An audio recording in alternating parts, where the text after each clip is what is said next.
Welcome to the Hook Battlefield. Welcome to the Hook Battlefield. Shake it to left, shake it to right. Got you now, got you now.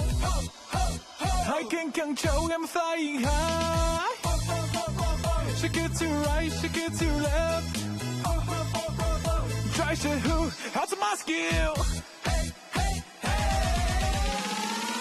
Bigger, bigger, bigger, bigger. Bigger, bigger, bigger, bigger. Bigger, bigger, bigger, bigger. Bigger, bigger, bigger, bigger, bigger, bigger, bigger, bigger. Bigger, bigger, bigger, bigger, bigger.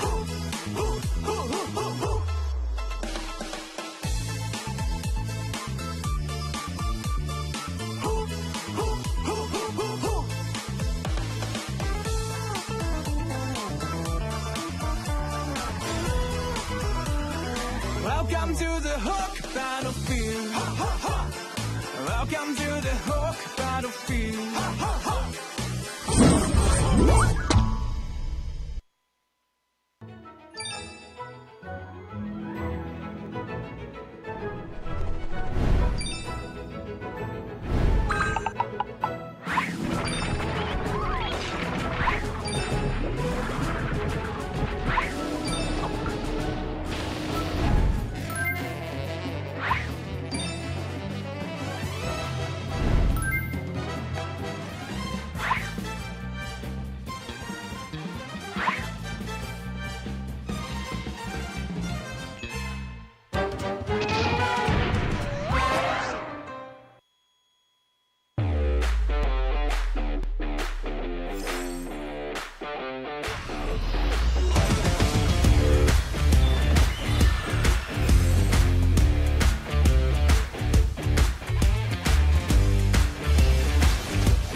Welcome to the hook battlefield.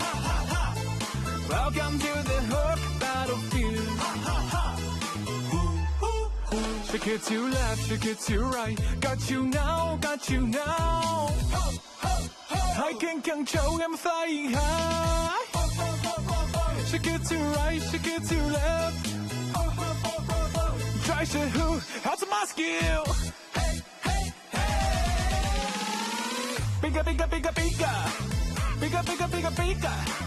Bigger, bigger, bigger, bigger, bigger, bigger, bigger, bigger, bigger, bigger, bigger, bigger. Bigger, bigger, bigger, bigger, bigger.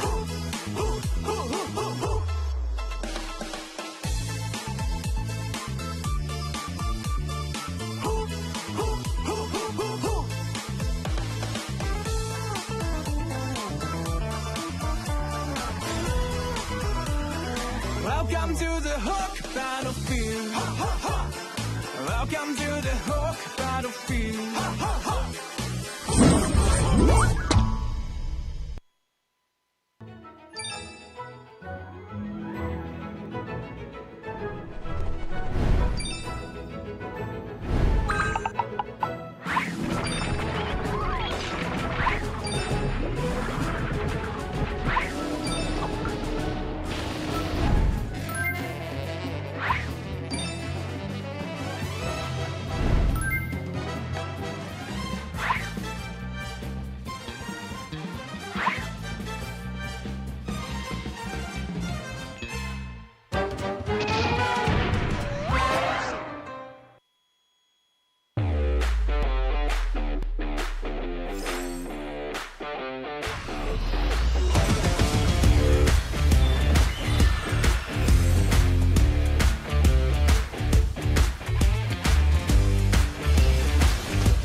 Welcome to the Hook Battlefield.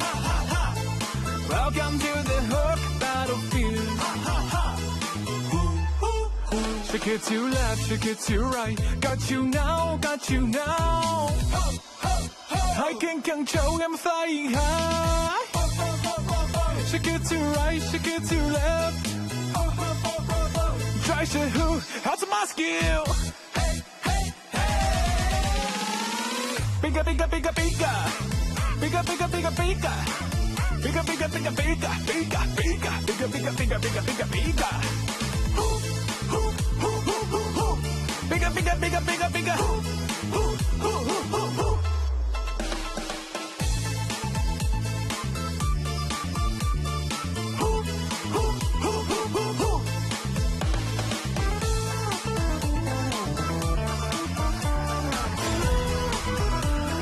Welcome to the Hook Battlefield. Welcome to the Hook Battlefield.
And we're live, everybody. Welcome back to the MCT North, where 8 teams are competing for a slot at the Esports World Cup.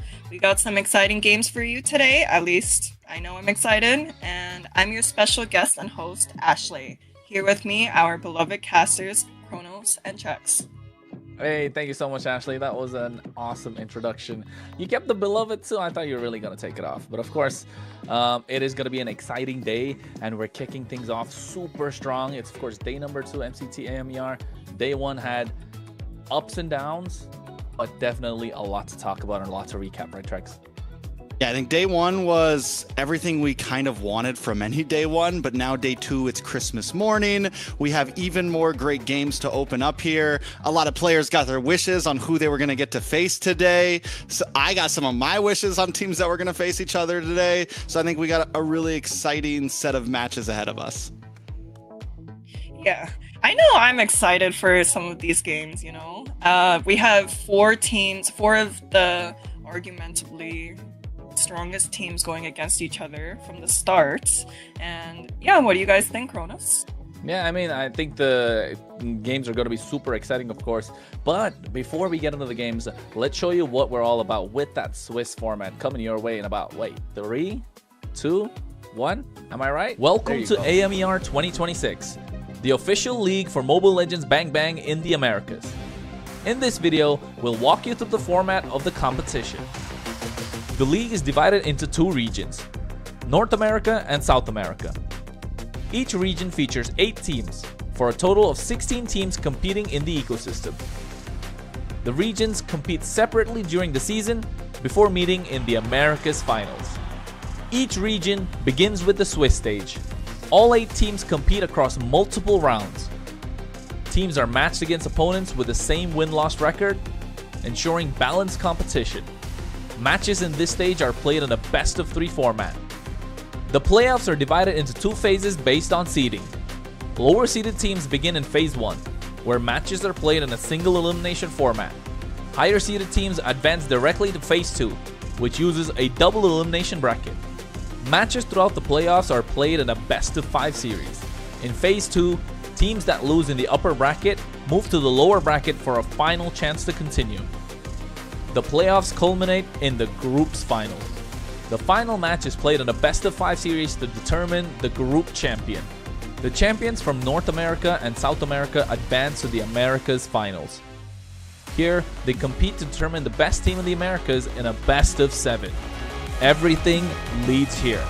AMER 2026 starts now.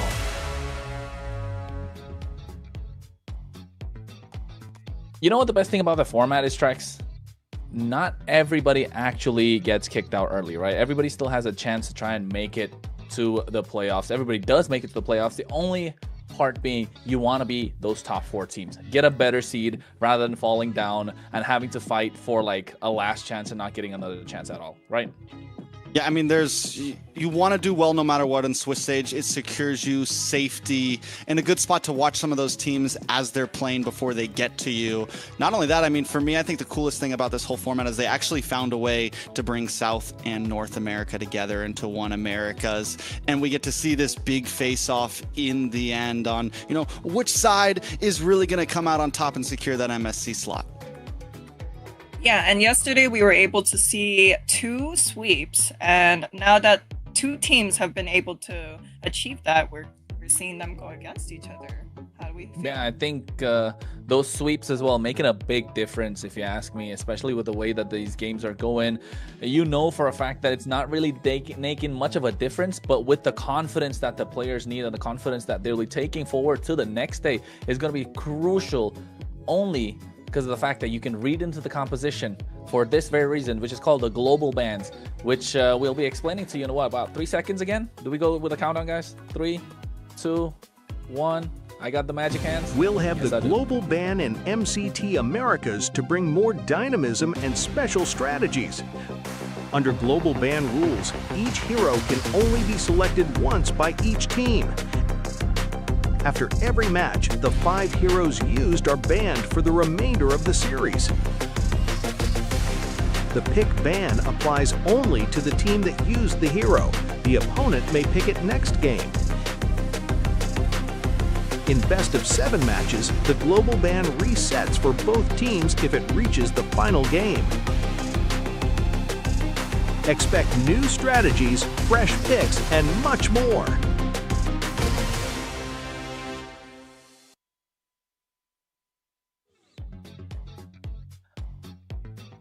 Yo, we're talking 30 bans in a best of 3, 50 in a best of 5, and what, 60 bans, or that 70? I don't even remember. That's a lot of heroes. Like half the heroes? Yeah, like half the heroes are completely gone, Trex. Like, I like the global ban. You were iffy about it. We're in day 2. Thoughts? We're still getting there. We're getting there. It's been fun to analyze, honestly. It's made it interesting, and it does add some new layers of, oh wait, they can hold on to this, they don't have to pick this because the other team can't pick it anyways. Like, there's a lot of different strategies that are interesting to kind of, just look at and theory craft on. Yeah, but when you see 15 bans, 15 heroes that you can't play on your own team, I wonder how that's supposed to work out. Luckily, I'm not on a team. Luckily. Luckily. And you're in Vendetta. I am. Did you give them a talking to yesterday? I did. Hopefully things will be better this time, and I'm sure things will be. We got some juicy matches today. We do. And I think those juicy matches are going to be crucial. That's coming our way, of course. We're going to find out. And I think, hey, we do see it. That was day number 1, folks. Stamina Esports losing out to the Night Horde, which was kind of like an upset, if you may call it. 2-1 in their favor. Alpha 7 dominating Leon 2-0 fashion. Vendetta getting the 2-0 against Influence Rage, although that game was really close. And the last one, Leviathan versus U2 Esports. That could have gone any way. Again, another 2-1. And hey, is there a pattern? Are all the red side teams kind of picking it all? Even though in the draft they were on the blue side? We're finding something. But day number 2, Trex.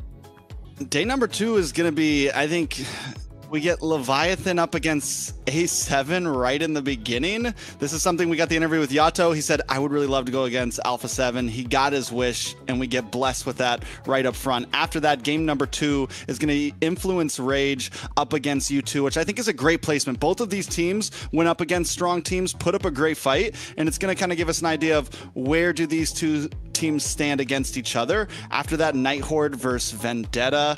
I am also very excited for this match because Night Horde with the upset yesterday, at least in some people's minds. Vendetta able to cleanly secure their matches in the end. Who's going to win this one out? And then the last one is, if either of these teams loses, this is a fight to prove that we can still maybe hold a chance in this. I feel like whichever one of these two teams loses here has a low chance of making it to a good spot in the playoffs. Yeah, I think the playoffs are going to be super important. This is the one day where you do not want to walk away with a loss, because after this you go straight into the 2-0 bracket, and you want to be there, like Trex mentioned, and getting that upper seed, like you saw the video about in the Swiss format, is super important because you don't have to fight for your place. You don't have to fight for survival. And well, with everything that's going on and everything that's been happening so far, the first match of the day is going to be a banger, a certified banger. We may say it. You might as well get that verified checkmark going for it. And the lineups for those rosters, of course, we're going to take a look at it right now. And we're talking first about Leviathan. Ashley, Leviathan. Take it away. Oh, Ashley. For the side of Leviathan, we got Bethlehem, Oh My Foe, Yato, ISO, and Joy Bodge. Hey, Yesterday, talk about it. Yeah, I mean, I'll let Chex talk after, but like, yesterday was kind of a, tricky start for Leviathan, but soon after they were able to pick up the pace and show the world how much they have to bring to the table. Well, they definitely did have to show quiet a lot, but then again, looking at this lineup, it's a star-studded lineup. We did expect a lot, and speaking of stars, Trex, I mean, come on, does it get better than this? Yeah, Alpha 7 North, Naths in the EXP lane, best player in the jungle, Cold World in the mid, Zia in the gold, and Shark in the roam.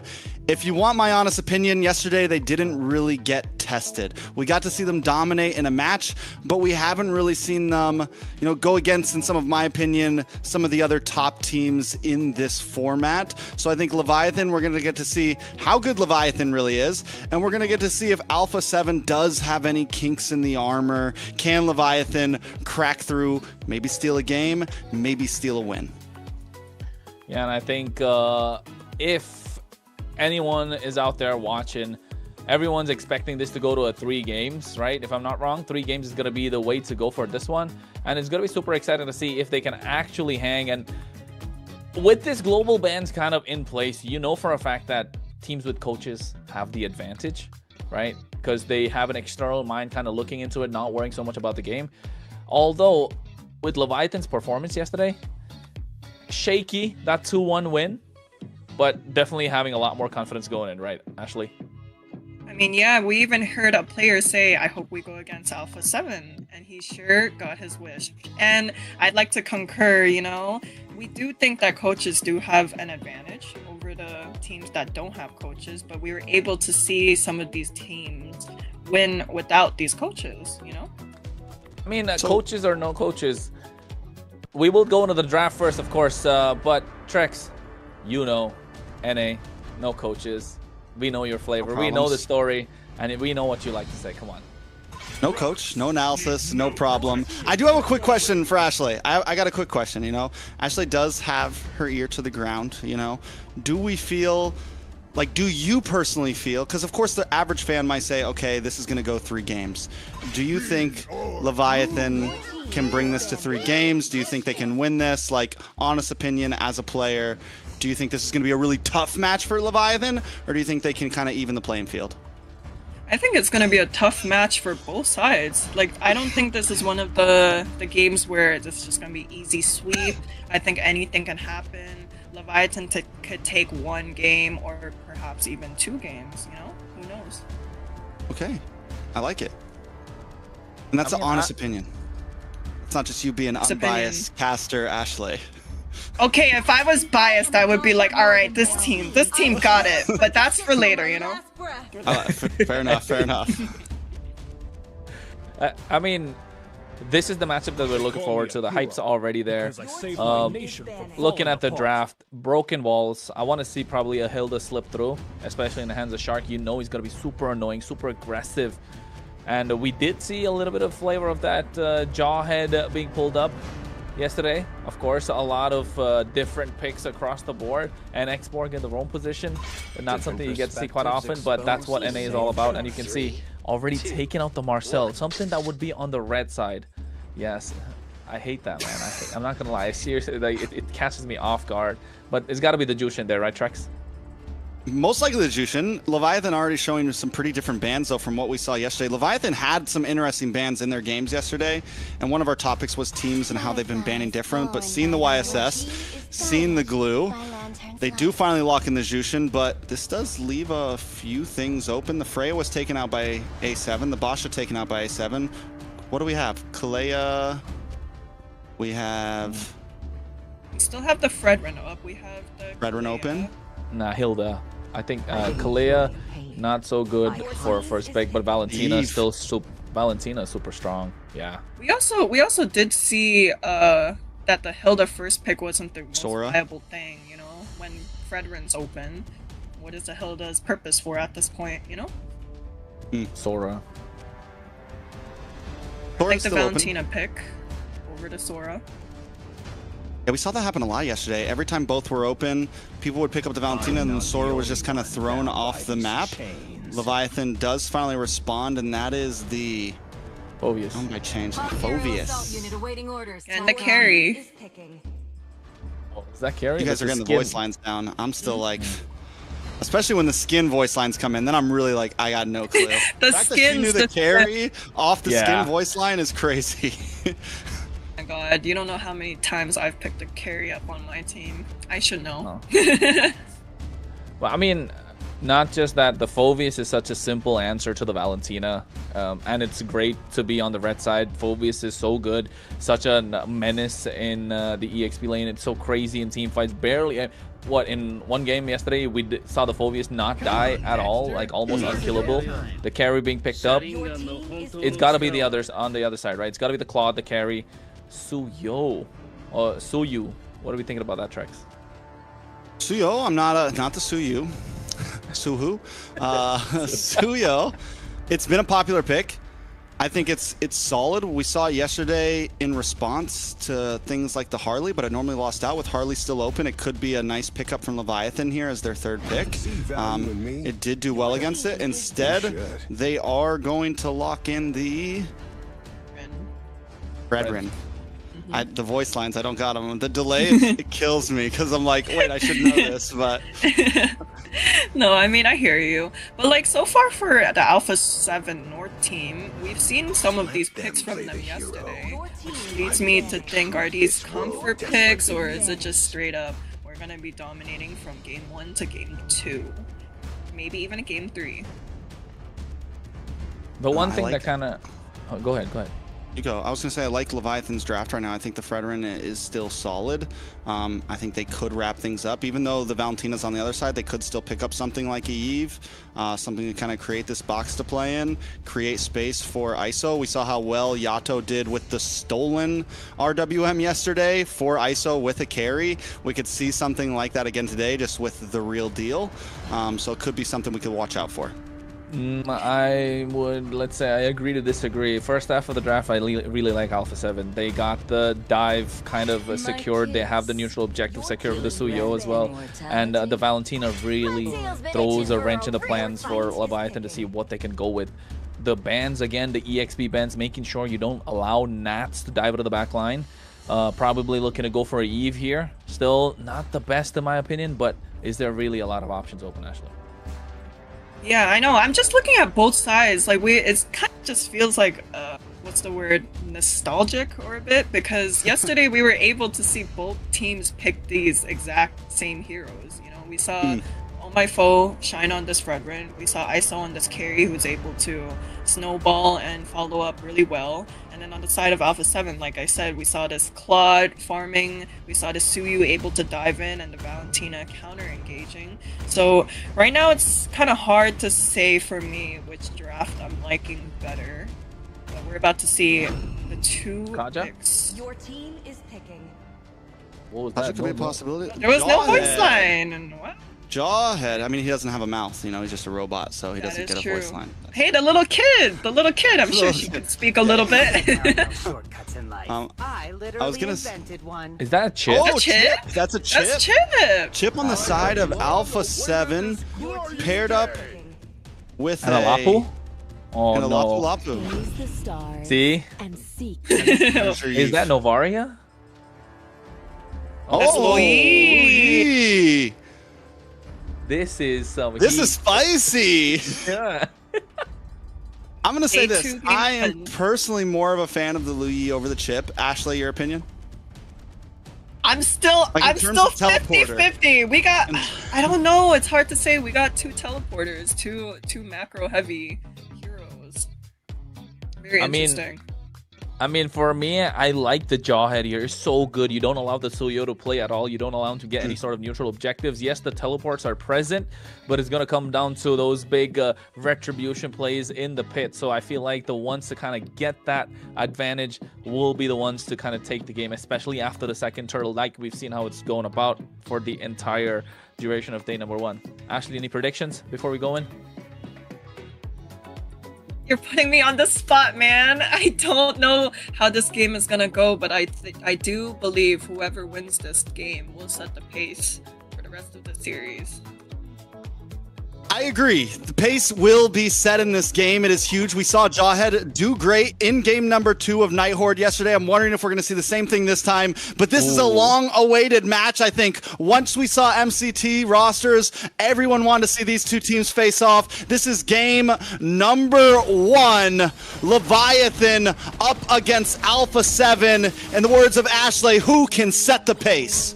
Well, and not just that. You can see already getting a massive leash And oh my foe getting the speed recovery where he's going to be slow in terms of farming and already contesting this Lethal Wanderer Trex. All right, a little bit of damage. It does go over to the side of Alpha 7, so a small win, but I think in a match like this, every small win is going to matter. Yeah, every single small piece that they can get, they will try and take down, especially with the early game advantage that Leviathan have on their hands. With this Lo Yi, with this Jawhead, you can see they're really shutting down Yato as much as possible. Once he hits that level 2, gets that Yin-Yang burst combo, it's going to be a problem. Meanwhile, on the top side, Xia pushed back by ISO a little bit. Yeah, definitely push back. I like seeing that EXP lane right now. It's the MPL standoff right now. It's Yureshi up against Nats, the two imports coming overseas just to face off in an American EXP lane. It's definitely hype to see. Both teams though taking their time. Yeah, they're definitely taking their time. 15 seconds to the turtle to spawn, and you know for a fact Leviathan are looking to go for a pickoff. Didn't really get to see a lot about their emblem so far, but rocking that lethal ignition, Yato is looking to burst people down as soon as the combos are available, and he can smell blood in the water, but I think Leviathan might have to give up the pit. No level 4 for Shark just yet. Joybaj gonna try to get in the front, gets a toss up onto Shark. Shark shredded down, first blood, but best player able to respond and get a kill of his own. Best player does finally fall. This will be a first turtle into the hands of Leviathan as long as Cold World can't do anything about it. Yeah, this is what I was talking about, Trex. That is going to be super annoying, that Jawhead. You're looking to lock somebody down. If it wasn't for Shark, it was going to be best player. But guess what? Best of both worlds for Leviathan. They got both. Only gave away one, and that was Joybaj. And now looking to get Shark too. Oh. So much crowd control on the side of Leviathan. The taunt, the Appraisal's Wrath, and Bethlehem gets the kill. It's 3-1, 400 gold lead. Not too much for a turtle and that many kills. Alpha 7 still making it up across the map. Yeah, but Alpha 7 do definitely have a lot more time. You still want best player to go on the aggressive. You want him to be on the front foot as a Suyo would. But then again, he's not doing bad. 1-1-0 only. Got the Fury Hammer. I'm assuming go for the Hunter Strike and then instantly build for the Sky Piercer. But guess what? He's thinking otherwise, Trex. He doesn't want that Hunter Strike. He's going straight for the Sky Piercer. No boots, nothing. Got a sock on. They want to fight. All right, a lot of damage does land on Joybaj. Joybaj trying to get away. Shark brought low. Blazing Duet from Xia to the backside, but he's just able to finally get the kill. BMI's back to safety as Cold World tries to run away as well. Leviathan going to try to close the distance. One more hit, and that is it. It's a 2-for-1 into the hands of Leviathan. Hey man, even the diversion to make sure he doesn't get away, that was super important coming from Leviathan. Already dominating the first half of the game. You can say 5-2, getting 1,000 goal lead. It's not a lot, but it's still enough to slow down Alpha 7, who have some sort of an early mid composition with this Suyo. So you shut him down, and now they have to rely on Xia to get to that power spike early, which he has been doing really well. He's been in these fights, making those rotations much faster compared to ISO. But still, it doesn't look like they have much of a lead. ISO able to get that corrosion site. You can see the movement around the map. Joybaj again there. That's what happened previously. But now the top side. Ooh, little 1v1 action.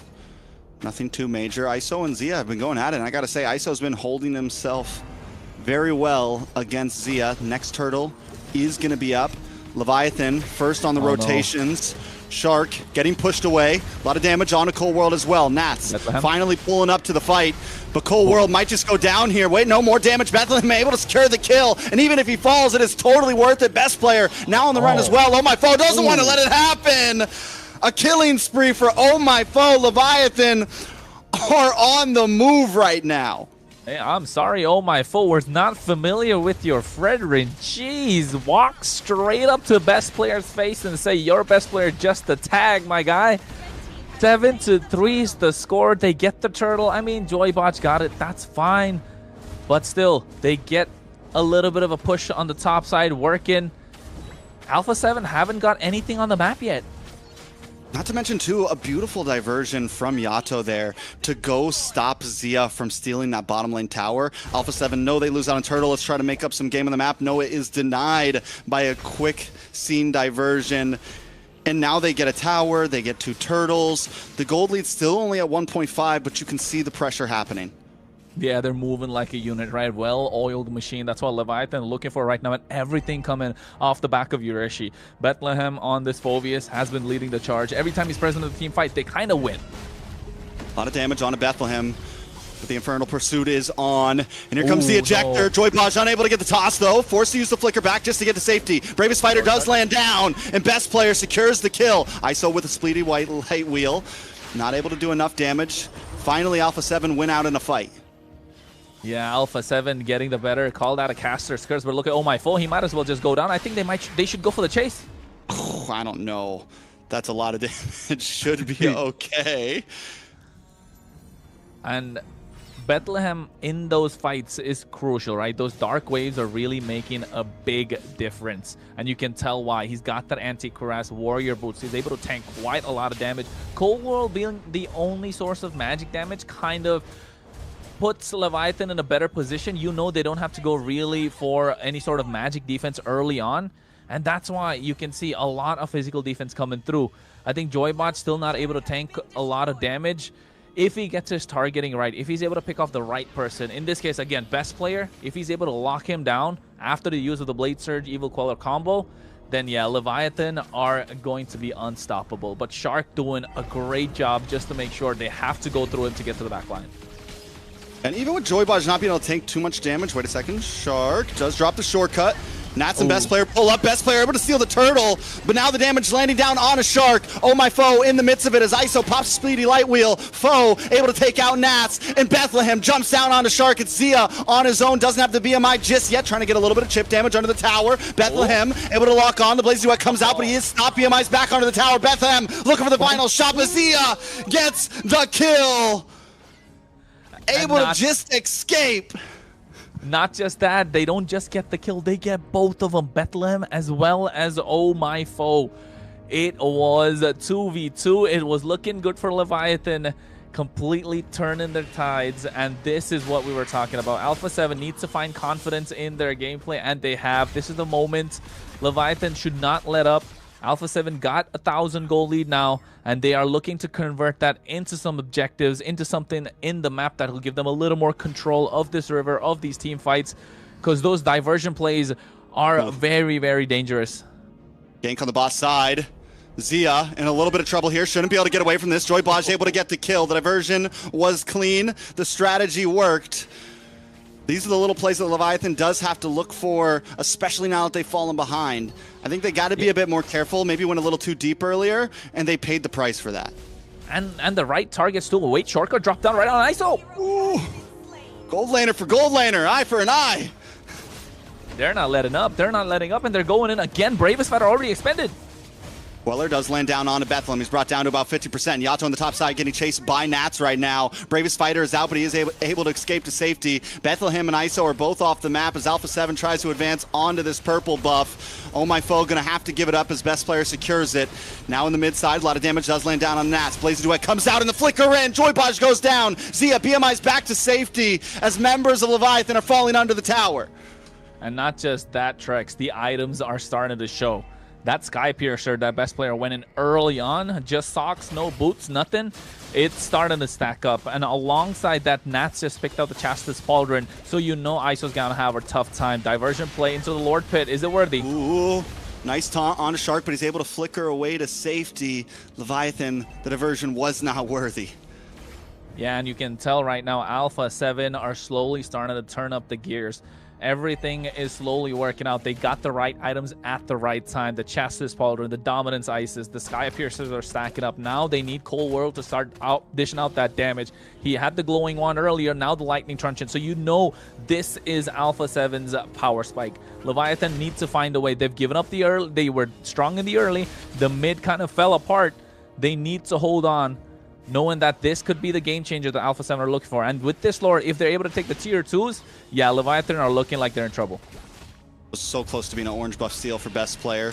Lord marching down the top side. Shark looking for the possible engage. Oh My Foe with the taunt out. Doesn't land on anyone just yet. Best Player with the surges. A nice taunt on Azia. He BMI's back. The Appraiser's Wrath does not connect. Joybaj holding down the front side. They're able to take out the Lord and not lose too much in that push. Yeah, and they're able to hold their own. Top tier 2 going to go down right now. Best Player. A nice shutdown for Yato. Nas forced to back off as well. Zia does make up something with the tier 2 in the top side, but taking out Beth Player is a huge defense for Leviathan there. Yeah, that's the important kill they kind of needed. Reset those Skypiercer stacks a little bit.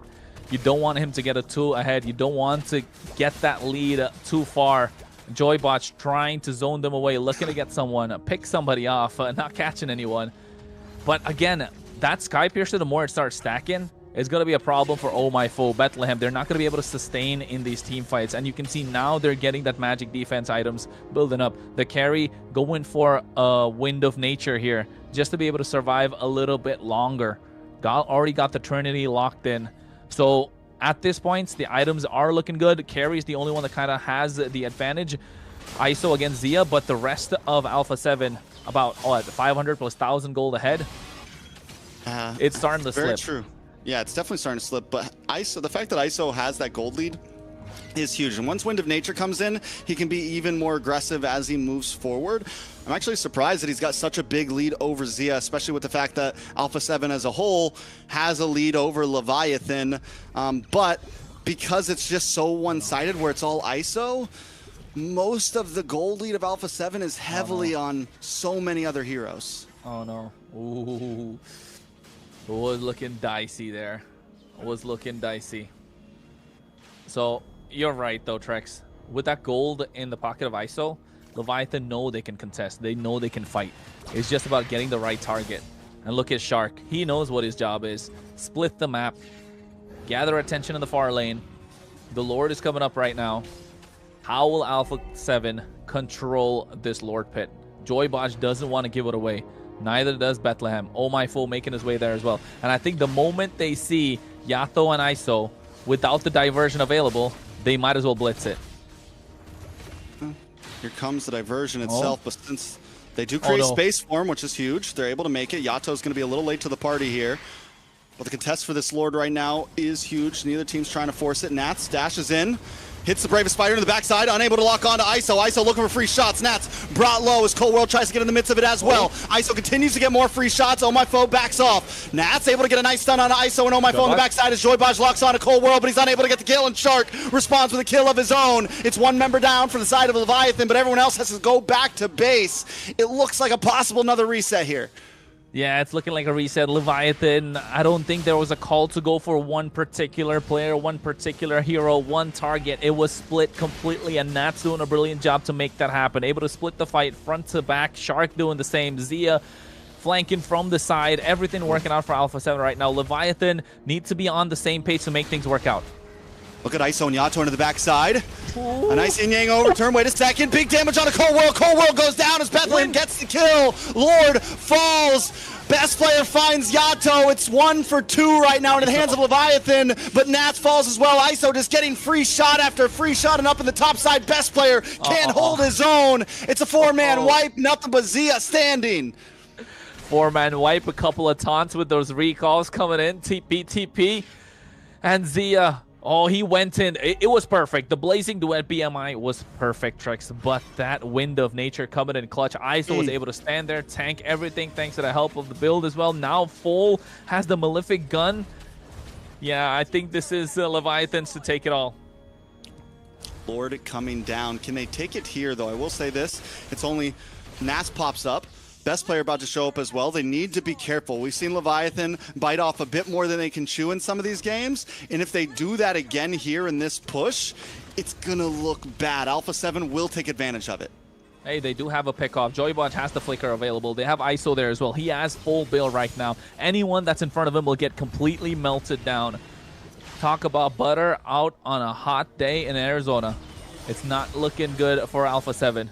They need to find the right angle.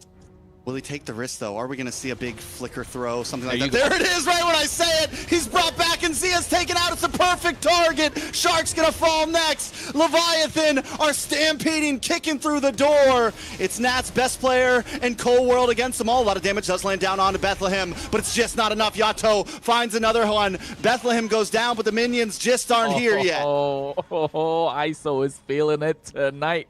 4-1 and 7 on a carry. He was aggressive early. We saw that in the first minute, pushing Zia back, and now with the help of this Jawhead, completely unleashing the beast. Talk about a monster, a gold medalist for a reason, Trex. Oh my lord, they're about to end this here. Oh no. One tank minion, they just got to lock on a base. It's Cold World. Nats. Yato. Oh, Yato's low. He's taking out Cold World, able to get the kill. Leviathan need to back up. They got to get out. Shark shows up, pulls up, and another kill from Cold World. Target is locked. 4 down for Leviathan. Is this the throw of the day? Yeah, it's a massive throw. What are you doing? I don't think it was necessary. They knew Nats was there. He had the bravest fighter, Landshaker. Used the Raging Sash to get the clear as well. Yato just tanking too much from the base crystal. And now you had all that control, all that advantage. All of a sudden, Alpha 7 have priority in the Lord Pit unless we see a massive diversion play coming through as well. If they get this inhibitor, Leviathan are going to be kicking themselves.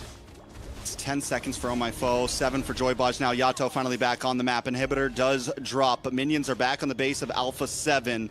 It's going to create some breathing room for Leviathan. Don't get me wrong, Leviathan, that was a big whiff. That was a big whiff. But they still have the advantage. Both off-lane inhibitors are down for the side of Alpha 7. At this point, you have the diversion. You can play it slow. You can slow push this long lane. You don't need to force a fight, but it does look like that's what they want to go for. Joybodge misses the toss. Ooh.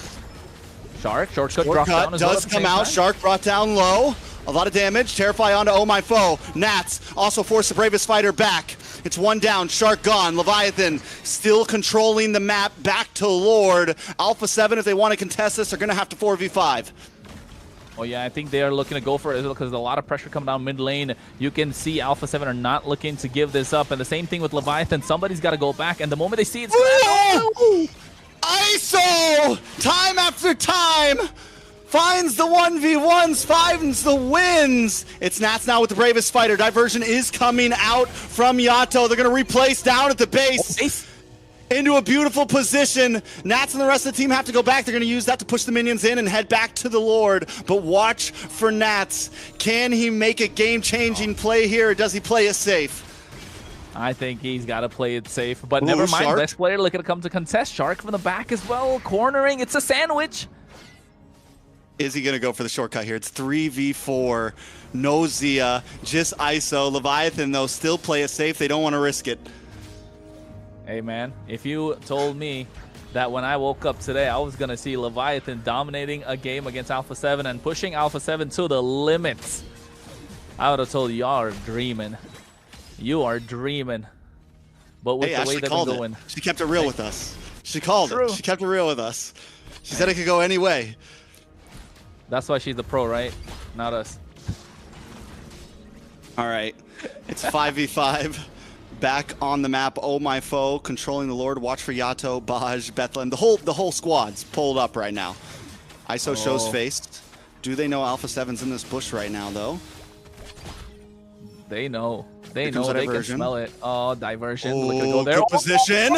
Big jump on a Shark.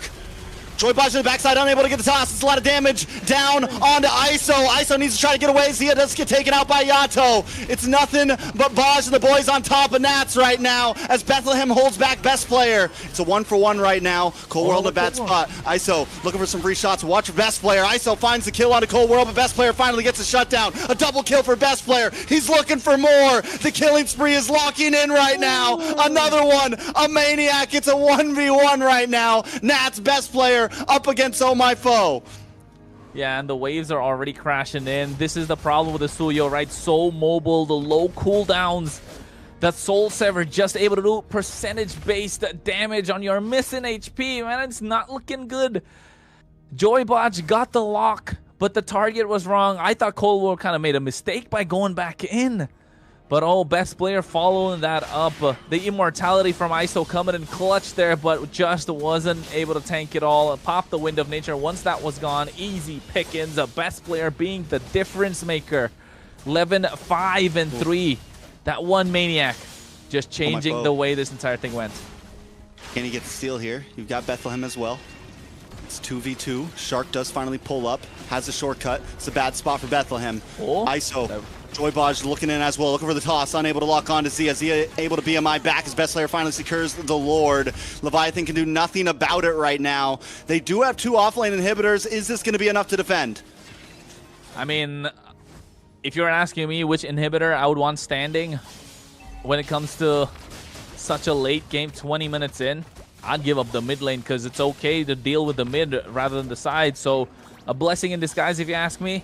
Leviathan should be able to defend this quite easily with the damage that ISO has right now. Rose Gold Meteor as well, just to get the extra survivability after the Immortalities pop. So the item switches right now are going to come in clutch, Trex. And oh, look at that. Shark already knows he wants to dive in. All right, watch for Nath as well with this bravest fighter. Lord gets shredded down. Not a whole lot Alpha 7 can do there. Shark trying to play the distance. Look at the Winter Crown comes out. Nath tries to get the stun for safety. Yato able to get the kill. Nice stuns on to Bethlehem. Free shots from Zia. Able to get the toss on to Zia, and ISO gets the kill. Joybaj does it again, finds the target and locks on. This is huge for Leviathan. Hey man, that was not a free shot. That was a swish coming through from Joybaj, able to find back in the mid. Back in the mid. Planner. ISO gets thrown up towards Cold World, forces the toss back. A beautiful diversion into the mid side. It's 30 seconds plus on the death clock for Shark and Zia. It's too long. It's too long. They can possibly end this at the moment if they walk down mid lane. They just need the Fulvius to catch up. Almost full build. If they play it right, if they juggle the towers, they can go for the end. ISO does have the Winter Crown right now. Raj with the ejector. Doesn't get the toss. They're able to lock on to the base. It's Nat's best player, Cold World, up against 4. Leviathan does get stunned up. Yato forced the flicker. It's looking like a reminiscent of the last push. They need to back off. They're at 10%. If Cold World gets 1 hit, it's GG's. Oh, wait. Cold World. Diversion. Ooh, from the mid side. A diversion again just to get away, and they're safe. The magic trick happens again. Oh, that was dangerous. That was dangerous. A shortcut coming through with a diversion taken away by Cold World. Oh, that could have been disastrous. The Leviathan not going to make the same mistake twice. 15 seconds to the Lord. We're talking 23 minutes into the game, Trex. This is the one that needs to contest, but for Alpha 7, no inhibitor, so the map is going to be against them, especially that far lane. You know Leviathan's minions are going to start pushing in. And oh my foe, he has been creating space for the team for the longest of times. He's got to do it one more time just in this last fight. Baj has been locked in. Zia is the target. Zia's got to be tilted at this point. The guy's got to be frustrated. Every time the big moment comes, Baj has had some bad throws too, don't get me wrong. He's had some bad ejectors. But when it counts, he always finds Zia. And Zia doesn't go for the Purify. He goes for the Flicker. So if he gets caught, there is nothing he can do. Lord now up, and this feels like a last Lord type of game up on the top side of diversion. Does come in. Shark able to pull up as well. This might be a bad position, honestly. The shortcut comes out. If everyone pulls up, it's going to be a big hit. Look at the damage on a Shark. Zia comes in with a Blazing Duet. Nice damage on the back side. ISO goes down, and all members of Alpha 7 still stand. Zia trying to reposition. Yato falls as well. Alpha 7 are stealing this game into their hands. Yeah, I think with the last play that they're going to the top side, you can see, oh my foe, dropping the Appraiser's Rat, taking away Cold World along cooldowns, but what's he going to do? He's by himself. They got no damage dealer present. Look at Joybaj on the bot side. Baj on the bot side. Baj on the bot side. Can they delay? Can they delay? Hold on. Oh no. Oh no. Never mind. Best player comes in. He should be able to get. Nah, I thought he'd go for the kill too. Alpha 7 North turn it around from the far lane off of a shortcut. These teleports, man, they're driving us insane. 24 to 26 kills. It's been more about who's gonna throw better this game. Leviathan big-brained themselves out of that win right there. They tried to diversion up top. All they had to do was go for Lord there. And you got to think, if you're going to diversion at don't do it next to a teleport spot. Shark's able to pull up and bring the whole team, and now Alpha 7 making this go the distance. ISO's going to try to defend, but it's not going to be enough. Alpha 7, after a long, grueling game, 24-plus minutes, are able to take the win. They took the win all right, and I think it was a hard fought, though, for Alpha 7. It took a long time to get there. Just a couple of mistakes coming in from Leviathan. Yes, they were locked in, but yeah, got a little greedy towards the end. Right, Ashley?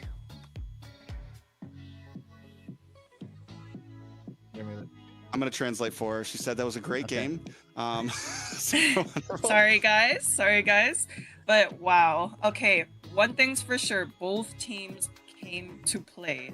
That is for sure. You know, for a second there, I thought, you know, Leviathan had the game, and then we saw Alpha 7 come back, and wow, we saw Leviathan bring pressure from the start. They didn't want this chip going anywhere, you know? And I know myself, the last thing you want to do is give this chip room to rotate. And the answer was, bodge on this jawhead. Let's take a look at these items. You know, honestly, the first thing I had in mind was best player's confidence on this Suyu. When the game wasn't looking too great early game, he still trusted the process and built Sky Piercer. And it was working, don't get me wrong. This guy went 13, 5, and 3 with a gold of 20,000.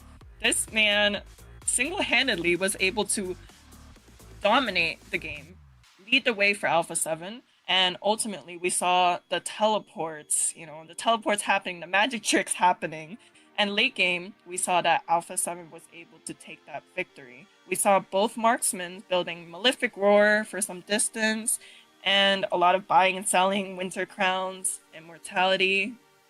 What do you guys think? I think it was a heck of a game. And I agree. I think best player showed up when he needed to. There was some fights there where it was nothing but him standing, and he was able to get double, triple kills and really turn things around. Cold World as well.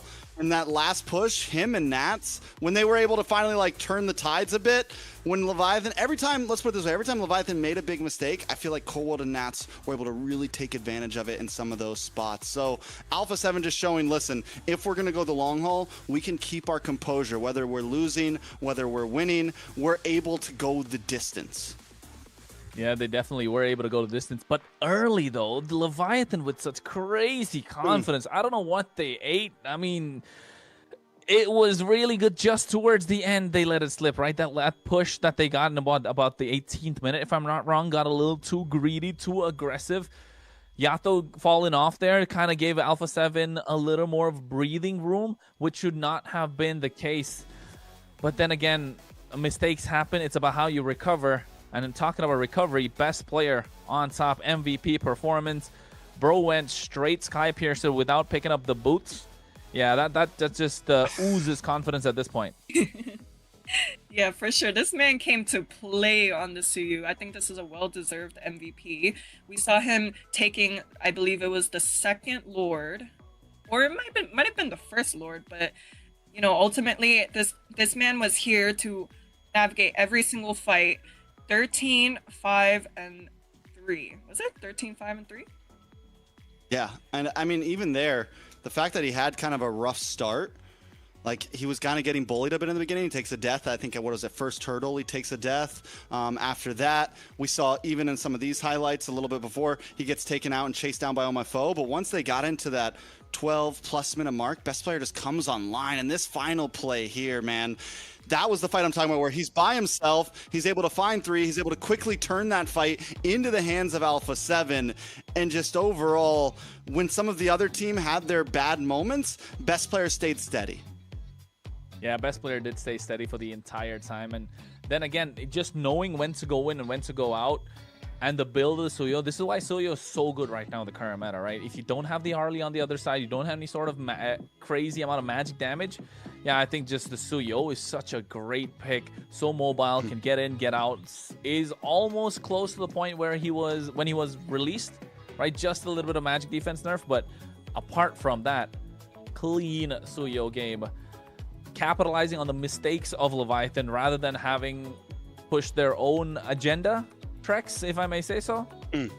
Yeah, I think definitely. I mean, I don't want to completely pull away from Alpha 7. I still think they had a great game, but for sure, Leviathan, there was some points in that game where I felt like it was their game to win, and that in itself still speaks that Alpha 7 did well because they made less mistakes. And when your back's against the wall, sometimes when you got a couple K gold deficit, all your inhibitors are gone. Your goal is, let's capitalize on the biggest mistake the enemy can make. And they always found those moments. So well done overall to Alpha 7. And hey guys, let me be clear about something. I came to this desk prepared to congratulate Leviathan for this game, but I was like, after seeing that last fight, that last fight where the Suyu was able to fight going from the Fredrin, and we're forgetting to give our flowers to the gold laners as well, because most of the damage were coming from the gold laners and the mage. You know, we saw the Malefic Roar on both sides, so they weren't easily able to get caught, you know? And even though most of the game was going on the side for Leviathan, at least for the early and mid game, we were able to see Zia on this Claude also farm up, you know, keep the gold difference at not such a big difference, you know? I mean, if I'm Zia, next game, I'm all walking down Joybot, right? You're gonna make sure he's gonna have a terrible revenge game. arc. It's gotta be. If you're Zia at this point, he must be tilted. He must be. I mean, we know Zia's the one that's really vocal when it comes to the games, when it comes to communication in the draft, or rather looking at how the shot calls are kind of made. He's probably the most vocal player that they have. But for that one player to get tilted, hopefully he's not. And if he is, Joybot is either gonna have a great game the next one, or he's just gonna end up being in a corner. So it could be either or. Yeah, I think one of these, honestly, Zia maybe underestimated a little bit, because it's true, when you're on the Claude, you have a great BMI, you have a great flicker, you could have easily gone for the Purify there. And I think it's just he felt safe, he felt confident, didn't think Joybot was going to catch him so many times, because that was, I mean, Zia was getting locked down that game. And I think coming into this next series, Alpha 7 has to look at this in a sense of, okay, we won that, but it was not an easy win, you know? And I think, honestly, Leviathan can play a very similar game. They just need to tighten it up a bit. Leviathan can eat, like, at this point, it's still 50-50 for me for game number 2, unless somebody really just cranks up the gears here. But both teams need to come into this and look at some of the mistakes they made and think about how they're going to win game 2. Yeah, well, one thing's for sure with this global bans, we have 5 heroes that are banned for both sides of the teams. So now, technically, Leviathan and Alpha 7 can pick up the opposing lineup. What do you think? Technically, yes. Technically. If it's not let through, of course. But is that really gonna be the play though? We'll not know. We'll know only when we see the draft. I think again, Leviathan with the Coach Tyrant, right? Wait, a little birdie told me the mastermind behind Leviathan is actually their player foe. There you go. Ooh. Little birdie has told me that. Okay. So I mean, hopefully, like when right now that they're in the game after almost 30 minutes, the pressure is not getting to them. They need some time to calm their nerves before they get to the next game, because some decisions in the draft can be based on instinct. But then again, that's the reason you need to have a bird's eye perspective while picking out the draft, so that you can see what the player's comfort is. Yeah, I mean, it's only game number 2, but still, I think if I was Leviathan, if I was a player from Leviathan Tracks, I'd just be like so annoyed. I'd be kicking myself after that performance. Yeah, I mean, definitely anytime you have a bad loss like that, you have to collect yourself. But that's what changes the boys from the men, the girls from the ladies, you know? You got to be able to get the dust off your shoulders. You got to be able to come back in and say, okay, that's just another game. We play this one game at a time. There's no difference from the last to now. We just need to play just as good, or if not better. Coming into the bans, though, that YSS ban from Leviathan. Ashley, give me the tea on this. What's up with that? Hey, I mean, I can't tell you exactly what I'm thinking, but, you know, YSS works as a flex pick. It could go to the jungle, it could go to the gold lane. More or less, it's a alright pick, I guess, but we're seeing a Kalea ban once again. That leads me to think maybe Shark on this Kalea. Very good combo. I know Best Player has been a very great Guinevere player in the past, so that is a good ban, I would say. Yeah, that's what I was about to say, that Guinevere has been really good in the hands of Best Player for a long time now. But Kalea taking off, Vis and Shin are probably going to see a Freya go here as well, right? You don't want to give it in the hands of ISO. Kind of saw a little bit of that yesterday. So Boxy is gone. Freya's going to be down next. The Phoveus was such a monster. Again, very underrated, if I may say so. Phoveus was great with Bethlehem, but I do think he started to get, once the damage came online for Alpha 7, you have to know, like, when's my time to really shine and when do I, okay, maybe don't dive as deep, right? Because once Zia was able to shred, once Beth player started getting those stacks up, Bethlehem was not lasting as long in the midst of multiple members. And he did his job well, but he's not buying the same amount of time as before. So we definitely need to readjust. But at the same time, do you want to give that over to Alpha 7? Is that maybe a possible final ban here? I'm thinking that. I am a daughter of Northern Freya. Ooh. Yeah, I was thinking of Freya Ben. Yeah. Let's see. Oh, we wait. have Marcel. Hilda open, Marcel. You're right about that. Sora. Okay, Can so Valentina. Leviathan can freely pick it up without Yes. Valentina getting picked up from Alpha, so that's a Exactly. huge risk. So it's either Marcel or Sora right here. What do we want to give? I think they have to ban the Marcel. Man. Yeah, Marcel There's is no too way much to you give can away. Yeah. He's gonna be so annoying, right? Just gonna go with a tracking shot straight to the back line. Level 1, just walks into your jungle. a What lot are of- you really going to do? Exactly. I didn't cure your pain. Right, there we go. A He Marcel gives a ban. countdown too. Yeah. Valen, yeah. What? Oh, instead of this. Because Okay, you okay. prevent you're denying the Sora, you're denying the Grok, which are two comfort picks on their side, and not just that, they can't even pick up the Valentina. But still, as a first pick, it just proves so much, right? You can take away so many massive ultimates, and now they really have to think on what they're gonna go for.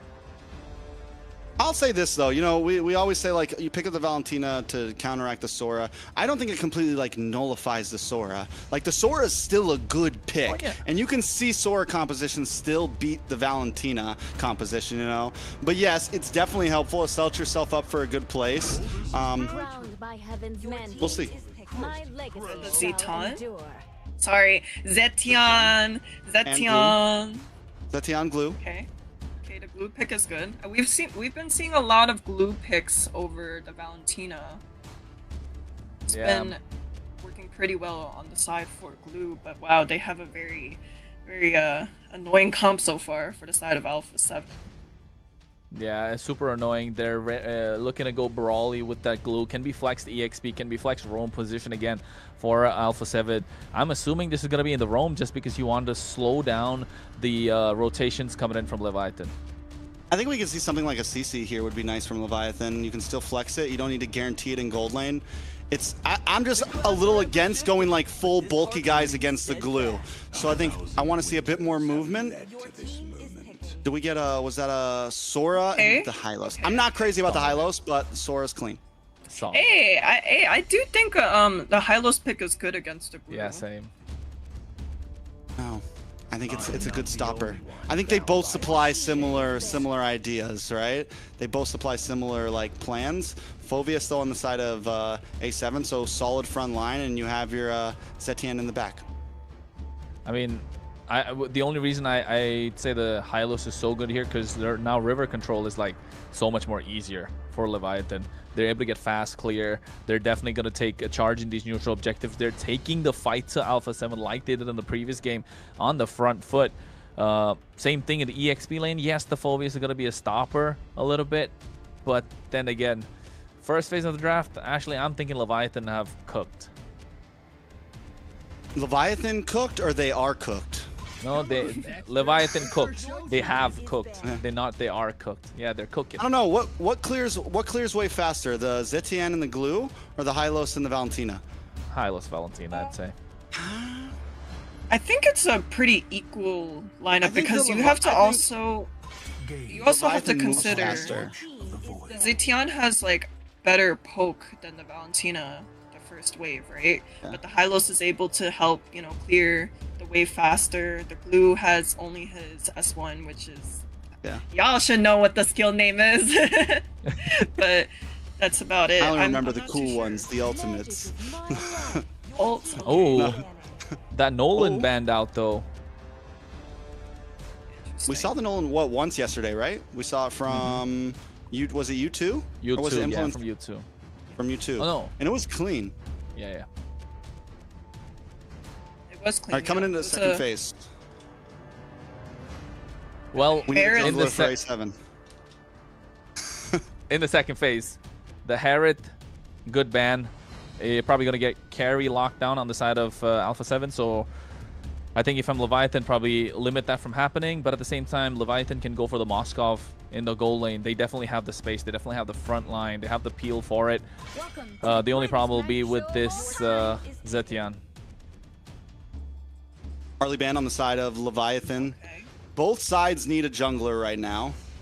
Do we maybe finally see something on the assassin side of things? Suyo is open for the side of Leviathan if they want that. And them taking out that Harley shows maybe that's what we're looking for here. And honestly, A7 can't really do anything about it. They can't pick it up themselves.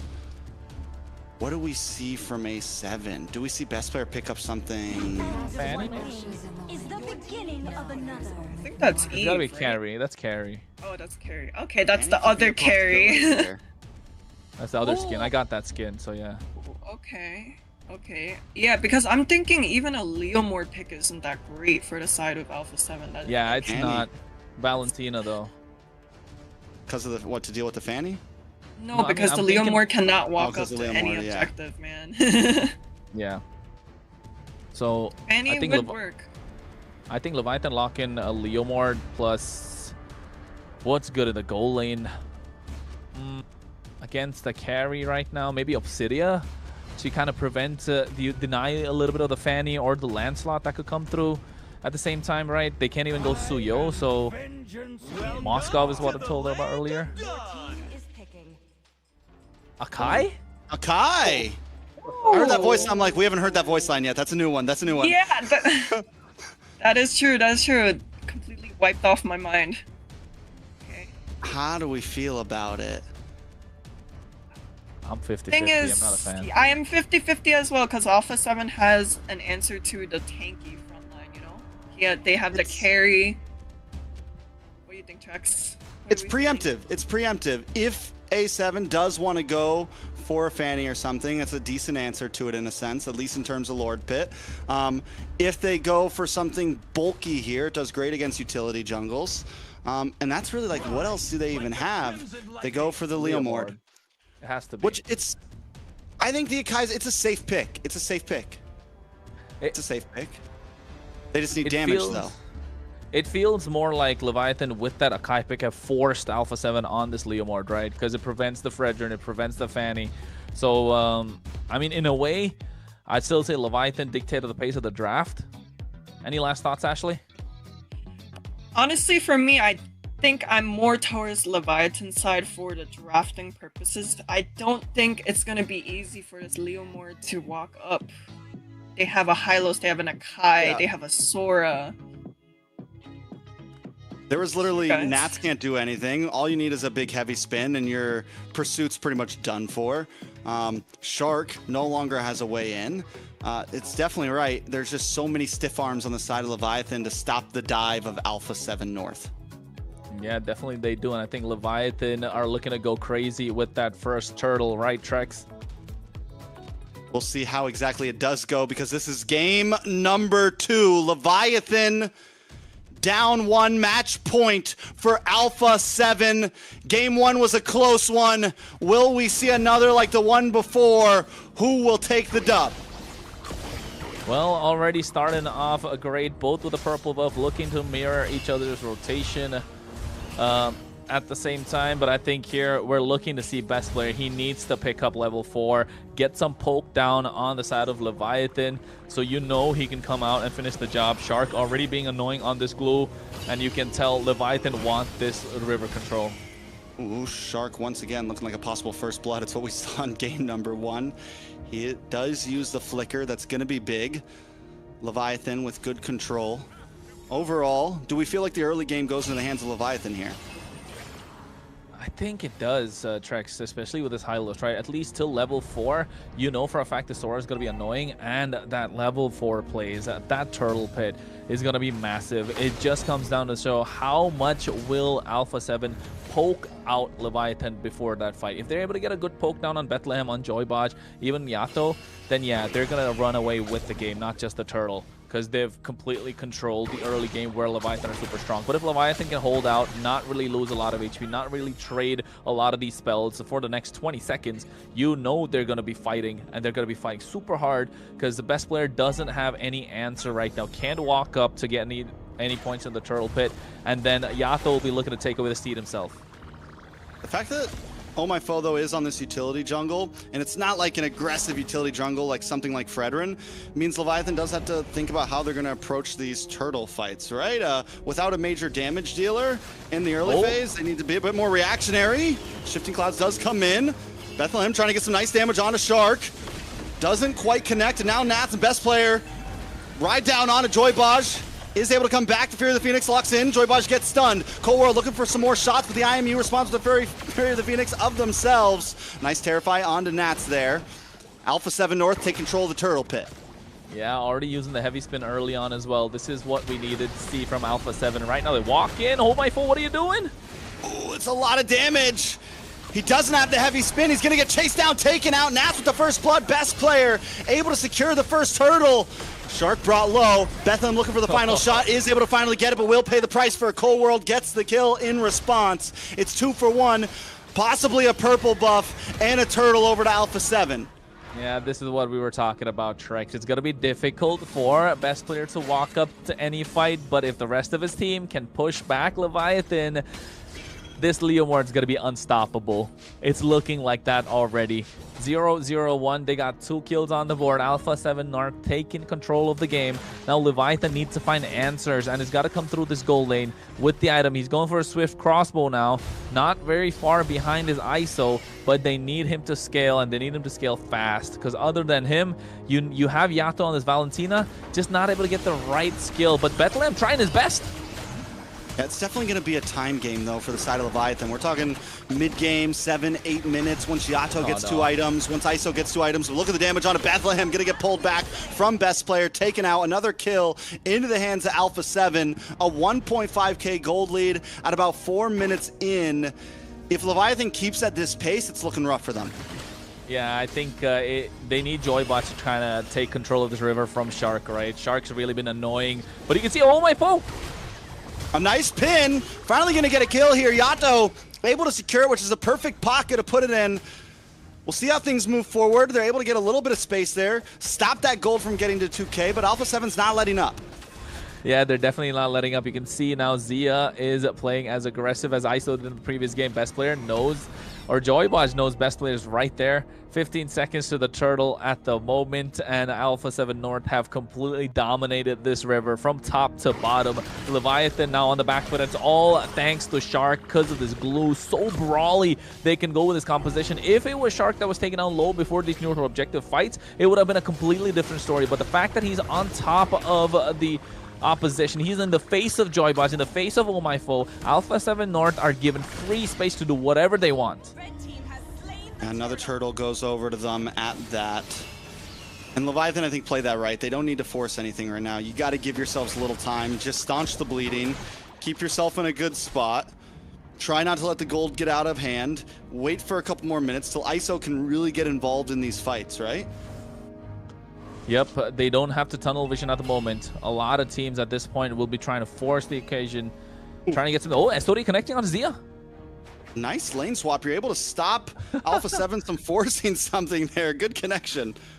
Yeah, he just went completely took a train to the other side. Didn't even have to, or rather a flight in this economy. Only thing you can do is use the Spear of Moskov. But then again, Leviathan, at this point, you're right. They need to staunch the bleed. They need to slow the pace of the game down as much as they can. Buy time. They're 2K behind in gold. Alpha 7 North with this next turtle will be looking to run away with the game. They got a minute to get there.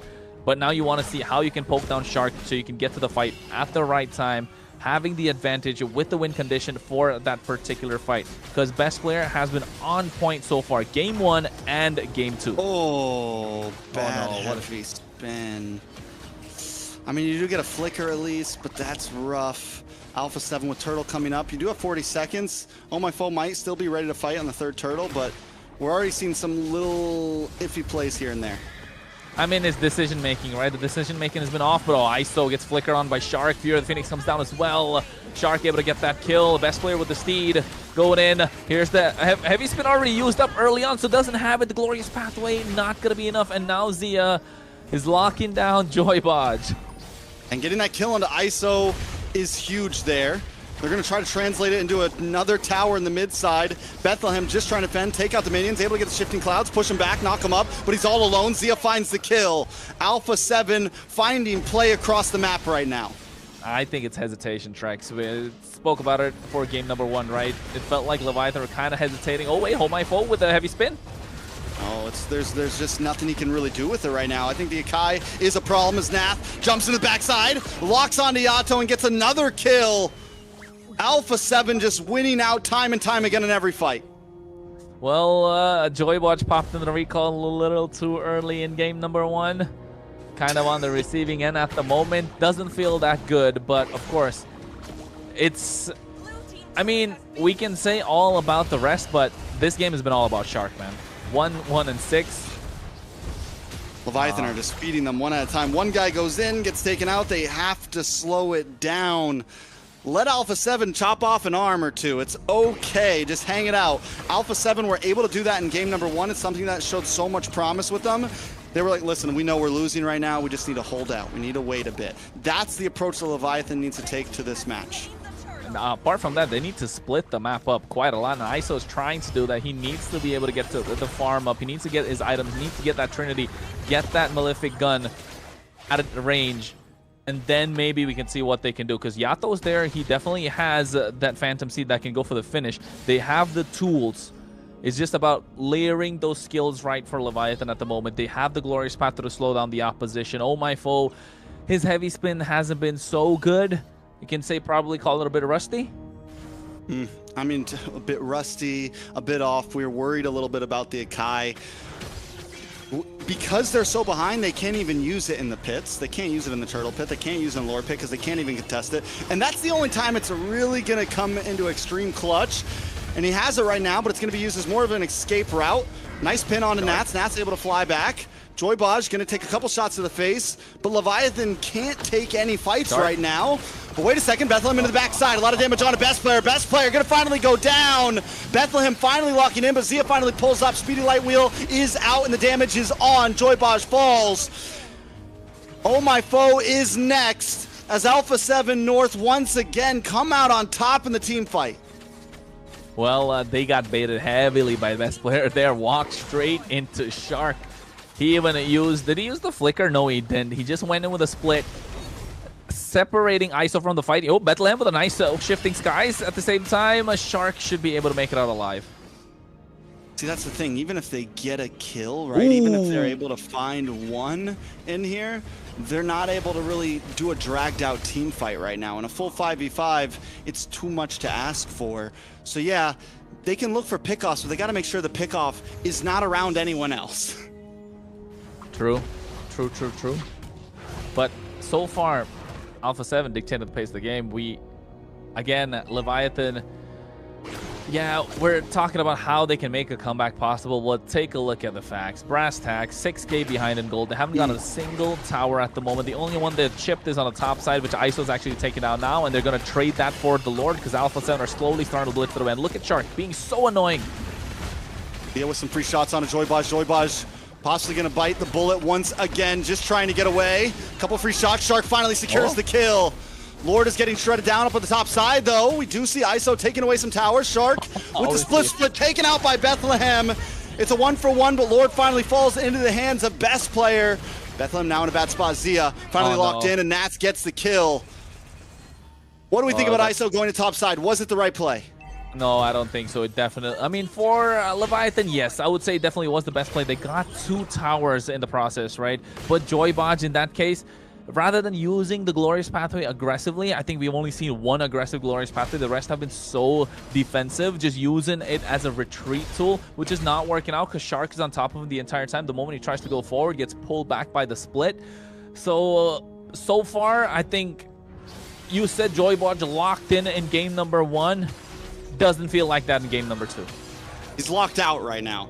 My guy is at the door knocking, looking for a way in. And Zia, on the other hand, is online this game. He's 4-0-3. Game 1, he was shaky. We were questioning his reality, but now he's come to play. Lord about to crash down. Oh, my phone to the backside with a heavy spin, trying to push Alpha 7 away so the rest of the team can shred down on the Lord. Zia looking for a target, and Nats with a mega kill onto Oh My Foe. They've broken through. ISO falls as well. There's no damage left for the side of Leviathan. Alpha 7 looking for the finish, looking for the sweep, looking for a few more hits. His best player re-engages. Bosch finally does drop, and that will be it. The recalls are out. Alpha 7 with a strong, clean 2-0. Oh, they're not. They're waiting. They're rubbing it in the entire time. Oh, I didn't think it would be that terrible for them. It just came down to a little bit of micro decisions in the game, especially before that first hurdle. We spoke about it, Ashley. They need to walk up and try and prevent best player from getting there, because he's not going to be able to do anything. But guess what? Shark being a massive difference maker. That glow creating the space. And Joy Bodge, along with Yato and Oh My Foe, just couldn't walk up. Yeah, we were wrong again. Or at least I was, you know. I was expecting a little bit more of a, you know, Leviathan side, this Leomord being denied from entering any objective fight, but we just saw otherwise. Shark on this Glue and Cold World on this Zetian was able to push out the two frontliners from the first turtle, the Lords, and like, you know what, everything, right? Most of the time we were seeing the heavy spins being used as a counter engage rather than, you know, frontline engages, hard engages, and, you know, that was a pure domination from the side of Alpha 7, you know, and at least I was right about one thing. I did say whoever goes the first win was going to set the pace for the rest of the series, right? And I'm super curious. Let's take a look at these items soon. I can't even say it was like, you know, full builds. You know, that game was a pretty short, it was a pretty short, short game. Yeah, it was like, what, 13, 14 minutes long game. I think that might have been the shortest game. Yeah. Which is crazy after such a long game that we saw in the previous one, with how much of a nail biter we saw in game 1. This one just turned into a 12-minute stomp fest. And I can't help but say, yes, the Kai was definitely very underwhelming. I think I would have liked to even see something like maybe the Suyu in the hands of Oh My Foe there was definitely a possibility. Maybe Leviathan's got in their own head, you know, thinking kind of like, oh, maybe it's preemptive. Maybe they're going to pick the Fanny. But no, all they got to do is pick up the Leomord, keep it simple. And A7 just stomps through. Taking a look at the lineup, this time we see a stark difference with Zia than what we saw last game. 4-0-7 on the carry. He really got to shine. Yeah, I think if you think about that last pick as well, right? Going back to the draft a little bit, that if instead of that Akai, like we spoke about it, if he picked up the Leomord, you could see so much more coming through. With the high-lows, the Valentina could have picked up the Fury of the Phoenix. The plays were just there. Unfortunate that we don't get to see it. But then again, it's all, look at Shark. Shark does so much. He's just walking. The bro was just walking away from these fights the entire time, being the big difference maker. At least for me, I think he's the MVP for all the work that he put in. And this is the reason we've mentioned before so many times, right, Ashley? This Glue is so annoying in these team fights. He's so good right now in the meta because of how brawly it has become. Yeah, last game we were able to see Shark on this chip getting punished for any step he takes early game, especially around the river. But this game was a total 180, right? We saw Shark denying Foe on this Akai, Shark denying everybody else from opening up the map, and it was a complete 180 from the first game. I just want to say I said the Glue is going to do well against the Hylos. I just want to throw that out there. Yeah, all right, you Trex, guys we doubted. You guys doubted. No, yeah, I liked it. Shark did an amazing job overall. He's really come online. In game 1, he had a little bit of trouble. You know, he was a little slow to the start, but this time he was killing it. He was killing it. He definitely was. It felt like he hadn't left the game, has it? Not compared to what yesterday. I think the other thing being that he's slowly warming up It's taken him time to get to his peak. I think we've seen Shark in better places. We've seen Shark do better before. And of course, MVP performance with that KDA 3, 2, and 12. And oh my goodness, with this glue, if he's able to get his picks, I think understanding how the game's going right now, able to lock in a little bit, yeah, he probably will be the difference maker in every single team fight, every single game. In the previous game, we spoke about how best player was the difference maker, but here's Shark doing the same. Ashley. All right, but before we move forward, I'd like to give a special shout out to someone who are kind of like y'all behind the caster's table, and someone who will always be my coach. Midnight was here watching every single game to show his love and support to his. Did he message you? Did he tell you to give him a shout out? No. He was actually no. Okay, gun to my forehead. No. You better shout me out, Ash. No. He was here watching yesterday and today, just like the viewers. But you know, Alpha 7 has a soft spot on his heart.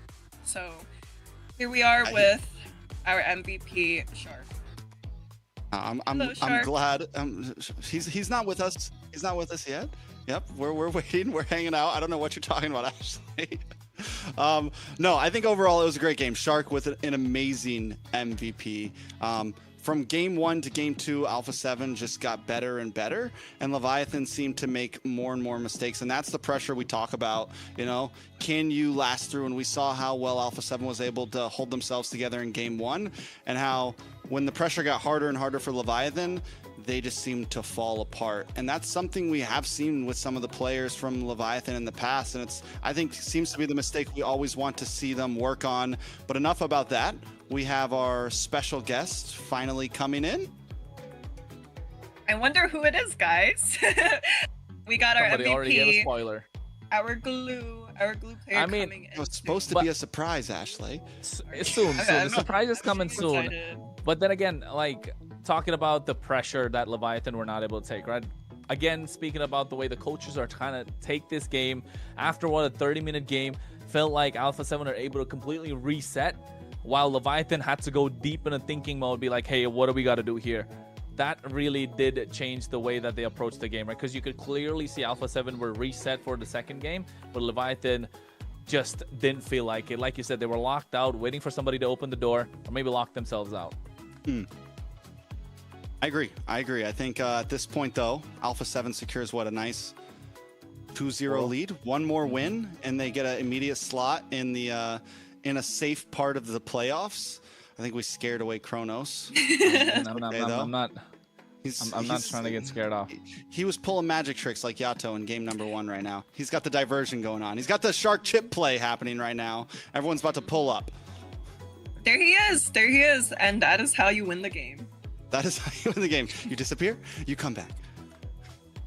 Doing what we can. So at this point, do we think Alpha 7 has a guaranteed spot?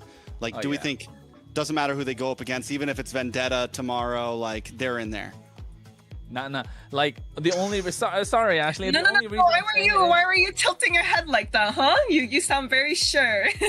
Yeah, what do you have to say, Kronos? What do you think? I mean, the only reason I'd say is we saw Vendetta even yesterday, right? They played really well. They played good, but you could see what troubles they had to try and kind of finish the game, especially in game number 1. But for Alpha 7, it feels like they are limiting themselves to try and finish the game. In game number 1, they had everything. They had all the tools, but they just didn't take charge. They weren't able to lead the game, which is what they kind of had to do. But in game number 2, able to reset, able to find their rhythm. And once they find their rhythm, they're kind of hard to stop. But still, you know, I think maybe against other teams, they need to look at what they can do and how they can really reset. That's my main goal. I think if you find a way to reset, you'll be able to take the game by surprise. And of course, with everything that's going on, we got to give a shout out to our sponsors for the MCT AMER in the north. We're talking about Runestone, ladies and gentlemen. It is a platform that will level up your gaming experience by checking it out, runestone.gg, because it's a perfect place to track stats, improve your gameplay, and stay ahead of the competition. Go take a look and start climbing smarter today. Because why? they're just getting ready to create some new esports experience with real-time data and interactive broadcast. Ain't that right, Trex? Yeah, I mean, they definitely are. So meet runestone.gg, official sponsor of MCT AMER, AMER, Americas 2026, and get ready for a new esports experience with real-time data and more interactive broadcasts. It's nice to have a sponsor on the NA side. I'll just say that. You know, I haven't done an ad lib on this side of things for a while. It's normally on the main stage. So I'm hype. I love to shout them out. So yeah, any thoughts? Any thoughts, Ashley? Does Alpha 7 have a guaranteed spot at this point? Is tomorrow going to just be another dub for them? I mean, I can't say because, you know, I'm trying to put my bias to the side and think about everything very You're doing logically, great. right? But I will say, from what we've seen so far, it seems like every team has a bit of a shaky start the first game. You know, this is our first tournament in a while for the side of North America. We're seeing these teams be able to compete again, right? So it's not completely false to say that Alpha 7 is the team to look out for, you know? But, you know, for sure, we can't say everything isn't possible. Anything can go either way, you know? Because we almost saw Leviathan almost take the game for the first game, you know? It was a very, you know, on and off. Like we weren't sure who was gonna win. So who knows? Another magic trick. Let's Another go. diversion from Kronos here. Every time talk gets real, he just wants to dip out on us. No, I'm not trying. So I'm not trying. So all right, I'm not really trying to do that. But then all I wanted to say is that while we're talking about it, while we're waiting for the interview, let's not forget we're actually streaming right now to a lot of channels. So guys, if you're watching, you know we're streaming to what? Indonesia, the Philippines. So if you're watching, folks, so make sure you go and follow the socials of MLBB NA Esports to stay updated. Do us a favor about that. You know, just go there, X, Instagram, Facebook, YouTube, TikTok. Go and follow MLBB NA Esports to get all the news regarding MCT AMER. Not just the North, but also the South that's going to be starting tomorrow. I'm pretty excited for that too, Trex. But, hey, to be a part of the community, you know all about it. Yeah, you got to be a part of the community. That's exactly what you have to do. This is how you can stay tuned. I think the major thing about like following these channels is it's hard to sit through a whole broadcast sometimes. It's hard to sit for 8 hours and do what me, Kronos, and Ashley are doing, especially if you're not actually part of it. So sometimes you got to go tune in and be like, wait, who actually won those games? Or where are the highlights? I just want to see how well Zia did. I want to see how well Shark did. I want to see how well Vendetta did. You know, you got to do those things sometimes. So make sure you follow all around. Ashley actually just followed for the first time yesterday. I did indeed. Yeah. And guys, who knows? This might be the first and last time you'll be seeing me at the caster's desk. You know, this for now. But if you guys want to see more of me, check out the social media. Follow her as well, yeah. It's Ashley with a Q. With a Q. How does that work? How does that work? It looks like an A, man. Somebody took. It looks like an A. Yeah, it's like. Oh. Let me put my glasses on because I do not see it, honestly. All right. Anyways, yeah, it's a short A, so it could be 6 eyes? Ashley. Well, no, not even 6. What is this? 4, 8, 12. Yes. My math's wrong. Well, it looks like we're going to be skipping our interview, sadly. I mean, we did get to see him, right? We did get to see we him waving. We see him, him but now. we're having a few issues, and he looks great. He looks happy. He's been messing with us the whole time. Yeah, we should mess with him too. Just unmute and He's just sad talk now. some random stuff and then leave him alone. Looks like we're going to be jumping in the next series. What is the next series that we're going to be jumping into? It's Influence Rage up against U2, correct, guys?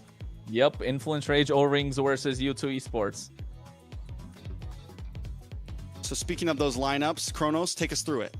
Hey, Dalika, ito the EXP lane, Maracucho in the jungle, Nox in the mid lane, Replic and Astro. And we can say that we really did see some clean gameplay coming out from them yesterday against Vendetta, right?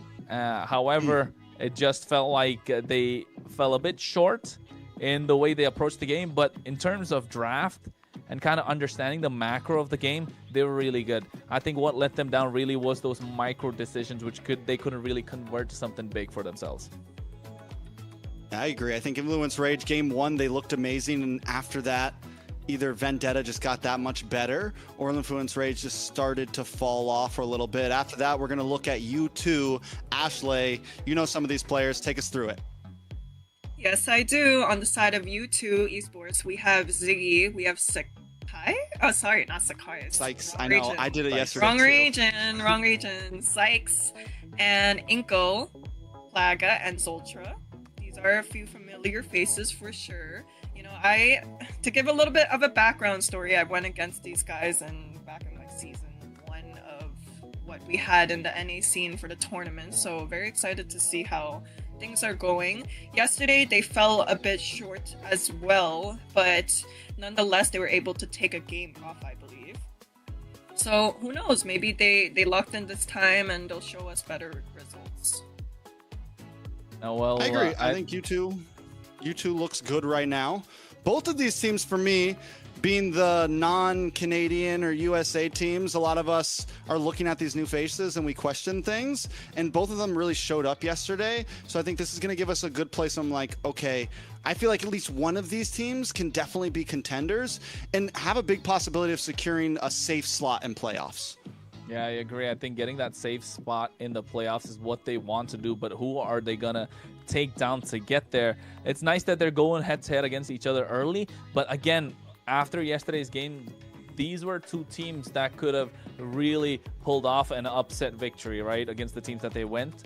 So with that being said, in this next game, I feel like they definitely have more advantage when it comes to the draft. Both these teams are going to be looking to go in calculated with the picks that they want to go. Am I saying the right words? I'm trying to think if I'm, I'm not just spitballing here, Ashley.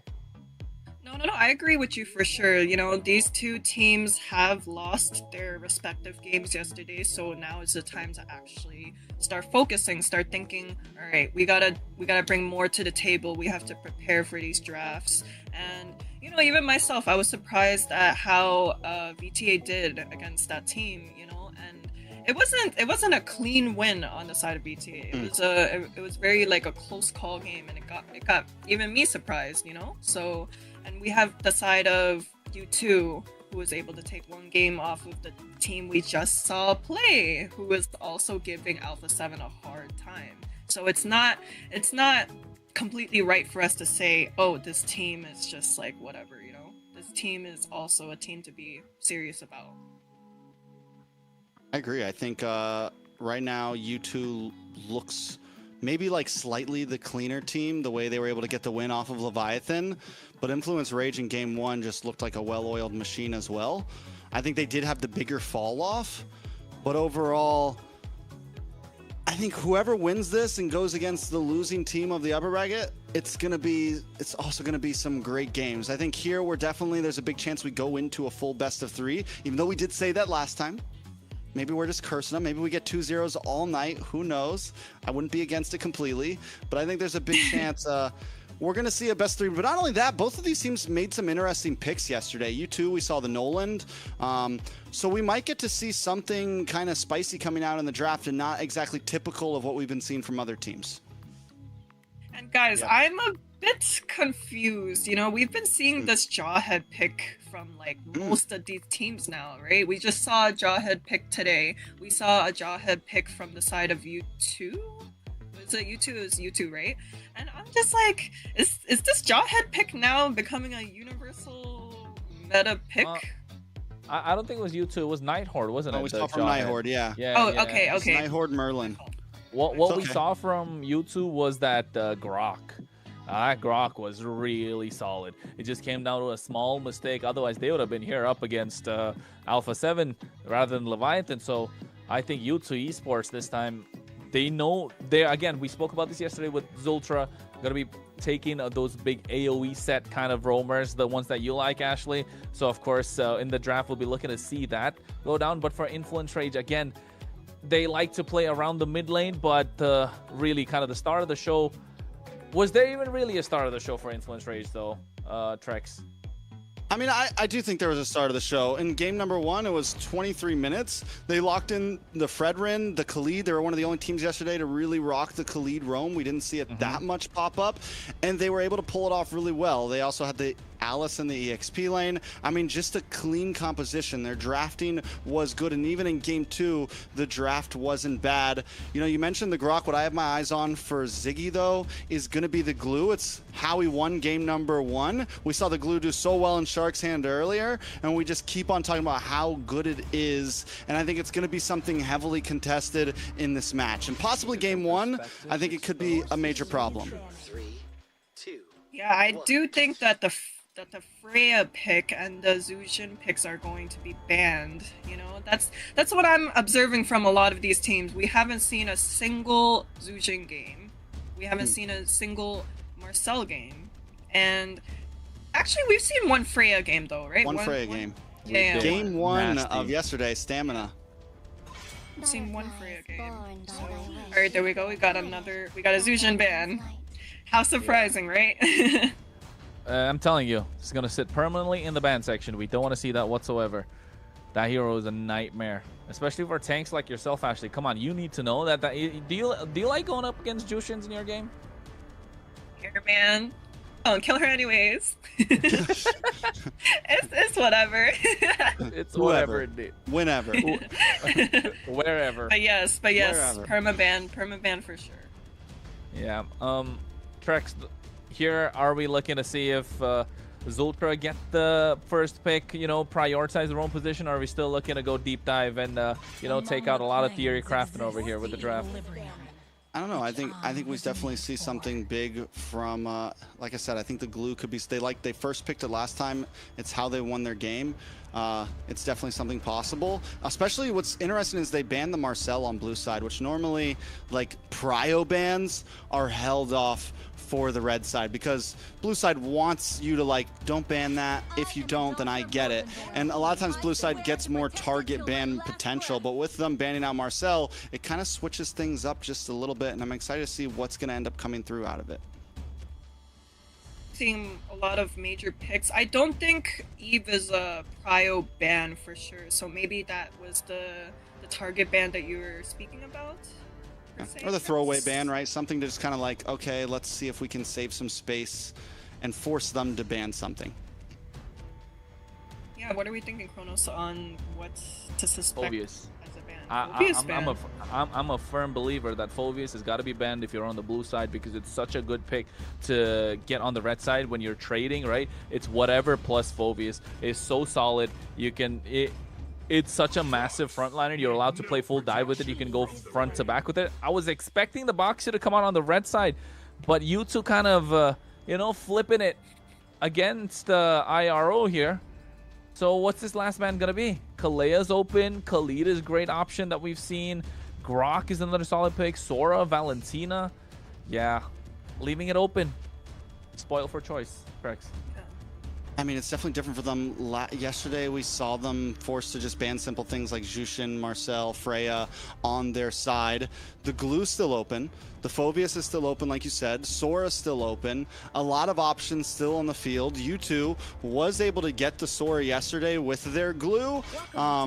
It was left open by Leviathan for them. The Harley gets banned out. So yeah, a lot still on the field. We've got, like you said, Phoveus, Sora, Valentina. Do they just go for the Valentina pick up front here? I was thinking also the Valentina ban would be predictable and the right move, So and good. there we go. The Valentina is picked up. I mean, the Valentina is not just to deny the Sora, right? You also get so much river control, to be honest. It's just so much damage being present with the Valentina. The utility is also present, so you add the Valentina can be paired up with what? The Khalid, the Grok, the Hylos. You automatically are able to get so much fast clear in the river. Add the glue to the mix as well. So I think Valentina overall, we can all agree in MCT AMER, north or south. I mean, we'll see the south tomorrow and the day after, but in the north, Valentina SSS tier. Yeah, I think Valentina right now, at least for us, it definitely is. On the other side, do we think we see what, like Phoveus Zitian here? Something simple. We've seen it in response to the Valentina in previous games. I'm not too sure on the picking Zeton up right now, because I think Zeton usually does well Ooh. against counter gauge picks. You know? What is that? They're not holding anything back. No holds barred. Go double marksman right now. Both looking pick down up two the guns. Valentina, man. Okay. I mean, you don't give out any ults there. I guess the ZTN can be dangerous because you also give over the Fury of the Phoenix, but you still have the easy one up front. Definitely an interesting pick. Sora's still open. Glue's still open. So many options. Is that a YSS? Yeah, I love that. I like the YSS here, but he's going to have such a difficult time against the Claude, to be honest. What was the second pick? Your team is The glue. Was The that glue the for glue? Soldier. Yeah, that was the glue, right? Okay, okay. I think wait. I think they It hurt. wasn't one. Fredrin Glue. Yeah, Oh, I think they hurt you. Why is this too? I know I'm. You guys All are right. No, Well, at least- we're not crazy. We're not crazy. Listen, at least I can't say I'm getting. All right, so with Harley banned out, do they just go for something like the... ooh, Suyo's still open. Not great Suyo against the Fredrin, though. I mean, Suyo would be a- Suyu not for the Fredrin, but against the glue, though. That's my thing. Yeah. The Noland. Or the Uranus. Sora. Okay, Sora, yeah. Oof. Okay, it's not bad. You spoke about it earlier, Trex. You said that there are compositions that can go against the Sora. We've seen the Sora work out against the Valentina. It's about how they can get control of the game early on. That's what you want the Sora to do, get that snowball going in your favor. So we're going to see that now. I'm just not a big fan of EXP lane Sora, I'm not going to lie. For me, it's Really? the gold lane. Yeah, the gold lane Sora is just so much cleaner for me. You know, like I in mean, the- historically, I feel like the gold lane Sora has always done better. I Like, mean, yeah, from of course. M7 to now, like, historically, the gold lane Sora has been the stronger pick. Of course. But you know how long it's been since M7? We're talking Yeah, but about also, but you can't MCT even flex North. it now. Like, at least it's good in the XP lane because you can flex it, but they can't flex it right now. So it's just an EXP lane Sora in the first half of the draft, you know. No, I'd say Sora is so good in the EXP lane because there's no one in the EXP lane that can beat the Sora. The only way you can beat the Sora is you kind of wall the Sora with the Uranus or with the glue. And in this case, they're kind of forcing this glue from the roam to go to the EXP to free up the space for these neutral objectives, to free up the space in the river. So I would say Origins or O-Rings are still cooking. I'm not gonna let that go, am I? You're not. It's okay though. I was still right. I mean, the graphic said I know. O-rings. It would just caught you off guard. I was watching that. I was like, wait, what? What's he talking about? Yeah. Ashley's like, what are they talking about right now? I'll send it to Grokban you does after. come You out can watch from the you retweet. two. Influence Rage starts banning out marksmen. Here's another thing though, picking up the Sora in the XP lane. Yes, it's bulky, but it's not a setter, right? They're still missing they're missing crowd control, they're missing big set potential. Like, it is a setter, but it doesn't supply that tanky front line that something like a Glue and a Fredrin have. So do they go for a utility jungler here, which there's not a lot of options left? Or are they just going to go full big damn here? Like, pick up a Leomord and we're just going to go damage. Yeah, I mean, we saw in the previous game, we were thinking that the Leomord pick wasn't going to be possible against like something like Glue, something like the Akai, but they were able to make things work. So now I'm looking at the side of, Influence Rage. I'm thinking maybe the Leomord could work, possibly. For Influence Rage? Yeah, I agree. It could work, but then again, the glue is just going to be so annoying. It's how they're going to slot this glue from U2 Esports, right? That's going to be the big talking point, if you ask me. The Glue's going to be annoying no matter who they pick. Like, what can you really pick in the jungle that's not going to get annoyed by it? Owen! Again, Your team is picking. Okay, Gatot. that's good tot. Wait, we haven't seen a Gatot like You don't know the forever. Gatot line? I don't know the lines. I don't know the Muscle lines. I know the Iron. skills. Muscle Iron. Good Tot's ultimate. Huh? Do you know his ultimate? You know it. All I know is I'm going in. I'm going in. I like it. That's a vibe. It's a vibe. All right, you two with the final firebacks, they need a gold laner, and they need a EXP laner. Off lanes need to get locked in. What are the choices here? Yeah, the Gatot's great. The Moskov. Why are we seeing a Moskov come in at the moment? The Phoveus again. See, the Phoveus just doesn't go away. You can talk a lot you want about the Phoveus, but he's been there constantly throughout the entire series. And I think day 1 highest picked, day 2 again gonna be highest picked. They need to wrap it up with the jungle. The Suyo, Leomord, they're all there, but I don't think they're the best options. I'm thinking maybe about an X-Borg, if that's okay. No, never mind. We forgot about the Guinevere. But it's not so good though, is it, Ashley?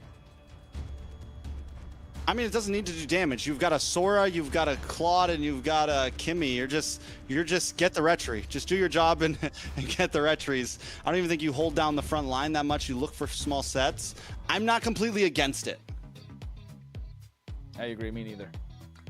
I don't know. On the side of Rage Origins, we have a lot of hiding abilities. You know, a lot of going in and out. On the side of U2 Esports is a lot of go in, you know, and a Moscow. But yeah, I'm not too sure. I think I would say I like the side of U2 Esports draft a bit more. But what do you guys think?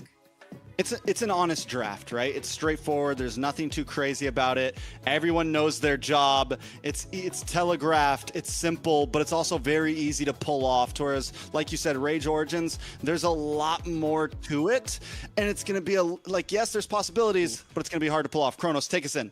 I cannot get enough of this graphic, to be honest, as we go into 2026 MLBB AMER Championship Tour, folks. So we're talking about match number 2, game number 1. But before we get into it, you got to see our pretty faces once more, because we got to pause in the game. So, hey, you're going to be with us again. We're hanging out. Trex was just getting up to go somewhere, but guess what? They tell them you can't go nowhere, buddy.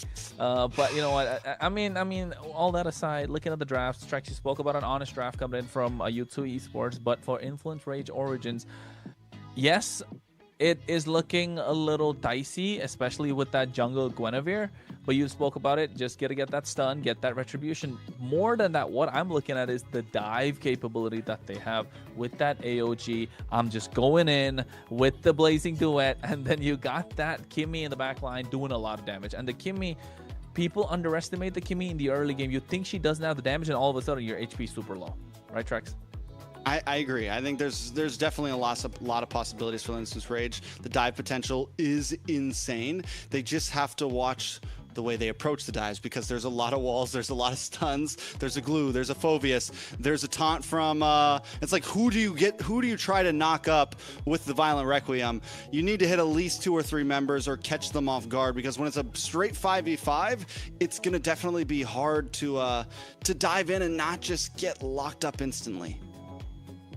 No, guys, I was thinking about how the draft of Influence Rage was going to work, right? We have the Kimmy on mid lane, a Claude on gold lane, and we have 2 jumpers. Oh, actually, 3 jumpers if you want to count Sora, but the Guinevere and the Gatot, most of the time when they're engaging, they're going to go from like point A to point B by literally jumping there, right? So I'm thinking about it, I'm like, how is the Kimmy going to be able to find an opening to really like follow up with the damage when we have such like long range jumpers setting for her? I think their fights are going to be heavily focused in those, like when it comes down to Lord pits, that's when they'll shine, when you're not super far away. Yeah, well, you're right about that, Trex. But folks, you don't gotta wait any longer. We're going straight into match number 2, game number 1. U2 Esports from Mexico versus Influence Rage Origins from Colombia. Blue and red, respectively. Kronos and Trex to bring you the action. Of course, our host, special guest, just grabbing some snacks while we're at it. Maracucho up against Sykes. Jungler versus jungler. And, you know, we talked about it before. The Gwynny does do well against the Fredrin. Wait a second, a lot of damage on to Zultra already. Oh, you're not giving Zultra the control that he needs on this glue, and that's what they needed to do anyway. Maracucho, you said it right, doing superb on this Guinevere, already applying the pressure. Yeah, and I mean, if Maracucho can find the right targets, can get onto Sykes in these pits, it can be huge. And if U2 Esports, like in this early game when they are more spread out, let Rage catch them off, like find little pickoffs, because there is lots of pick potential for Rage Origins. That can be a major win condition for Rage. U2 at this point, I think, just hold it together, play it safe in the early game. You don't need to get too crazy, and just play for this first turtle, second turtle, third turtle. And not just that, maybe wait for the mistakes that Origins will probably be making as we go into the game. And you're right, those neutral objectives are going to be super important. Oh, look at the bot side. Friendly fire. Standoff. Replic versus Plaga. We watched both of them have some amazing moments yesterday. Even though both these teams lost, Replic and Plaga both had some great gameplay in the gold lane. Yeah, I agree. And right now you can see already Zultra taking on low. He's playing with fire, a little bit four-man dive coming on at the same time. Violet Requiem able to secure that first blood. Yeah, this isn't a composition that you want to exactly get in their face. Zultra maybe being a little bit too aggressive. Ziggy does get vision on this turtle, but at that point, Zultra is going to be a little bit late, and you two might not be able to fight it. Yeah, and at the moment you can see, oh, Appraiser's Rat drops down, but they get that Violet Spatial Migration and the Retribution on point. Maracucho is having a great game at the moment. These neutral objectives, the turtle pits kind of dominated by Origins. 1-0 into the hands of Maracucho, plus a turtle. Rage Origins making quick rotations, moving around the map, and you two, after losing Zultra, are a little bit slow to the game. Taking a look at the items, nothing too out of the ordinary. We do see Delika go for the Juggernaut a little bit early. Just pick up a pair, just regular boots, nothing too crazy. And already going into some other items, we'll probably pick up tough boots here, just to make sure that we're not going to get too stunned up when all of you two wants to jump down onto us. Yeah, I agree, and I think even Ziggy as well probably going to go for the Dominance Ice early on, which is super important for them. My only thing is who's going to get that Chassis Pauldron first. That's going to be the game-changing item, right? Because you got both attack speed marksman on either side. And Noxus as well, if you kind of count him as a marksman, even though he's a mid laner, mage, whatever you want to call it. Origins have 1-0, but look at how slow the game's been going. Yeah, I mean, at this point, but I think both teams know what's on the line. And neither compositions are exactly hyper-aggressive. And neither of these teams came off as hyper-aggressive yesterday. They were able to win versus kind of slow playing, map control. Well, not win, but almost win their games. You two, especially in game number 1 against Leviathan, their macro was on point. Their communication was on point. Oh, that spatial migration almost hit. He didn't even get the Purify, but look at Delika, Eto, and Ziggy, but at the same time, Zultra. Oh, he's just not able to get anything in this river when you're playing the glue. Is Kimmy the answer now, Trex? I mean, Kimmy does seem like, honestly, in all reality, it's not a bad answer to the glue. You can constantly kite, you can stay away, but here comes the grab, the slam. Oh, and you can see already they're getting on top of Replic. Now he gets to go back with the help of the Purify. A lot of damage being dished down. Astro going in with the Unbreakable. Turtle in the favor of Rage Origins. Maracucho goes to Spatial Migration. Now the Violet Requiem is... Oh my goodness, what a... coming through. They were going in all right, along with the Shifting Skies. Ziggy goes down first. Replic able to get that kill. Sykes is going to be next to follow as Nox is able to find that one. They get their hands on the Turtle. Rage Origins, all guns blazing ahead of the 8-ball. Yeah, the Blazing Duet from Replic was perfectly timed there. A nice Spear Destruction down to the boss side. Plaga's not going to go for the lane switch. But Rage Origins just overall 2k gold lead, second turtle in, 3 kills. They're going to be able to take a tower here most likely. Ziggy can do nothing about it with Astro, Maracucho, and Replic all down here. They're just controlling these fights and controlling this game. They're controlling the fights, they're controlling the game, they're taking the game by their pace, they're setting the tempo. So this is going to be crucial for how U2 Esports are going to bounce back, right? They played a really good game yesterday. We need to see the bounce back from them. But Influence Rage Origins just so clean at the moment. Oh, a lot happening. Zultra going to the split, get the grab as well. It's terrifying. Astro not able to use the AOG to get out of harm's way. U2 Esports get a kill back. That's where U2, I think, is going to be able to really capitalize when everyone jumps together, when they stay as a unit. Obviously, they have to be careful and watch out for the Violent Requiem or the big AOG, but overall, the strategy is Ube-esque a little bit. You know, it's let's stick together, let's make sure the Plaga's getting free shots, let's make sure Inke's getting free shots, while the rest of the team is just holding down the front line. Yeah, they're holding down the front line really well. You can see already Radiant armor built for Sykes. Apart from that, I don't know how to take this though, Trex. You gotta help me out. Do you like the concentrated energy on the Guinevere as the first item? I mean, it seems like everyone has. We saw the same pickup yesterday. I don't think it's bad exactly. It's a little bit aggressive, but it seems like Rage Origins wants to be an aggressive team. Oh, they already get the kill with the help of the Shifting Skies and the Blazing Duet. Dalika Eto doing so much work here on this Sora. And this is what you spoke about earlier as well, right? It's not like the Valentina completely cuts off the Sora, but the Sora definitely has advantage if you can get the snowball going. I definitely have an advantage, and Dalika Eto has been doing a great job with it. Replica, I mean, normally you don't see a Claude pop off in a fight this early on. Normally it's like we hang out in the side lane, maybe we jump in, but we've seen 2 Blazing Duets already that were extremely important, that have been shredding down. Replic has been so proactive on the map, not just trying to get the gold lane experience, but be a part of team fights, even in the 4th, 5th, and 6th minute. And being a part of team fights is what they're doing. Rage Origins moving like a unit. Like you mentioned, Ube-esque at the same time. Split coming out from Zultra. Oh no, he's going back. I don't think Zultra's going to survive this. The AOG just separating him from the fight. He's trying to buy time, but he knows he's going to go down. Patrick looked goofy. Goofy enough for Origins to take down. Zultra's not having a good game here. We saw some great plays from him yesterday, but you mentioned it a lot yesterday. We also saw some slight mess-ups, and we're seeing more of those today in game number 1 against Rage Origins. Zultra has to be able to be the one to set things up for his team, and if he can't do it, they get, oh no, they go for the Shifting Sky, but look at that Blake, he's going to the Blazing, doing a lot of damage, being dished down, but at the same time, you see Maracucho with that spatial migration, getting the knockup, but Ziggy is bouncing on top of them. A 1-for-1 trade, goal for EXP, and U2 Esports looking to bounce back. They find another. Here comes the Shifting Skies at the same time from Dalika Eto as well, looking to get on top of Sykes as well as Zultra. But Zultra finding the grab, not able to pull him back. This is the turnaround that U2 Esports were looking for. I mean, it's not a full turnaround, but definitely a huge step in the right direction. Can they translate this into a tower, into some more gold? Try to get that 2,000 gold lead down.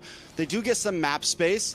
Maracucho is going to be back up, and Rage Origins are taking the loss well, at least. They didn't lose mid-tower. They didn't lose anything too major on the map, but U2, it's showing that they've hit a power spike now and that they can put out a fight. Plaga, 2-0-0, was able to get that final shot onto Replic after he dived a little bit too deep, and that's going to be huge in the hands of U2 Esports. If Plaga can continue on this pace, then the damage can finally start being to be unloaded. And not just that, one good thing, a saving grace you can say for Rage Origins at the moment is Astro getting the Chastis Pauldron. Going to slow down the attack speed from Plaga, but is that really going to be enough? I mean, the damage will still be there. And it's all going to be about who he targets. Yeah, Maracucho ready to go in the spatial migration. At a moment's notice, you can see Lord already taking out below 10,000 HP, and now they get the grab on top of them as well. Braze comes down with Retribution coming in with the Violent Requiem, what a dark wave at the same time. AOG all being thrown in, and SOD missing every single person. They get 2 members in the process. Rage Origins with the Lord and the advantage, but Plaga able to find something in return. Maracucho's been playing such a great game. From every single objective has gone into the hands of Maracucho, even the ones that U2 Esports are heavily contesting. Sykes tries to drop down that Appraiser's Wrath, but every time Maracucho still gets the Retri over him, even when they're the same level. Maracucho is diffing him right now in the pit. Hey man, I told you about this. Maracucho's the one to watch out for in Origin. Said it yesterday, saying it today. He's the one that has more experience out of everyone in that team, and you can see why the spatial migration working out so well. Goes back in with Wild Requiem, gets a knock-up, and now Repli comes in with a Blazing Duet, gets another. 3 members down, double kill with the AOG to follow at the same time. That's 4, and now Origins are looking to go for the throat. They're gonna go for the end. Only Plaga left standing, no Purify whatsoever. The Lord is already down. He has to fend off 4 members, or rather 5, and it's not looking good as you Rage Origins get a wipeout, and they say it's to U2 Esports. What a match from Rage Origins. Knockup after knockup after after knock up there. The AOG to the Violent Requiem to another back-to-back. I mean, they were just all over the place. There was nothing that you two could do at the end of that match. Yeah, I remember Trex mentioning somewhere along the line saying Ube strat, but on the side of Rage Origins, they had both Kimmy and Claude to Ube around. From minute one, we were able to see both marksmen be able to be active and alive in every fight, farm, and basically dominate the game. And what I really liked about the top pick was the ability to not only engage in every fight, but also we also saw him take glue back to, you know, the south. The south, but you know, I stand corrected. Thank you. I'm learning. But I stand corrected once again. This was most definitely our shortest game. Another one, yeah. That was First Lord End, right? First Lord End. So it had to be around 10 minutes. 12 minutes. Yeah, it was around 11 minutes. Yeah. Like that's crazy, guys. I don't think I've witnessed a 12-minute tournament game ever. Oh no, that wasn't even 12 minutes. We're moving. You saying you never got 12-minuted, Ashley? That's less than 11 Hell minutes, no. Okay, maybe 10 minutes 30 seconds, man. 10 minutes 30 10 minutes 30 seconds. That's what I felt. Yeah, that was because it was First Lord, and they got that Lord fast. That might go down as fastest game so far. And looking at some of these highlights, we're gonna see some things. And I mentioned it. Yes, U2 was going for the Ube, and one of the risks of that, like when you're that grouped up and you're up against such a heavy AoE composition that Rage Origin had, you got to be careful about how you approach the fights. And it seems like every time they grouped up, Rage Origins was ready for it with the knockups, with the shifting clouds, with the AOG, with the Violent Requiem, all to pair up with Replic, who can just come in and clean house. It was disgusting the way these combos were working on the side of Rage. And not just that, right? It's about layering those skills so well, the combos, like you mentioned, the timing of it all, and the fact that every time U2 Esports got a target and they were able to make it out with the AOG or even using the shifting skies is just not working out for U2 Esports. Just behind the 8-ball from the draft, and Rage Origins just knew how to capitalize, knew how to punish, has made it difficult. And Plaga on this Moskov there wasn't much room for him to, you know, farm up and be ready for late game because, you know, a Moskov needs items. That's the one thing Moskov needs to be able to scale and really do well in the late game, but Rising Origins was able to basically have them on a chokehold and end in 12 minutes. Yeah, I mean, Replic from gold lane to gold lane. Replic was consistently the more proactive one. Plaga had a small moment of like, oh, are we going to see something here? Are we going to be able to pop off? And Rage Origins knew, no, that timer's not happening. We're ending this in 10 minutes. They could have ended it in 10:20, but they brought out the recalls, honestly, so it dragged on for another 15 seconds. And with that, we do announce the MVP. Nox 7-0-5, Kronos. Yeah, 7-0-5 on this Kimmy. We spoke about it, but we kind of made a face, right, when we saw that first pick in the draft alongside the Claude. We know they were locking in with those damage dealers, and spoke about it early as well on this Kimmy. You're really looking to see how the damage is there in the early game. It's present. It's not like it's lacking. Usually you have some mid laners that look to scale, but this Kimmy has damage from the get-go and scales so well if you have the right frontliner. You can see the positioning working out as well. Every time present in the fight, in the back line, pew, pew, pew, pew, the whole time. And then a lot of damage just goes down.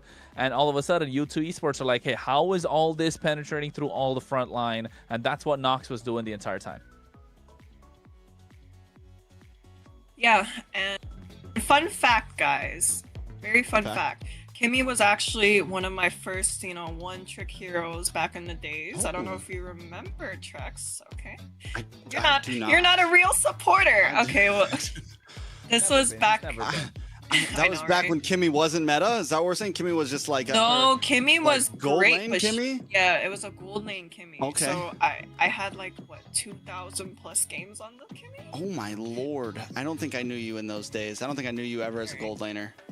Well, unfortunately, and this time I can say this with no ego. the Kimmy that I was seeing today was a lot, different from what I used to be on this Kimmy. It was a lot better. This guy was able to initiate fights with his ult and also be able to follow up rather than what I thought initially. I thought it was going to be hard for the Kimmy to walk up with all of the Gwyn and Gatot jumping 20,000 miles away, and that's why this guy has a well-deserving MVP. Talk to us about the Gatot, though, Ashley. What do you think about the Gatot? Going in. That was good. Good man. That was really good. Yeah. I mean, he was having like spot on ults. Sorry, I call it go ins, but he was having spot on ults. He was able to take a glue all the way back to around the tier 1 turret, and yeah, I love the Gatot pick actually. Like that was a very good pick from the side of Influence Rage. I agree, and I think starting off with the draft and the early game itself, Trex, we saw how Zultra was trying to contest that river, and instantly the Gatot alongside the Kimmy pushing him back, forcing an early flicker in like 1 minute 20 seconds or 1 minute 10 seconds, and then giving up the control of the river immediately, especially as a glue when we know they need that. They need to get Brawly. Did it feel like the game slipped away right then and there, especially when Maracucho came in with that spatial migration? I think once we saw Zultra start to get a little bullied, the game wasn't exactly given over. If Zultra wouldn't have kept on trying to be so aggressive, I think Zultra needs to be like, okay, wait, maybe this isn't the composition I want to walk up on as a glue. But he kept on doing it, and that's just opening up space for them to deal with that. Another thing is, we've been wondering, all right, how do you deal with the glue? Glue's just a pain to everybody. Don't pick a hero that walks up. Pick a hero that jumps in. Go for things like the Gatot. Go for things like the Gwenny. Go for someone that doesn't have to, that can just jump over that skill 1, that's not going to get stumped up, that can easily close the distance, right? And if you do get the grab onto me, I'm taking you back to the south. Ow, where'd you learn that one from? You like that? You like that? What you call it? Callback. Yeah, I'm writing notes. Just like how I'm writing notes on, okay, glue pick a tot. Glue pick a tot. It just works out, Well, that was only game number 1, though, right? That was only game number 1. We still got game number 2 for them to get the victory. If Influence Rage Origins are looking to go for a sweep, or are U2 Esports looking to get a comeback. So at the same time, I was trying to take a look to see if we would probably have an interview if that happens. But anyways, that for later. I think I'm a little thinking that too far ahead. But now we kind of are, as we're getting deeper and deeper right now with MCT AMER, with day number 1 down, now in day number 2, we're slowly starting to see the pieces, slowly starting to see the meta kind of build for the entire tournament, right? Because before the tournament, yes, in the scrim, certain things work out, but in the tournament, slowly the meta starts building with the picks that are more comfortable. You start seeing what works and what doesn't against who. So far, clearly the glue has been a mainstay. The Phoveus has been such a mainstay. There's been Valentina that's been constant. The Harley's always banned out. The Zetian for some reason's always there as well. It's not so prominent in other regions, but here in AMER, the Zetian's doing so well. And I think it's just coming down to finding those answers, like you mentioned, Drex, with that glue being countered by the Guinevere, the Gatotkacha. Yeah, so all these are there. Apart from that, something that's there throughout the Claude, the Kimmies, the Carries, the Yves. Although they've kind of switched up places now, what are we looking at, Trex? Well, we're definitely looking at some possibilities. The glue, I mean, let's be real. The glue, the Fredrin, all of these picks are still strong picks, and they're still available to Influence Rage. We got to see Influence Rage with a pretty abstract composition that still worked very well, an aggressive composition that they were able to pull off. And we know from yesterday they can still pull off simple compositions. So right now, Influence Rage definitely kind of in control of the draft, at least in terms of picks and what they want to play. Honestly, for me, I feel like Influence Rage is picking up the pieces from yesterday and, really taking a dive into these comps, such as like the double marksman comps, the top pick into the glue, even though they don't have a coach here, it's still working out for them so far. But on the side of U2, they really have to show up for the second game, and we're going to see more of how the teams are performing at this rate. we can talk of the game all we want, but Plaga, bro. Plaga. Plaga. He looks that like he's ready to rock and roll. He's ready. You just gotta give him a call. Just hit me up, bro. I'm right around the corner. You know, he's ready to rock and roll at the moment. Especially, bro. Look at the hair. That's crazy, man. Perspectives exposed. He looks like he would pull up. 3, 2, Not gonna lie, yeah. 1. First Boxy pick left though, open. that's a Basha quick pick Yeah. over to the side of Influence Rage. Yesterday for jungle, we got to see Maracuja play the Fredrin, the Suyu. Now he's going to play the Guinevere and the Basha. We're seeing a lot of variety from the side of Influence Rage, and this is what I was talking about earlier. It seems like the roster does run deep. Yeah, a lot of utility picks coming up, and actually I can't say I'm surprised that the Boxer was let go because, you know, like usual, we see the Zuzhin ban, the Marcel ban, and the Freya ban. But honestly, like, and from what I think I would have preferred to ban the Boxer over the Freya. What do you think, Kronos? No. No? Freya's gotta go. No, Freya's gotta go. It's too oppressive. It like not aggressive. I would say oppressive is the style of Freya, but I definitely would. I'd rather the Freya not be there all game than let the Boxer through. Yes, there's Boxer. You can build around it, but you can kind of put a stop to it. But the Freya is just like, you really have to find a way to slow down this Freya.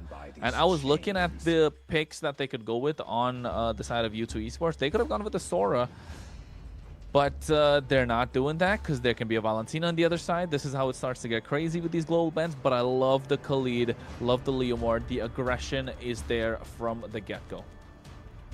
And I think on the side of U2, for third pick, you lock in something like the Claude here with the carry already gone, and you're not able to pick up the Moskov. You don't want to get your gold lane into a bad position. Influence Rage, though, on the gun, do you lock in the Yve's gone? Do you lock in Valentina here? Crowned by heaven's mandate.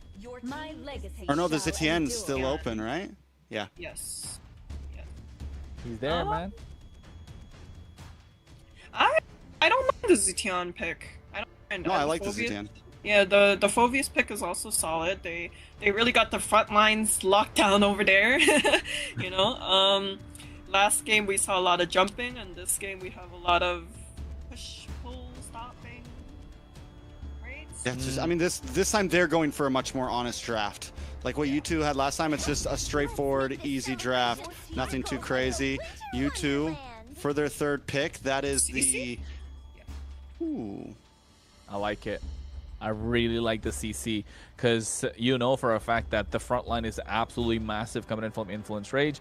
You know Leomord is there for the finish. The Khalid, yes, he can dominate the river, but you need someone to shred down. You cannot always rely on your goal laner to dish out the damage, especially with the Leomord. You want someone to poke down the opposition so he can go for the finish with the Steed, and that's what the CC does, and does that really well. Not just against the Phoveus, but against the Boxia too. And immediately taking out whatever can contest the river against the Khalid. That's going to be that Hilda taken off. We're probably going to see a Grok being banned out as well from U2 Esports. But Influence Rage, they definitely need some control. Yeah, or does U2 ban out the glue here? Because that's still open for the side of Influence Rage if they want it in the room. Wait, Thoughts? guys. Go.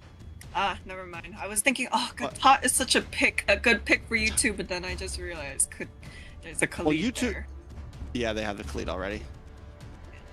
And do we think that CC still gonna just hang out in EXP lane? We're not gonna see something like a gold lane CC? Could be. Could be possible. I think it's possible just because of the fact that they do have such a tanky front line for Influence Rage, right? But then again, you know now that Influence Rage are going to go for a marksman in the goal lane because they're really lacking the damage. So marksman against no marksman, unless U2 Esports go all in with the chip saying that we want to go with this early game composition and we know we can secure the win with the heavy snowball, then yes, possibly. But for that, a lot of factors, you know, you need to dot the I's, cross their T's, especially with this glue that could come in from Influence Rage later on. So this final pick, or rather this next pick, is going to be a really strong mid laner. Probably the Valentina is not available right now. Zetian's not there. Kimi is already banned out. Jushin's not available. What are we looking at, Ashley?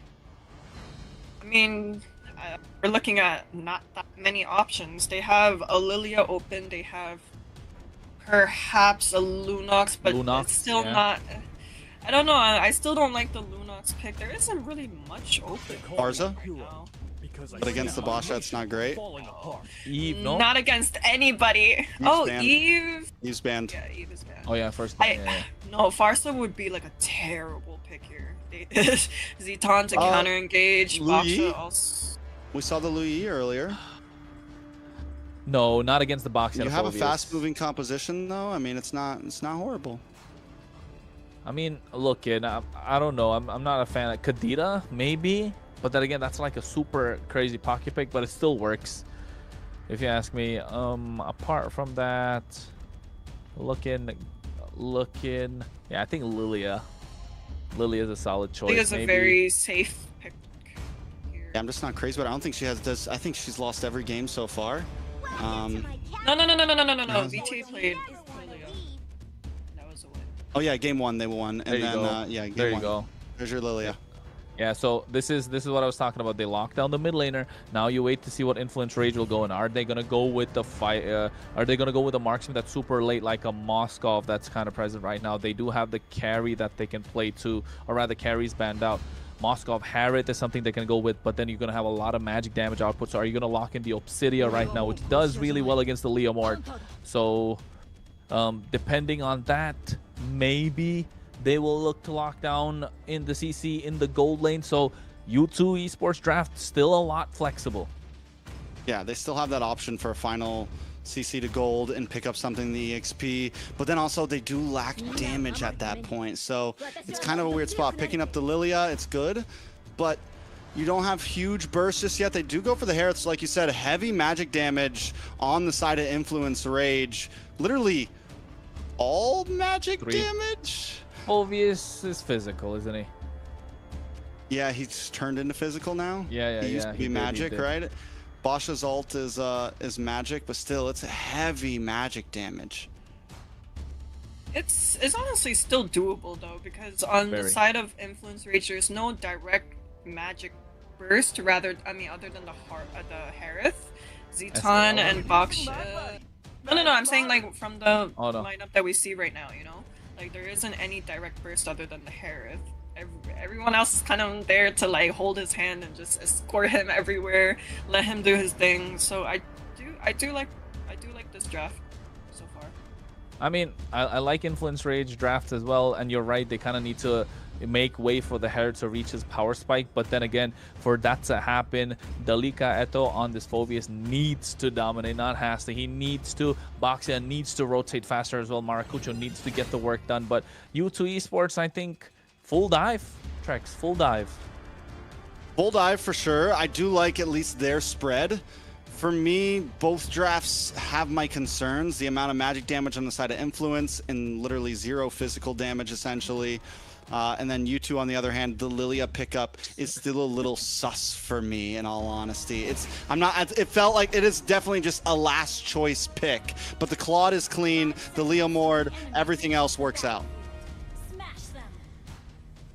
Very true indeed. As we're getting ready to go into the game, folks, a beautiful graphic like always. It's going to be game number 2 in this best of 3. U2 Esports needs to find a way to find a comeback. Otherwise, Influence Rage O-Rings are going to take it 2-0. It's 1-0 already. And now in the game, Maracucho Sykes was going to make it out first out of the jungle. Yeah, Maracucho had a great game last time. Now you get the hands on a Basha, which has been one of the most contested jungle picks we've seen.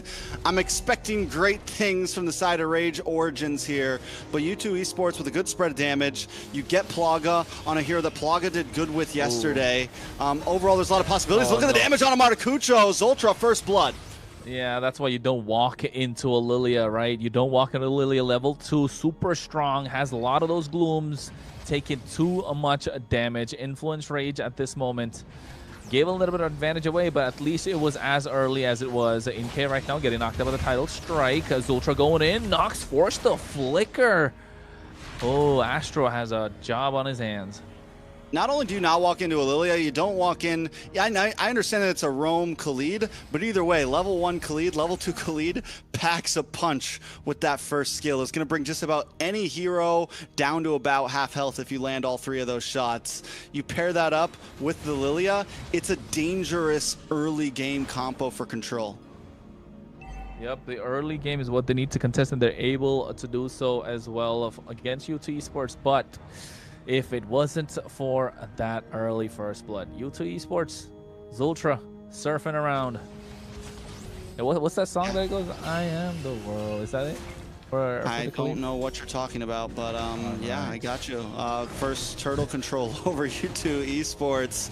I thought you were going to go with a completely different song, and then you said that, and I'm like, what is he talking about? I was thinking like what were you Surfing thinking USA, about? or who knows, you know, he's like surfing around. But anyways, first turtle does go to the side of U2 Esports, completely uncontested by Rage Origins, which I do think is a good move. Pre-level 4, this isn't their game. It's gonna, everyone needs to hit the spikes. Oh! Hey, Black Shoes baited out as well. Only from the title strike. Even the Purified is going to be clean. Zultra goes in with the Raging Sands from 3 members, but no follow-up come through. Look at Maracucho goes straight into the back line. Inkay looking to be the target, but here comes the Steed. They get the kill. The Fury of the Phoenix to put them in place as well, but Maracucho get taken down. Tsunami Slam to lock away Zultra, and they find one more back. Luckily, Sykes saved that there, made it an even trade. But that Zultra re-engaging, for how good U2's communications were yesterday with all of them in the same room, today there just seems to be some disconnect overall. Yeah, I agree. I think they're not on the same page. Different ideas, maybe, before the fight starts. I don't know what it is. They need to shake it off, because if this keeps up, they're going to be a 2-0. But meanwhile, on the top side, U2 Esports, at least this time, they were on the same page. I mean, don't get me wrong. I still feel like that fight was worth it. The 2-2 trade. Sykes getting 2 kills this early on is huge for a Leomord. So yes, still worth it. But I'm just worried with some of the decisions that Zultra has made. We have seen him play much better this game so far than last time. He made some great plays, but we're still seeing a few small issues. Getting a kill into the hands of Plaga on the gold lane, though, extremely important. Plaga just needs to escape this one. He makes it out alive. I think he's doing really well against Replic in the goal lane, of course. Applying the pressure where it's important. Nox able to get a fast clear. 5 seconds to the turtle tracks. I'm really glad that Plaga went for the Purify this game. Like I said previously in some previous matches, Claude is one of those heroes that you can pick up the Purify so safely just because of how much he can move and groove without a flicker anyways.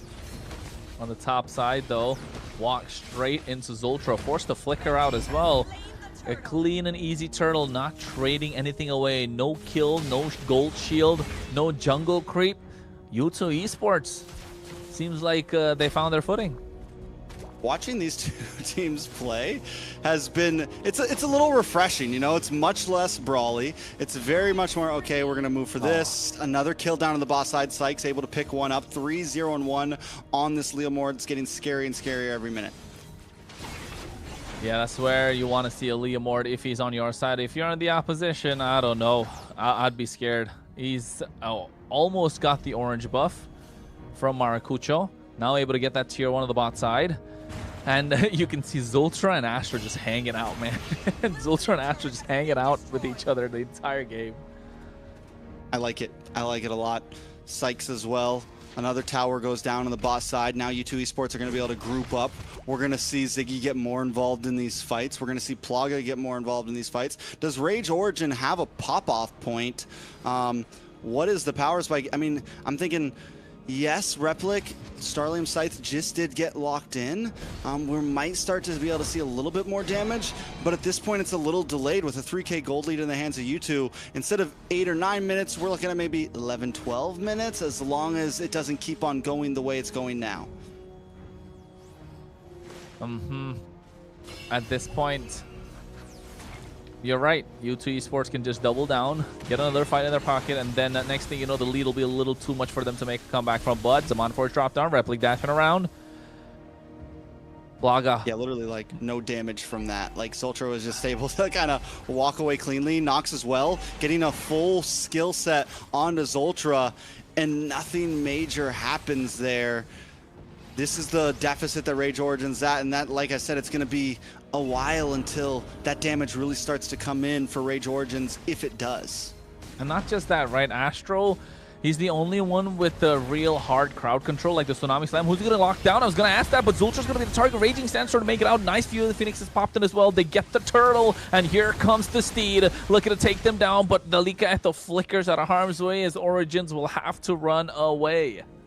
Yeah, perfect combo that you could think of. You get the Tsunami Slam, but again, it's onto Zultra. And Zultra's just too tanky right now as the Khalid. He's able to withstand so many shots. Rage Origins, they are still playing it patient, which is good. Astro looking for something here. Doesn't connect, but they are able to at least defend the tower. Yeah, they're able to defend the tower well. But then again, I was just saying that never mind, I can't speak my mind, man. Dalika, they're going in. Infernal Pursuit going to be taken down by NK, and you can see Zultra just zoning away the entire lineup of Rage Origins by himself. Yeah, and U2 Esports doesn't overpress it. They find that moment, they get that kill, they back off. It is a slow chokehold at this point, slowly just taking the breath away from Rage Origins. We get a tower, we get a kill, we get another 1,000 gold, and Rage Origins can literally do nothing about it right now. They don't have a way in. Even if they get a Tsunami Slam, it's not enough. Lord gonna be coming up here soon. And do they even contest it, or do they just hold on for a bit longer? I think they just let it go, hold on a little bit longer. Oh, wait.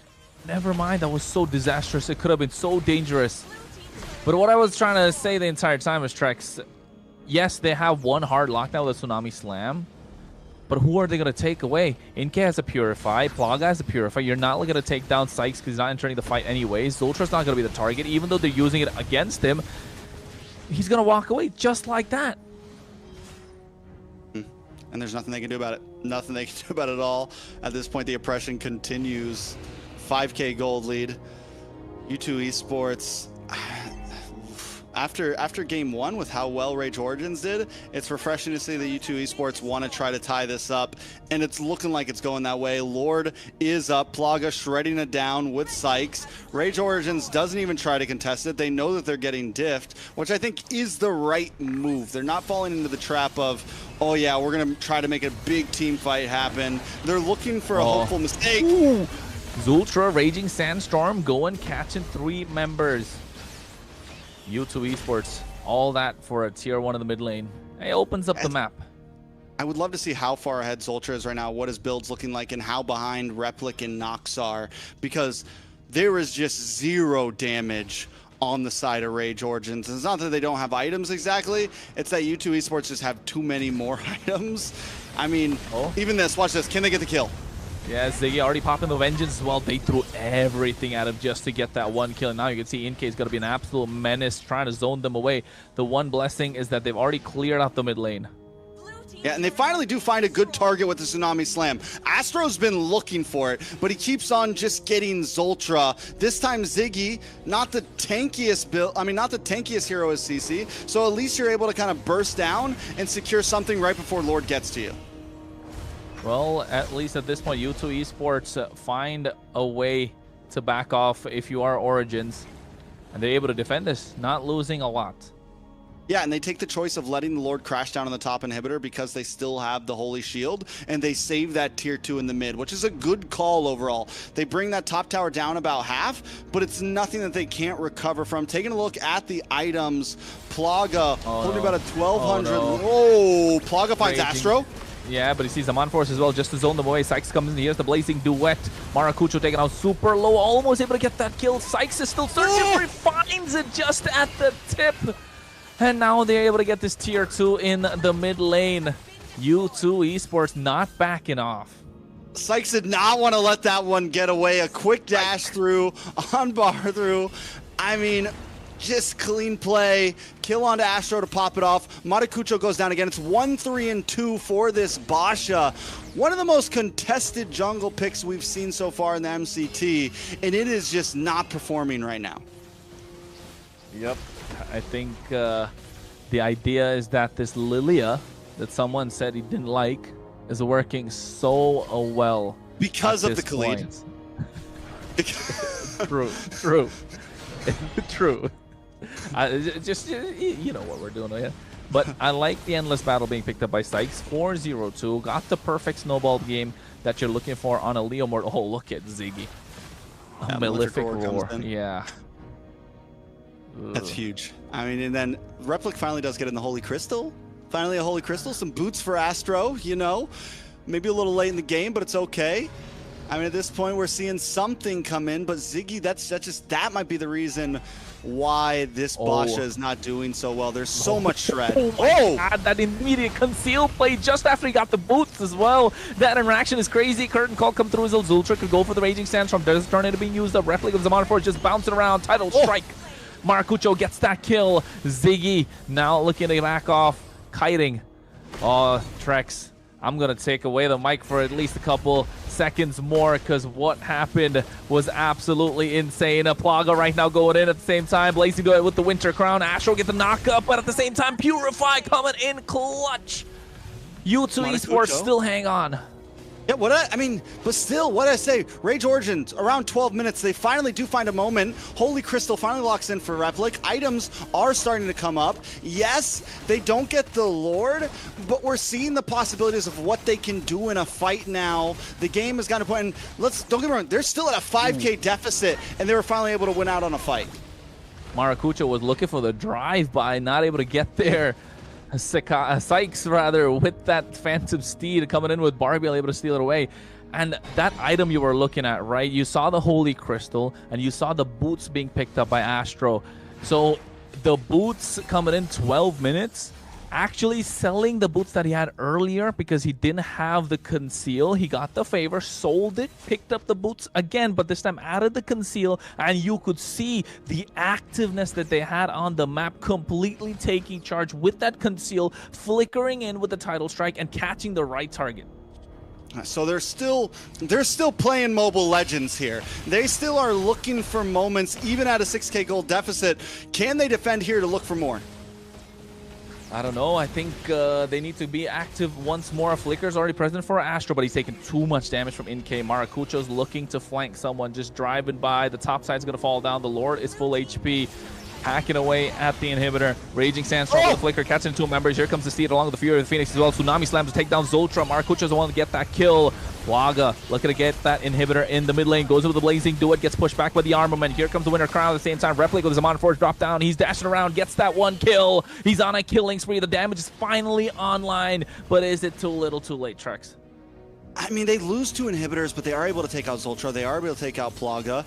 So it's not a complete loss for Rage. I think no matter what, they were going to lose some inhibitors in that push. And the fact they got something, maybe more here. Oh wait, here comes with the Steed. They're able to clear the wave. NK, this is what the Lilia provides, a lot of wave clear. Look at the way Ziggy is playing the off lanes right now. Bot lane just slow pushing in, forcing Rage Origins to give up the map space that they just thought they earned. And this is something that U2 does do well, play the map. And even when they're falling behind, it's like, okay, yeah, they're going to gain some ground, but we're quickly going to turn the map red again. And look at the way all the waves are pushing in once more towards Rage Origins. But, yeah. And oh wait, conceal play. Are we going to see them be active again? He goes for the title strike, Astro, but gets caught out this time. Not able to pull off the flicker. Gets a Tsunami Slam, but onto Ziggy. Here comes the Fury of the Phoenix as well in place. They get the one kill. Here comes the Raging Sun from Zultra on the back line. Nox is being pushed back. Here comes Plaga with the Blazing Duet. Literally catch Nox. They find 3 members, possibly 4. And Dalika at the left standing. And I don't think he's going to be able to defend. He's a lonely. Phoveus just came back. Now looking to get back some HP. You got 4 minions, 2 cannons trying to defend as Plaga locks down the base crystal. They look for a wipeout, and they get that in the end. It's a stomp for a stomp. Influence Rage starts it off, but U2 doesn't want to go down just yet. They hold a strong 5K gold lead through most of that match. Ashley, what are your thoughts? Yeah, definitely. The pressure from the side of U2 Esports was definitely pressuring we were able to see what Rage Origins did to U2 Esports in Game 2, right? We saw the Lilia and Khalid played a huge impact and a huge threat starting from the laning phase, you know? And it took everything from the side of Rage Origins to even take down one person. We saw mid-game it took like, what, 5 people to take down the Leomord, and it was honestly easily punished, you know? Flicker, conceal, encourage, like all of that was being used to take down one person. And now that I think about it, guys, and correct me if I'm wrong, I believe Kalea has a 0% win rate so far in the MCT. Very possible. Someone has been doing their homework. Very possible. She's got Wikipedia up right now. She's like, ooh. Don't even correct me if I'm wrong, because I already know the answer. I'm right. Well, I said correct me if I'm wrong, even though I'm never wrong. I'm kidding. Whoa. I'm kidding, guys. I'm kidding. But yeah, like I agree. wonderful performance. Like we're now going to Game 3. Kronos? No, go ahead. You're saying you agree No. with something. Go ahead. No. Go ahead. I definitely agree. I think you two played a great game. I want to point back to the fact that I'm ready to see the items, because I want to see if Zultra just has nothing but magic defense on. Because honestly, the fact that they were just able to absorb so much damage speaks volumes early on. It's like, what do you just pick up Radiant Armor first? You just go into straight magic defense. And even when they finally, it took so long for them to come online, and even then it was still hard to get kills. Just to get one member, they had to blow a whole kit. Everyone had to use their ults essentially just to get one enemy hero, right? And maybe turn that into 2 or 3. So it was a hard fought battle from the very start from Influence Rage, and that never stopped. Yeah, and I think that lack of physical damage was really showing, because now Dominance Ice adds magic defense as well. So is such an important item. The life drain effect is so crazy. So probably the only physical defense item that he had was definitely the Dominance Ice. But apart from that, I can imagine just full magic defense, not going to be taken down so easily. And this is what a Khalid provides, right? This is why we want to see Khalid more often prioritized by teams that have played before. And well, hey, U2 Esports kind of pulling that off. Now it's a 1-to-1. Going into the next game, what can we expect, Ashley? There you go, putting me on the spot again. Like every time I'm like, I'm like, oh, I like this draft more, and then they end up losing. I'm like, okay, I like this draft more. They end up losing. I'm just Welcome like, to being a caster. I mean, yeah. Now you know how we feel. Now you know how we feel. I mean, she got a new career path now, don't you? I mean, just saying, if you want to in the future, the door's always open, right? That's what Julie said. I don't know. There's still a lot to go, but hey, at least now, the caster's curse makes sense to me. It all makes sense to me now. We try our best, but a lot of times we're wrong. That's just the situation. You know, you can never account for how players are going to play. Taking a look at these items, though, yes, Radiant Armor, Athena Shield, Dominance Ice, Zultra just untouchable by the end of that game. And even at the beginning, here's the thing, Khalid's not the tankiest roamer, you know? Like, yes, he's a bulky boy, but he's still a fighter roamer, essentially. And that early in the game, he should not have been able to absorb that much damage. I mean, Replic and Nox were doing nothing to him in the first 7 minutes. Essentially, it took until about minute 12 for them to even be able to output a little bit of damage. Yeah, it took a really long time for them to get that. They needed to get that Holy Crystal that you were talking about earlier on the hands of Replic. And apart from that, they even had the Fear of the Phoenix. They had the crowd control skills. They just didn't have the damage output. Nice. You can see that Zultra was taking the charge with these Raging Sandstorms. And again, walking out like nothing really happened, right? Just a tickle. The only way they really got somebody down is when they unlocked, or rather they pulled in with that Tsunami Slam. So you can tell U2 Esports really drafted well this game, which is kind of rare to see Rage Origins go with the kind of a okay-ish draft into the game, right? Looking at all the games that they've played so far, it feels like this wasn't the best draft coming in from Rage Origins, Ashley. Yeah, I definitely agree with that. Like the only damage output from the side of Rage Origins was the Harith, right? And what happens when early to mid game, your whole entire team is falling behind. But Most for me, the definitely. MVP might, go to the Khalid per se, but it will be awarded to Lilia. No, it's the pick that doesn't make sense to some person over there. 317. I didn't say it didn't make sense. I said it was a little sus. I just want to also say that you guys thought the all Magic draft was amazing, and Hey, we never said I just amazing. want to We throw never that said out. amazing. No, we that said out. it could work. We said it could work. We see it So, happening, but then again, there were conditions. The Phobius had to play like crazy. Maracuja had to be super aggressive on that. They all had to play Abaxia. perfectly. Yeah. No, I mean, he was aggressive early game, but Inkay was the one that put the stop, got that first blood, then all of a sudden, like, everything just comes crumbling down for the side of Influence Rage Origins. And you can see why Inkay was the MVP as well. Just sitting pretty in the back line, dishing out so much damage. They don't even see it coming, and that's the problem with the Lilia as well. I never really see the damage coming in from Lilia. When it's like a super massive brawly fight, you Yeah. just don't see it coming. All of a sudden, you're just super low. It's hard to keep track of, honestly, because the glooms are already sitting there. Bombs pop off, and out of nowhere, everyone's brought down to about half health. And I do have to say, the good combo is that, like, the Lilia, I think something we could see a lot in the future, the Lilia Khalid just pair well together. They're both fast moving, they're both able to kite around, and they pack a big punch pre-level 4, right? Pre-level 4, you can put a lot of pressure down, and if you're able to get a first blood like they did, it just turns into more and more. Yeah, like the trio mid was just there, and like all games start from the mid game, the mid lane, the jungler just connecting as a trio, and that's what we were seeing on the side of Influence Rage. Wait, sorry, Was just there. U2 and Influence Rage. But yeah, now that we're seeing that the Khalid and Lilia matchup was definitely a lot stronger than what we saw with the Kalea and Zetian. So what do you think, Kronos? We're proud of you. We're proud of you, Proud of you, Ashley. You get in Zetian. there. We're proud of you. Not gonna lie. I just gotta get bullied enough times to really from day like. one to now. Yeah, it's like I can't go out there and get bullied again. Yesterday was horrible. That's how. See, I told you guys. That's how you make Ashley get better. You have to, All right, don't make this a competition, okay? I don't like getting bullied. Yeah, come on, Trex, don't be a bully. But then again, folks, you're watching the MCT. If you didn't know what you were watching, MCT America's North.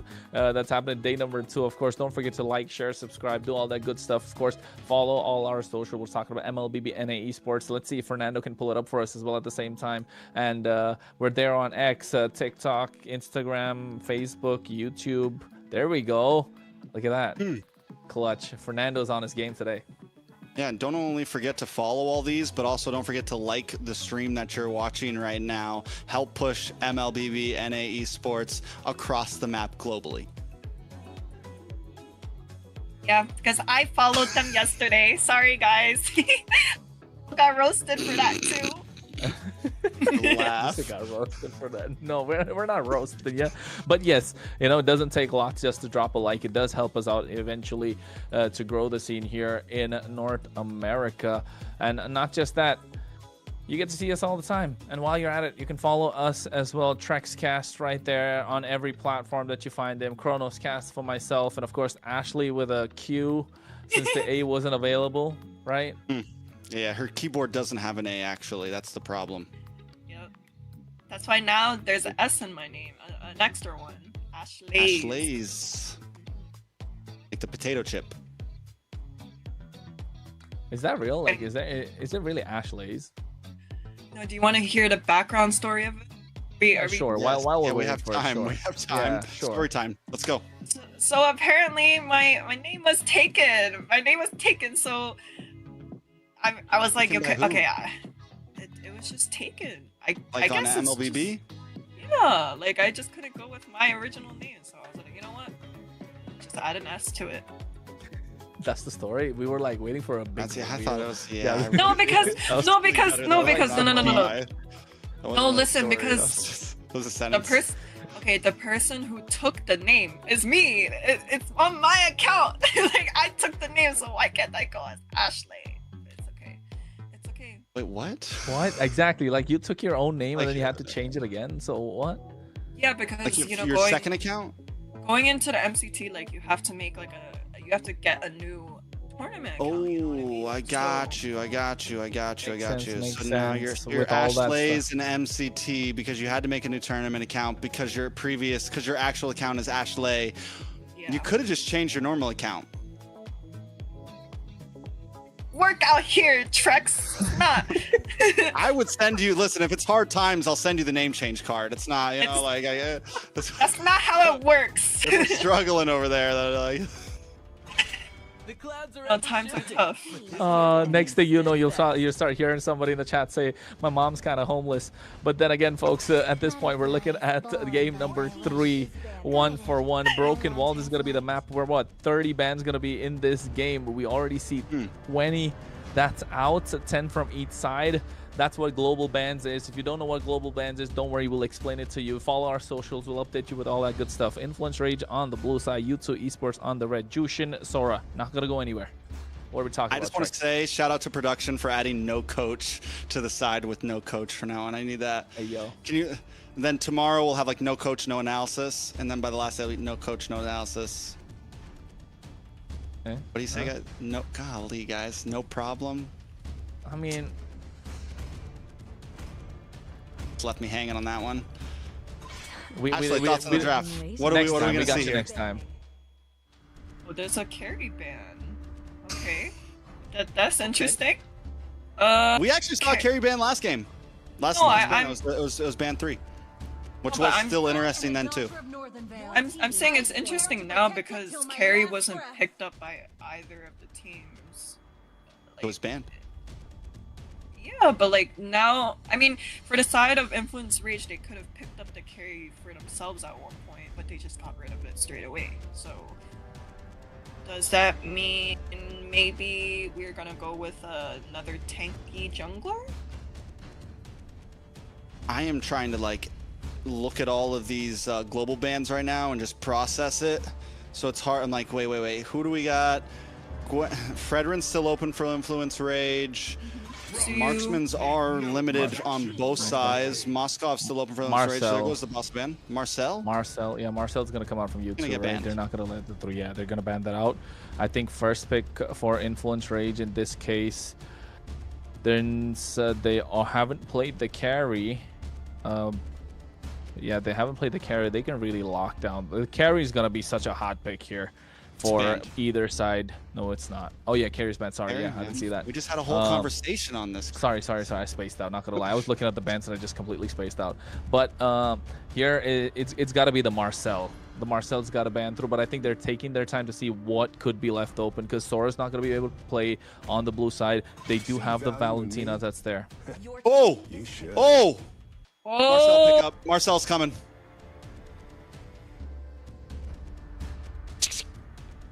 Do you first pick the Marcel here, Ashley? 100%. Do you first pick the Marcel and give over the Valentina and the you give over what, the Valentina and the... How can they play Valentina? They can't play Valentina. Valentina. Oh, they can't. It's Influence Rage that can play Valentina.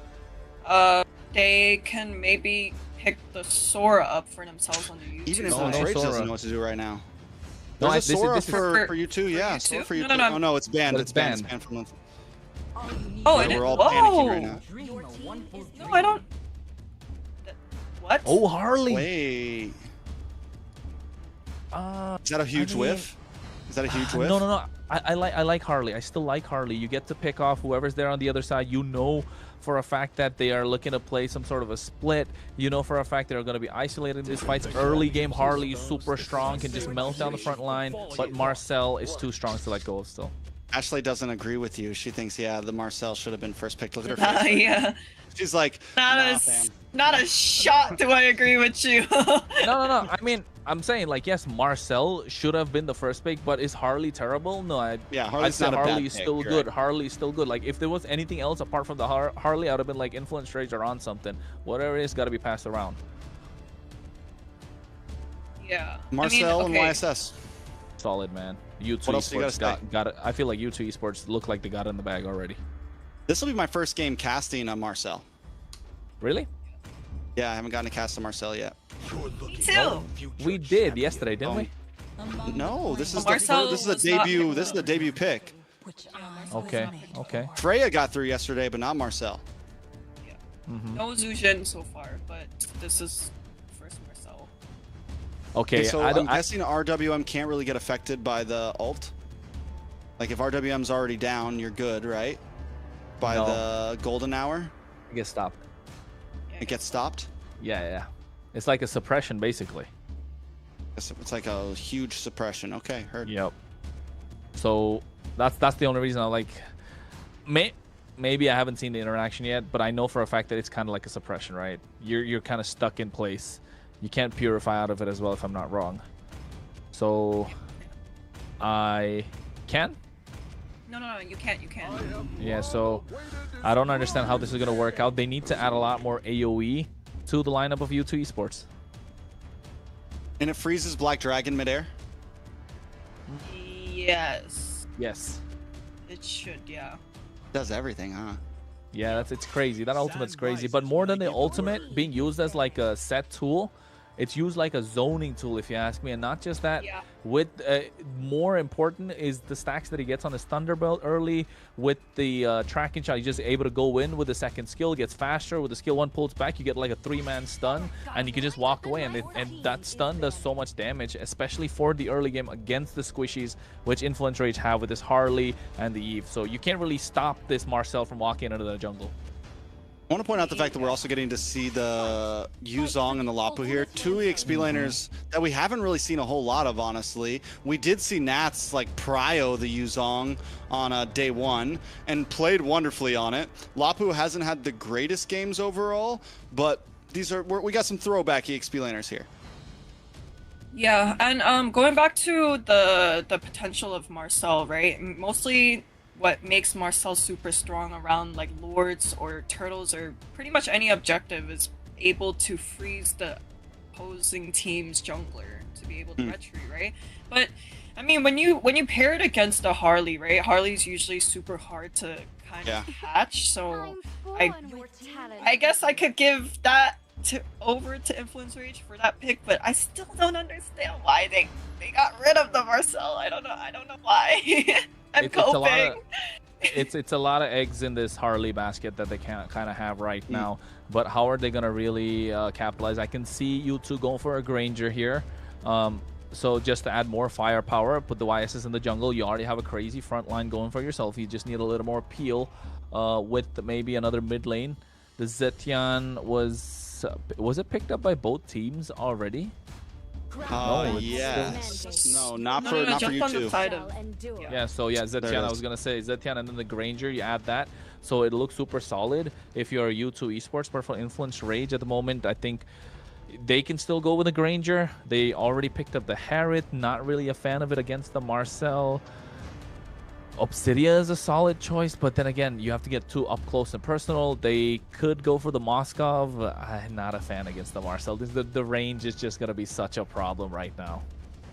But the thing is, guys, right? So if we decide to put the YSS on gold on jungle and get the Granger on the gold lane, I feel like you two would be lacking a lot of buddy to really walk up without getting punished. Yeah, they don't have a heavy front line. They have the dive with Lapu, but nothing. They got no wall. They got no big blockers. Here comes the Obsidia that Kronos called out. I do want to say this too. I feel like this Harley's main job is going to be try to bully this Marcel. Like, try to get the kills. Yeah, just lock in on the Marcel all game long. Look to get deadly maggots. Try to break down the mid. So wait a second. With this... So... Whoa, okay. Nolan pickup. Still no big body, but this is dive. This is aggressive. They have 0 front line, though, on the side of U2, essentially. 0 tankiness. I don't know how tanky the Marcel actually ends up getting, but... Super. You like it? I don't see anything that can really like synergize with this Marcel on the side of U2. That's the thing, right? You're not really looking to get that massive set to get that crazy synergy with Marcel, but also at the same time, you're maximizing what you can provide in the early game to bridge the gap between the early and the late, where the Eastern Shin and the Zetian can start shining. They're going to be crazy in terms of these neutral objectives, the Turtles, the Lords. It's going to take a lot for the Marcel to be taken down. I don't know, man. I don't know. We'll see. We'll see how it goes. Any last words, Ashley? This is going to be a very, very fun game to watch on the sidelines, guys. I will see you guys later. Well, folks, ladies and gentlemen, boys and girls, friends of all ages, Clint and Bruno showing what they got there with the MLBB AMER Championship Tour of the 2026 coming your way. This is game number 3, match number 2 of day number 2. Influence Rage Origins versus U2 Esports, and already a pause coming through. And you know what? With this pause, Trex, taking a step back about the draft, I know you both don't like U2 Esports. I don't prefer U2 Esports. I prefer the draft of Influence Rage Origins because it's so much more straightforward. Hey, man, I'm here. I've been here the whole time, all right? I'll fix that soon. But yeah, the draft of Influence Rage Origins is so much more easier to execute, straightforward compared to what the Marcel provides. But transitioning from early to mid to late is going to be so much more easier for the side of U2 Esports if this Nolan can get the snowball going. Again, a lot of ifs and buts, but if they do, it's going to be super hard to stop. I will say this. We saw Sykes Nolan on yesterday. It's the only game they won yesterday against Leviathan. So we know he does perform well. This is a pocket pick of his, even though it's not the most popular jungle pick out there right now. We've only seen it pick twice, and both times, this is the second time, and both times have been by Sykes himself. My worry for the lineup isn't it's not that I'm doubting the Marcel. I think the Marcel is going to be great. It's just, yes, the goal is to those neutral objectives. You're not going to catch Harley. Harley's not going to be sitting in the pit waiting to get shot. He's going to be sitting on the sidelines waiting to come in at the last moment to find those picks, right? And outside of that, like Ashley said, there is zero front line for U2 right now. Even their Lapu, who's their big tanky guy, is going to be diving in. There's no real stoppage, essentially. I agree with that, with what you're saying, but then again, that front line, I think if Zultra is able to get those stacks going early on, yeah, it's gonna be enough. But then again, the early pressure from Harley is just way too much to deal, and you can see already how much damage that Marcel is dishing out to Harley. Now we'll see exactly how it goes down. The possibilities are definitely there. One weak link is possibly going to be the Subsidia. No major meta marksman for the side of Rage Origins, but they have some other decent picks to hang out. I think the idea for Rage Origins coming in to these turtle pits, into these neutral objectives, is don't stay too grouped up. Look for angles. Oh no. Oh, Soldier low. First blood of Matakucho. That's what we were talking about, right? Yes, he can go and he can be annoying, but the damage from Harley is just way too much. And the problem is if you start feeding Harley the kills, he will run away with the game. Yeah, and I mean, his only way to get away is going to be the flicker. It is still a semi-stationary hero. Yes, it has potential with its skills, but you still have to be careful, and Harley is the perfect answer to it, I feel like. Yes, definitely. I think Influence Rage Origins read a big-brained U2 Esports. Can we say that? I think so. I mean, I think there was still a lot of possibilities for U2 Esports. I think they just went maybe a little too heavily on damage. But again, this is comfortability for them. Sykes on this Nolan has done a lot of things. Nice use of the Fury of the Phoenix as well. Ziggy coming into the fray. Here's the Black Dragon trying to disengage. Zultra going in, not have the tracking shot. In-K gets petrified with a Furious Dive, not able to take the whole thing thanks to the Boy Crystal, but now, oh, the Fracture able to get that kill. Sykes finds it. Here's the RWM to be able to get Ziggy. They get themselves the turtle. Plaga comes in, nice with the Mount Chucker as well. Astro, glorious pathway, makes it out alive. All right, so 1 for 1. Zultra still doesn't have a level 4 just yet, so we couldn't make a huge trade. 1 for 1 plus the turtle over to the hands of Rage Origins. Still about a stalemate. Sykes is going to be huge, I think, in this game. You mentioned it. If they can get the snowball and they already got a kill into his hands, that's a major win condition for you too. Rage Origins, on the other hand, we already know they need to bully down on Zultra. They need to bully down on the back line, and that's what Delika is trying to do overall. Yeah, and that's what they've been trying to do. Look at Zultra. This is what you want to see. Being really annoying. Just front line for the opposition. Nice golden hour coming in as well. Astro just caught in place, not a lot of damage to follow. Sykes goes in, Glorious Panther to make it out alive. Again, attention on the gold lane should be there, with Obsidia having a tough time, Trex.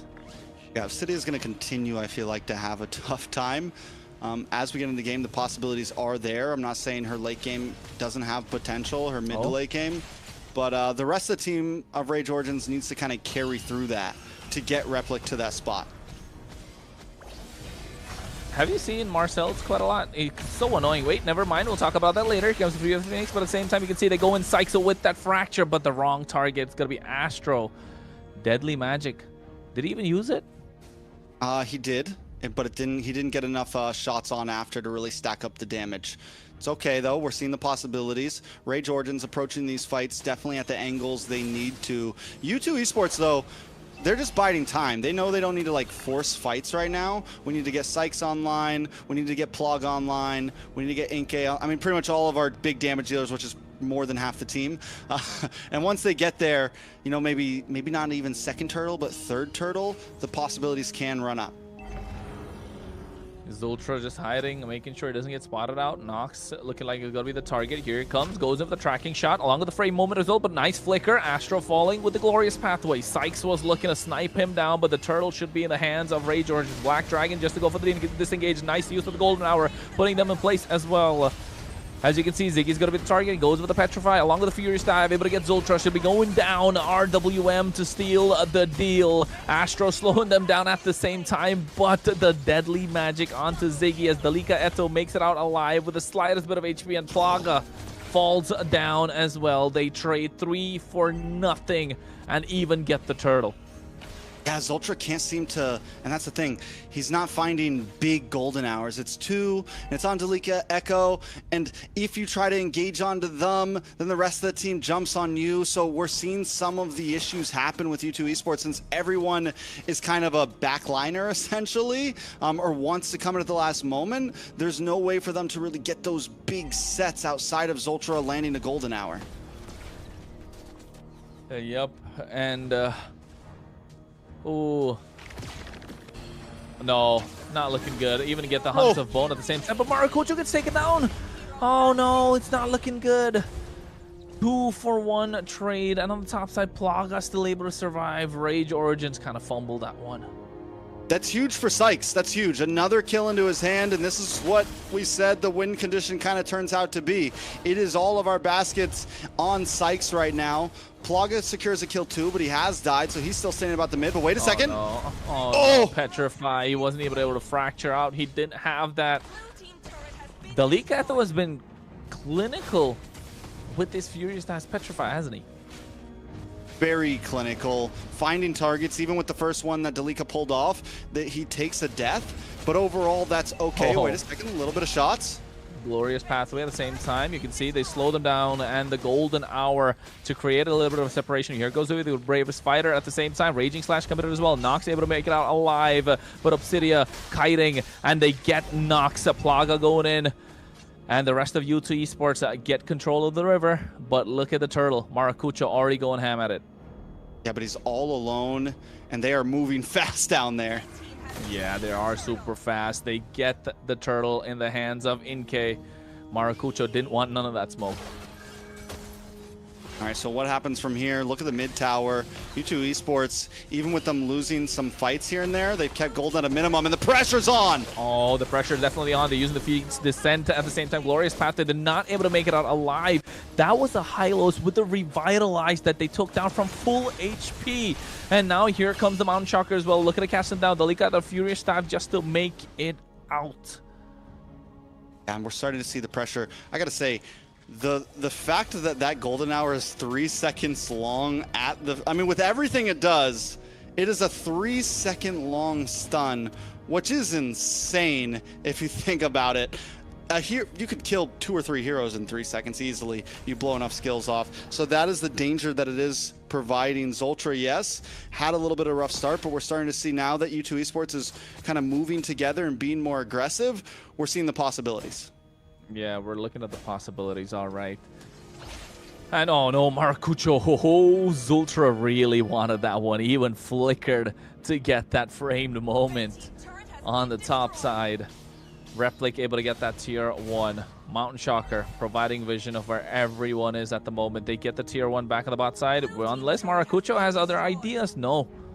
I thought they'd get a kill too. Maracucho's playing it safe right now. He knows that if he goes too deep and messes up, there was no vision on YouTube. Wait a second in the mid lane, a little bit of damage. A little Both bit. teams That's going to disengage. Yeah. That's half HP of the Hylos, so there's a lot of damage. It's enough. It's enough damage, but it's not a full engage. And I got to point out, the gold right now has barely moved to either side. So U2 Esports definitely holding an advantage with that, right? Especially with Replic not really having the moment to pop off yet. It still could be a few more minutes for that. Lord is up, and I feel like Maracucho shouldn't be the one starting these off. Maracucho needs to be more of, okay, I'm gonna wait to come in and try to steal Lord last minute. Dalika Eto, oh, but they get the retribution on point. They get a nice golden hour as well, but look at Dalika Eto on this Black Dragon. He's zoning away so many members. Yes, he finally got the moment, but hey, if they're able to zone out just with one Black Dragon and now the Lord March on the bot side, never mind, it continues. They get the glorious pathway. Are you going to go? No, the Hunt of Bone able to catch them as well. Replic finally able to pop off, but only getting one kill. But still, that's huge, especially with the fact that you two kind of started that fight there. And Rage Origin's so quick to spread out. We're going to try to take some towers here. We're going to put some pressure down, but down to the bot side, a little bit of damage. Oh, Dalika Eto. I don't know if he's going to go through your staff Petrify combo. He does have it. Maracucho gets out of harm's way with a hat trick. Tier 1 should fall down soon. Astro making sure they can't get in. Ziggy does have the bravest fighter. Do they want to contest this? No, they don't. Give it up. And now look to save your tier 2s, because on the top side already Replic looking to take it down. Ziggy and Zultra looking to go forward. Tracking shot already being used up. Nah, they just give it up. I mean, with the fact that Replic wasn't doing amazing in laning phase against Plaga and was still able to hold himself together, 1-1-0. Now we're seeing the movement happen, taking down towers, being a threat, can pretty much get a kill onto any single member of U2 Esports if you're able to pop off the ultimate. Taking a look at the items, did go for Haas Claws. You get the Berserker's Fury and you have some nice crit damage because the speed is already there, right? It's like a, it feels like a Shred hero, but also you're doing insane damage across the map and it happens quickly, right?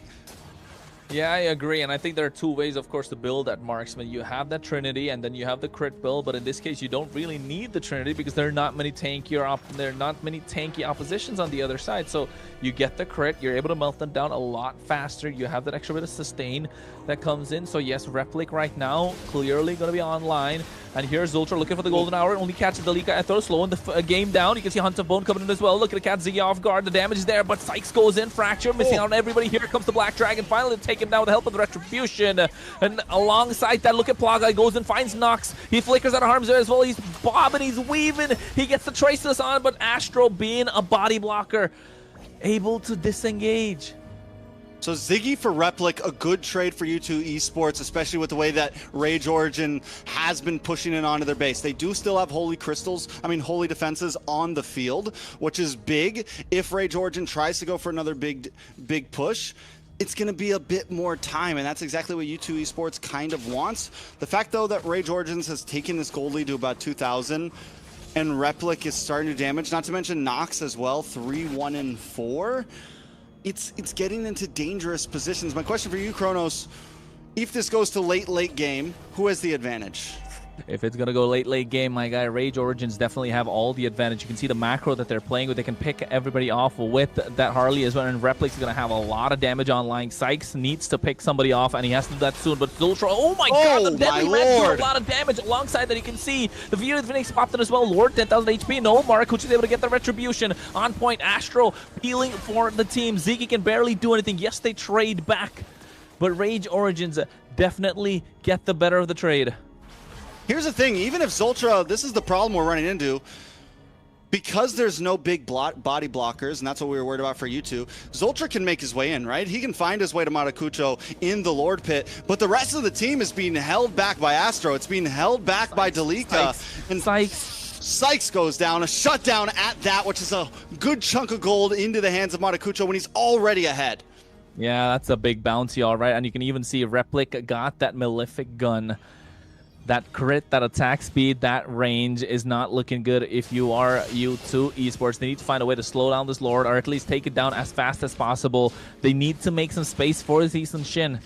You mentioned about how Zultra's going to the back line, getting some golden hours, able to catch Maracuja off guard, but no one to dive alongside him. Yes, you have Ziggy, but he's not exactly a Black Dragon, but Plaga alone by himself gets picked off by the deadly magic Maracujo. This is why this Harley is so dangerous and so nasty. All right, so Rage Origins making their push in. Black Dragon comes out once again. Towers are dropping. U2 Esports, do they have the shred? Plaga's not on the map. The wave clear just isn't completely there.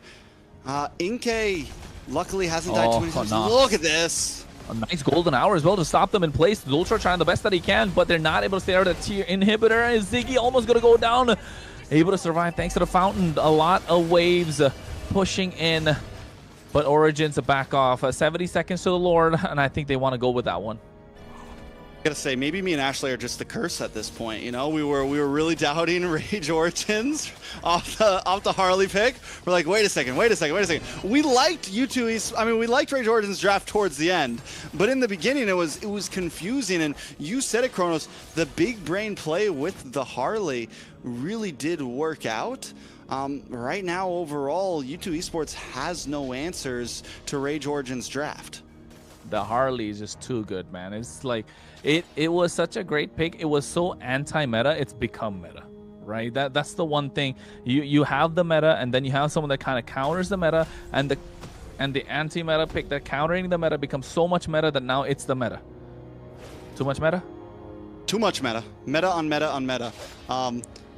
But that's the question, right? Does the counter meta become the meta, or does it just stay the counter meta? But overall, Harley, I think, is just a great pick around the board. On this, no inhibitor standing. U2 Esports at this point needs a Hail Mary, right? They need a Hail Mary. They get that in the form of the beauty, but look at Maracujo. Whoever comes in is going to get melted down. He's going to target down Plaga. That's going to be the target. Oh, no, he sees the bye-bye. Psych's going to be the target. Oh, my God! That is nasty! Oh, he even jukes the golden hour, but gets caught into a Mountain Chakra shutdown coming through. Dalika Hotel goes in with the Black Dragon form.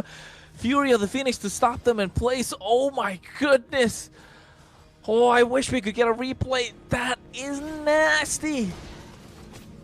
All right, so with that, U2 Esports, no retribution, but they still don't fight for it. And Rage Origins going to be able to rush down this Lord. Wait a second, RWM comes out. Ooh, I thought he was able to get that Lord Ziggy, but you can see Hunter Bone coming in, locking up Plaga, and I think he might be going down. No, he doesn't. Able to survive, but it's still taken down. Raging slash from Ziggy just to slow them down, but look at Dalika Eto sustaining through the entire fight. Two-man Petrify goes into the Furious Stab. No knockup available, but this time Zultra finds a frame moment, slowing down the game, but the Lord is already there, but no one to follow through. Yeah, no big damage to push that in for Rage Origins. U2 Esports hang on by getting an insane play. The Mountain Chakra on Maracujo able to get the kill. Overall, is the playing field starting to even out? I still think Rage Origins has the advantage in terms of team fights, but if they can keep finding little pickoffs, look for the weaknesses, maybe they can win out. Yeah, at this moment, the weakness of U2 Esports is the full map. The map is against them. They don't have any inhibitor to try and defend, of course, but Rage Origins, they need to find Harley, man. This is why the Harley's so good, right? Look what he's doing. Maracujo's just there, isolating himself, and he knows he's so good. And you can play a game with a Harley when you're 4-1. You can play a 3-2, but in this case, you don't really need to play a 3-2 formation, do you? Just go 4-1, and if possible, they can go 2-2-1 with this Harley just by himself when it comes mid to late game. Obsidia is the only one that really needs some sort of protection in this case. Yes, so does the Eve, but you have the option to slow down the opposition, and nobody can really jump in on this Obsidia. Once you lock down the Hunts of Bone, it's a lot of damage. But Plaga, clearly not being DPS, being a little bit more burst, is not able to chunk down a Replic on this Obsidia. Yeah, especially since Replic also just locked it. I mean, Wind of Nature is secured, gives even more safety, can make Replic be even more aggressive in terms of how much Replic wants to dive, like what we've been seeing from it. And Rage Origins not letting up. They're letting the waves push in. They don't want to play the stall game. They're keeping the pressure on. 57 seconds on this Lord, and they're just eating up jungle, not even letting you two have a chance to come back. We're getting to that 60k gold mark where it's going to be maxed out items for everyone. I think this is the point where Rage Origins, okay, we need to try to end this here, right? Because even though we do kind of have better map control in draft, the damage is there for Sykes. We just saw it. The damage is there for Plaga. If a big golden hour does lock on, the risk is what I'm saying is still there against Rage Origins, and they have to be careful on how they approach this. Yeah, they definitely have to be careful, Rage Origins. But the thing is, nobody's ever really take down this Hylos. That's another thing as well to look at, right? In case the one that really needs to poke down this Hylos, but by the time you're poking him down, can it really burst? Look at that. It's a full fracture. It's a full combo coming in from Sykes. I mean, not exactly a full combo, but that barely was a tickle. Yeah, I don't think there's... I mean, you get some heavy crowd control and everyone unloads their ult on him and maybe something happens, but U2 Esports don't want to let this Lord go easily. Yeah, Zultra, tracking shot. Astro with the Glorious Path Whistle, slowing them down. Replay gets caught out in the Golden Hour. Nice RWM at the same time. You can see a lot of damage being dished out, but there's the Black Dragon, Dalika, the difference maker. Ziggy in the back line, going with the Bravest Fighter. Now they turn their attention to him. Sykes able to come in. Is he going to get the Retribution? No, he doesn't. Maracucho secures the Lord. Zultra has to go away. Dalika going in. Plaga has to go back. Ziggy disengages. Nobody goes down, but Rage Origins get the big objective. Yeah, I think the big story of this game is Sykes was never able even to get close to the Lord Pit. There was no way, continuously getting zoned away. Maracucho just had free roam over every single objective, essentially. 4 Lords, 2 Turtles. It's a tough fight for U2 Esports to try to fight for those moments. And now the Lord's already marching in, full HP. Waves crashing in at the same time. He can't take it on low. He's probably going to go down anyway. Winter Crown, no, that the Immortality that's popped in, and the RWM coming out at the same time. A Black Dragon already unleashed. Too much damage, and Plaga being locked down by the Hunt of Bone. Wind of Nature popped it as well. Golden Hour catches so many members in place, buying some time, but the base crystal, it should be the target, and they get it indeed. Rage Origins find the end. 2-1's going to be the score, Trex. A full-on rubber band match, 1 for 1 for 1, back and forth. And in the end, I don't think that game came down exactly to skill. It came down to draft, and that's something we haven't gotten to see a lot. But Rage Origins, from start to finish of that draft, just seemed to be at the steering wheel. And I was finally right, guys. I couldn't see an opening on the side of U2 Esports, even though we saw Sykes on the Nolan attempt to stabilize the game and really try to, budge through. The gameplay and draft on the side of Rage Origins just made more sense. We saw them all put their eggs on this Harley's cards, I guess, and it was rewarding in return. Like, I really want to highlight this trio mid, the Harley, the Hylos, and the Eve doing their jobs to the fullest. And not only was Maracucho picking everyone off, Nox on this Eve and Astro on the Hylos was able to either initiate or play backup to peel with their ults and, really seal the deal. Hey, that poker trick with the Harley going all in really worked out for them, didn't it? It definitely did. It definitely did. First pick Harley. I'll never doubt it again, even if Marcel's available. Told you, man. But I do have to say, yeah, because Sykes did okay when they're in just basic fights, right? In the beginning of the game, was able to get some kills, was able to start scaling. But when it came down to the objectives, Zultra, we saw it a few times. Zultra would just run in, but he's not looking behind him because the rest of the team is still waiting by the mid lane as they're all getting pushed back. And even as Zultra gets the stuns, gets the golden hours, there's just nothing that the rest of the team can do. Influence Rage had control in that game. I think it definitely came down to, if you ask me, I think the difference maker was the EXP lane. Right? Yes, of course, Astro on this Hylos was an absolute beast just standing in the front line. Look at him. He's full build. How can you really get past that? So many HP bars. But the problem being the fact that, like you mentioned, when Zultra's trying to go in, he's super fast with a tracking shot, goes and gets the perfect picture of the backline, of course. But then who's there to follow? Okay, Sykes can keep up to a certain extent, but there has to be someone else that can come through with him, and that had to be Ziggy. Unfortunate that really, that Lapu Lapu that you mentioned, some of the OGs in the EXP lane, kind of being a letdown in this case for U2 Esports. But hey, Influence Rage, that Harley, the Yu Zhang, everything working out well. The Obsidia was all right. Yeah, it was clean. It was actually, it performed extremely better than I expected. Yeah, I don't know, like I said earlier, I was so excited for this Marcel pick, you know, but just paired up with the rest of the lineup, I wasn't too sure about what you two can do, you know, like if you look at Rage Origins, it was kind of like almost textbook friendly drafting and also just gameplay. It just made more sense. I mean, even here, once again, you see it. Zoltra's sitting there while everyone else on the team is still sitting in the jungle. I'm upset too that we got to see Marcel for the first time, and it just the Zoltra looked good. Like the Marcel did work, but it needed a better draft around it. Yeah, I agree. And not just the fact that you needed a look at that. Lord got a picture taken too. But yeah, not just a good draft. I'd say just somebody to stop this Harley, right? Just somebody to put a stop to this Harley. You know, instant lockdown, no instant stun as soon as he goes in. So that being a problem, when you have such a broken pick in a Harley that can't be stopped, I mean, you're really asking for trouble. You're looking for trouble at that point. And you could see the amount of damage, especially when Sykes kind of walked in there. Even Maracucho tried to bring his attention to us, like saying, you know, a couple of recalls, but like, hey guys, I'm here. They're walking up to me. Check this damage out. And next thing you know, oh my, that was nasty damage. I have not seen damage like that in a long time.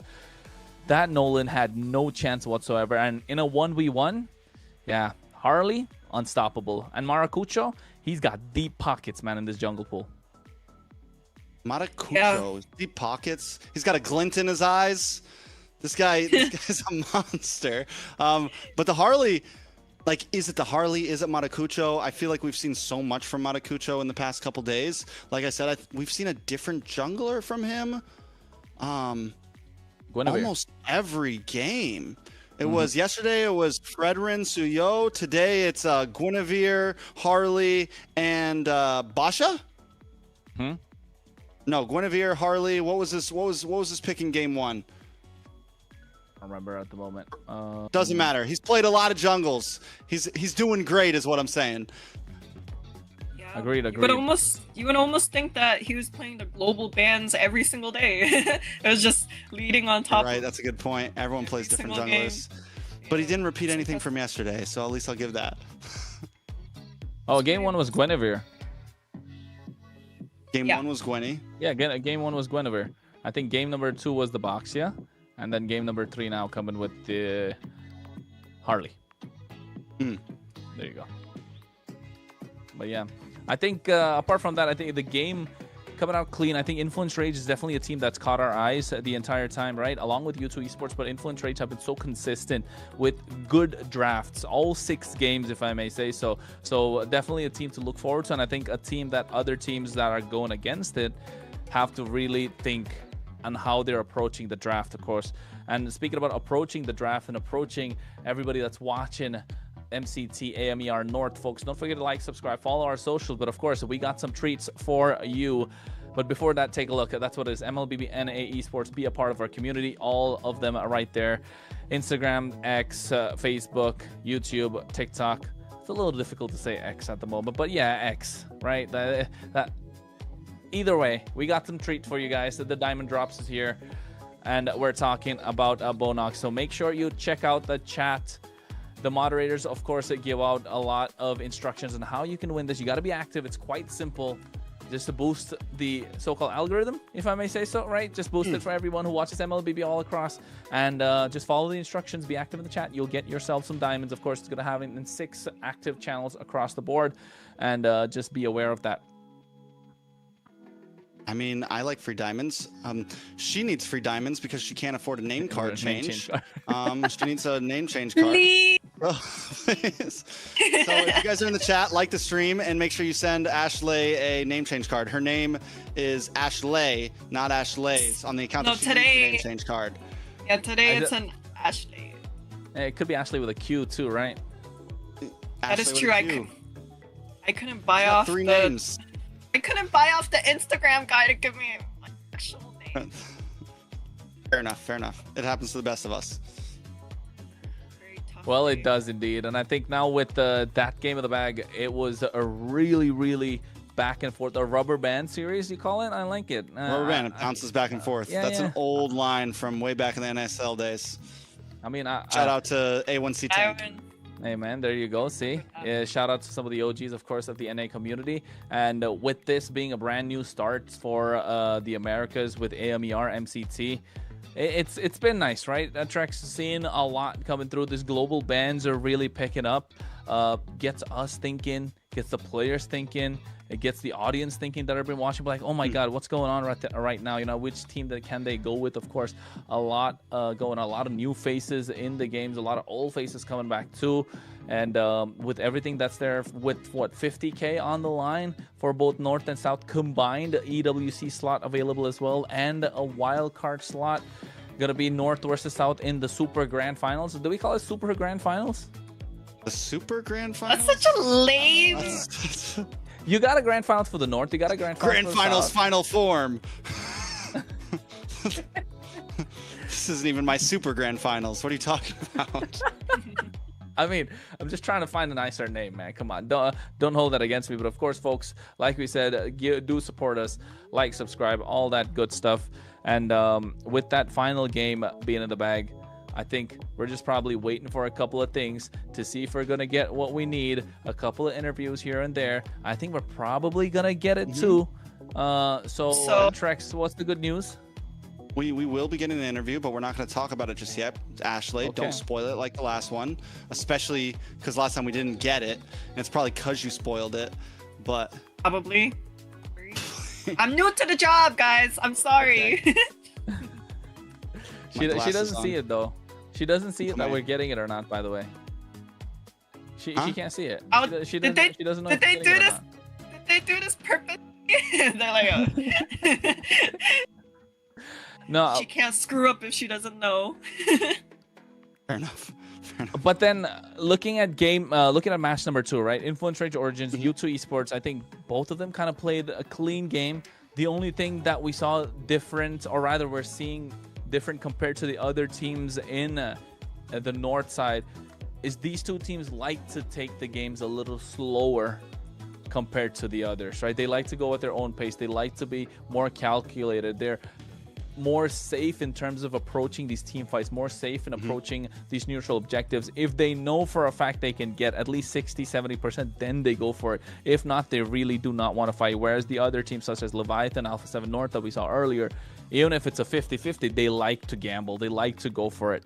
And even if it's like a 70-30, they still believe in that 30% that they can get the job done, out micro the opposition. But in this case, for Influence Rage Origins and U2 Esports, they're looking to out macro the opposition, right? Correct me if I'm wrong, Trex. Yeah, no, I think you're completely right. These are two teams that we saw in that game took the beginning very slow. I would say there are two other teams that have done a good job at the long haul outside of these two, and it's got to be Alpha 7 and Vendetta. Alpha 7 will get bully. They'll bully with you, but we saw in game number 1 against Leviathan that they can play the macro, they can play the long game, and we saw from Vendetta going up against Influence Rage yesterday as well, having to compete against a slow pacing team like that they were able to hold their own and play the macro. We saw Merciless doing a great job of playing the off lane, so I would think these are two teams that definitely do that, but there are still a few other teams that are willing to play that same type of game. They're just maybe a little more aggressive than these two teams. But speaking of these two teams, speaking of Influence Rage, we do have an interview coming in. It's going to be the jungler from Influence Rage, and we'll have him in just a second. And that jungler will be Maracucho. Hey, can y'all hear me? Yes, we can. How are you doing today, man? I'm doing great. What about yourself, Papa? Very, very good, Papa. We're doing great. We're doing great, my guy. That's great. That's great. Ashley, you got a question to ask first? Ladies first, let's go. Put you on the spot. Harley himself. Hello. Hello. I wanna know, was it your call? Was it your call specifically to play the Harley, the first pick Harley? What do you mean? Game 3, the Harley pick when Marcel's open.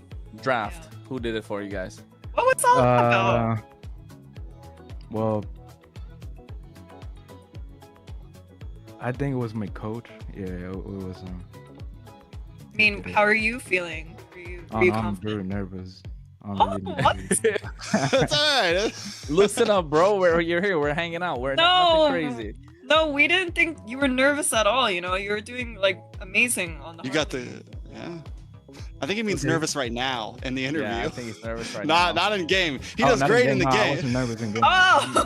I'm like right now I'm so nervous, but not in game. Okay, Ashley's nervous too. Obviously, she's getting all Yeah, me confused. too. So don't.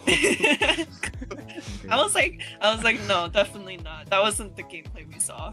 Yeah. So I guess what was the thought process? A lot of us were wondering, like the Marcel pick is open. You guys take the risk. You go for the Harley. Can you at least break that down a little bit for us? Like, what was your guys' thought process going into that and first picking the Harley? So first picking the Harley, I think it was because it's like the hero is OP by itself, and it can clearly like kill easily any hero in the game right now. So that's why we pick Harley, I think. Yeah.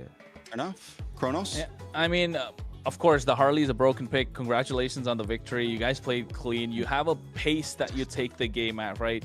But the same thing, what happened yesterday, taking a little back to yesterday against Vendetta, you kind of tried to take the same approach, got a good job done in the early game, but then kind of went all Vendetta's way. Talk us about that game as well a little bit. What happened in that series? So I think we lost yesterday. Well, myself, I was really nervous because it was like my first game in like a professional, you know. Yeah. And I was like really nervous. But the second game, like, I don't know. It's hard to explain.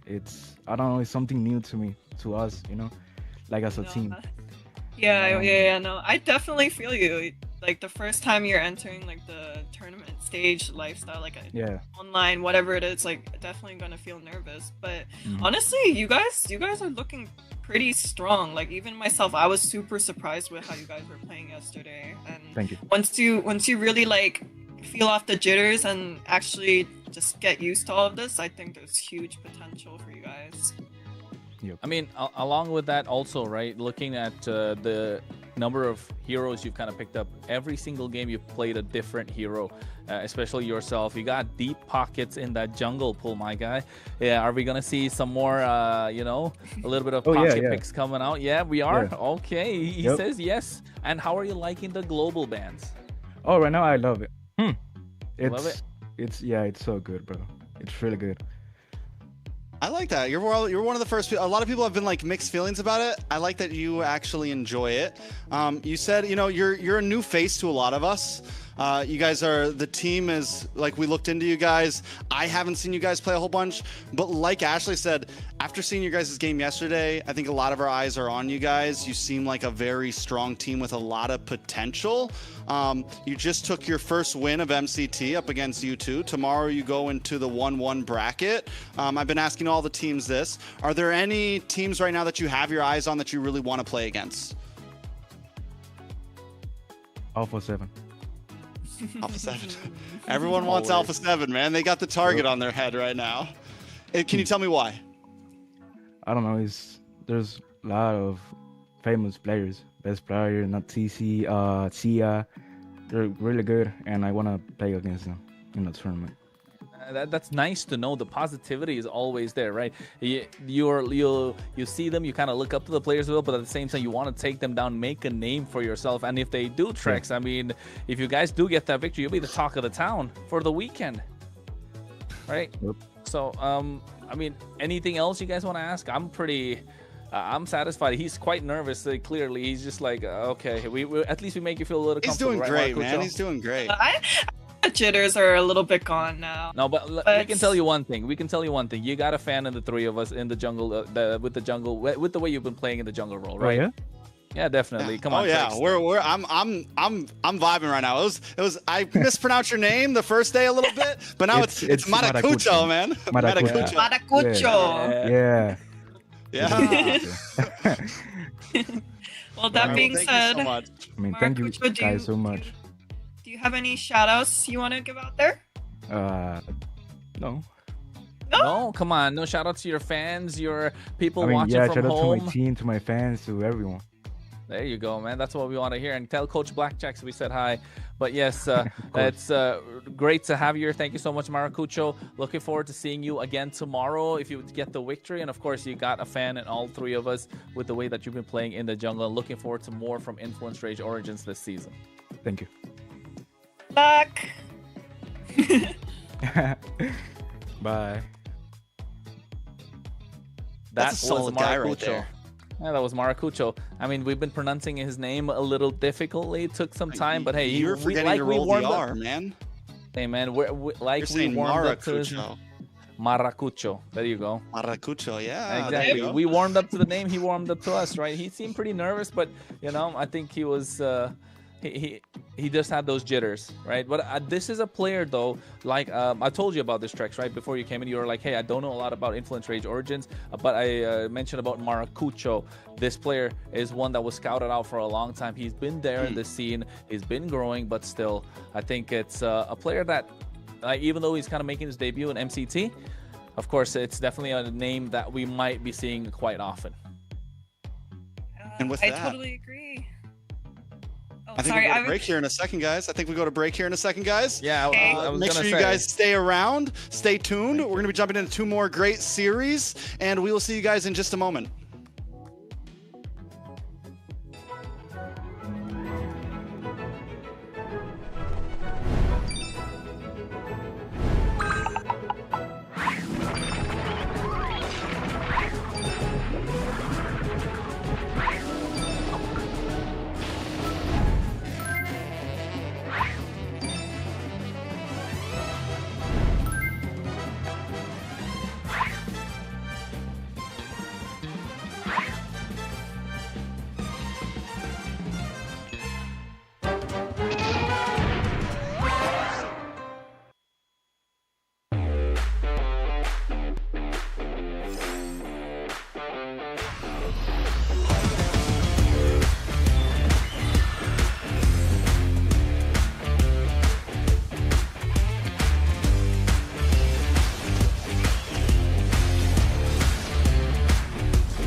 Ashley. Ashley. Do it, Trex. All She's right, muted. folks, I'll do it Okay. anyways. We're back on the short break, ladies and gentlemen. This is MCT AMER you're watching with Kronos, Trex, and Ashley, of course. And we've had 2 series already. We took a short break. We're back for the 3rd one of the day. And if you ask me, it has been a stellar day. Standout games, nothing short of excitement, nothing short of the hype that we were looking forward to from yesterday. And MCT so far has been great. I think now just waiting to see what the next few games have in store. Of course, we're going through Swiss rounds, global bans, a lot coming in new for the Americas, North and South combining as a region, as a whole region. So yeah, I think just opening a lot of door of opportunities, or a lot of opportunities of doors. No, lots of doors of opportunities. Speaking of doors, we're going to open up the door to take a look at the Night Horde. They're going to be going up against Vendetta.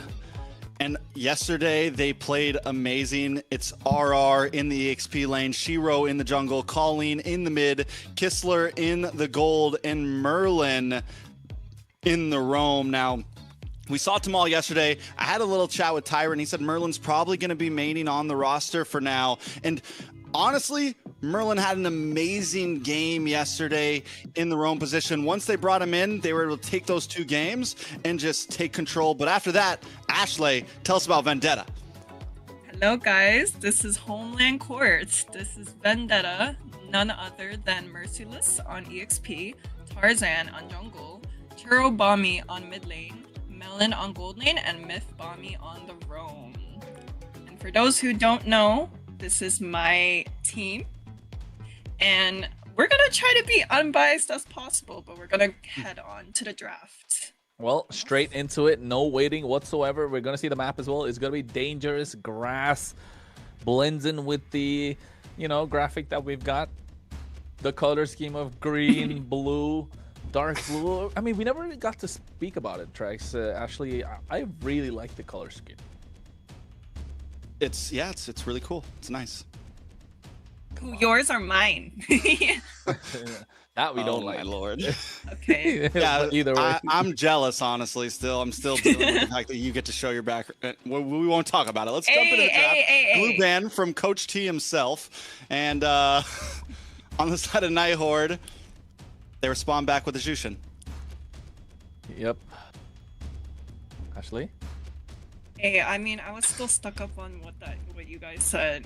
My background is fine because ultimately everybody here is fighting for a spot at the Esports World Cup. So I was gonna say she's flexing that. She's flexing that super hard right there. She didn't have that up yesterday. I think she got that up today just because she was thinking about it. But at the moment, I heard that click. We get that Marcel banned out. The Boxia is taken off the table as well. No coach versus Coach T or T coach. Coach T. Yeah. Coach T. Yeah, head coach T, actually, to be exact. You have to make sure you get it right. That's head coach T. He's been doing this for a long time. Yeah. He used to play Fanny sometimes. All the time, man. All the time. All the time. Yeah. Sometimes on other teams, Hey, anyways, we're seeing Marcel and Zushin getting banned, the typical bans, and surprisingly, on the side of Vendetta, they decide to ban Glue. Yeah, I mean that's like we've seen how good Glue is, but it's their blue side. I think it's solid. You ban out the Sora as well here. Basha ban. Freya's still open. Yeve's still open. Kronos. Freya's got to go. Too much to give away. Don't want to deal with that whatsoever. But you know what? We can. I mean, I've been trying to predict everyone's draft. Kind of got it, 50-60%. With Night Horde, though, can't really predict that. Expect the unexpected. Well, we got a Jawhead. We got an X-Borg in the Roam. Yeah, Merlin's built different, bro. Merlin's complete. That lineup is built different. Probably going to see, again, how it's going to go. But one thing I want to see is definitely that Guinevere in the hands of Shiro, if it all works out right. Because that Guinevere was stellar. That Rage Bait coming through, that hero is built for Rage Baiting. Game 1 against Stamina last time, they gave up the Freya. They lost. Night Horde is following trend right now. We're going to try to give up Freya again on red side. over to VTA. It's like they're really just seeing if they can find a way to beat it almost, because literally game 1 yesterday, this is the same exact thing that they did. They gave up the Freya.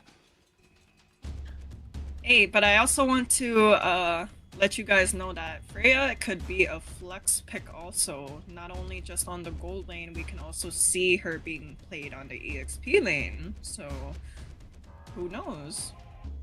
True. I think it's Vendetta. Never especially. seen. You know, Yeah, it's you've never possible. seen. She's giving us the tea. No, you've never seen Freya on EXPs. We have. No, I mean I have. You could also say it could be jungle maybe. I think gold lane is shines, but I think you're really letting us know that it's a high possibility with Vendetta. Like it's a big possibility just... the flex could happen. You're picking up. You're picking apart my words, but Picking up what you're putting down. I got you.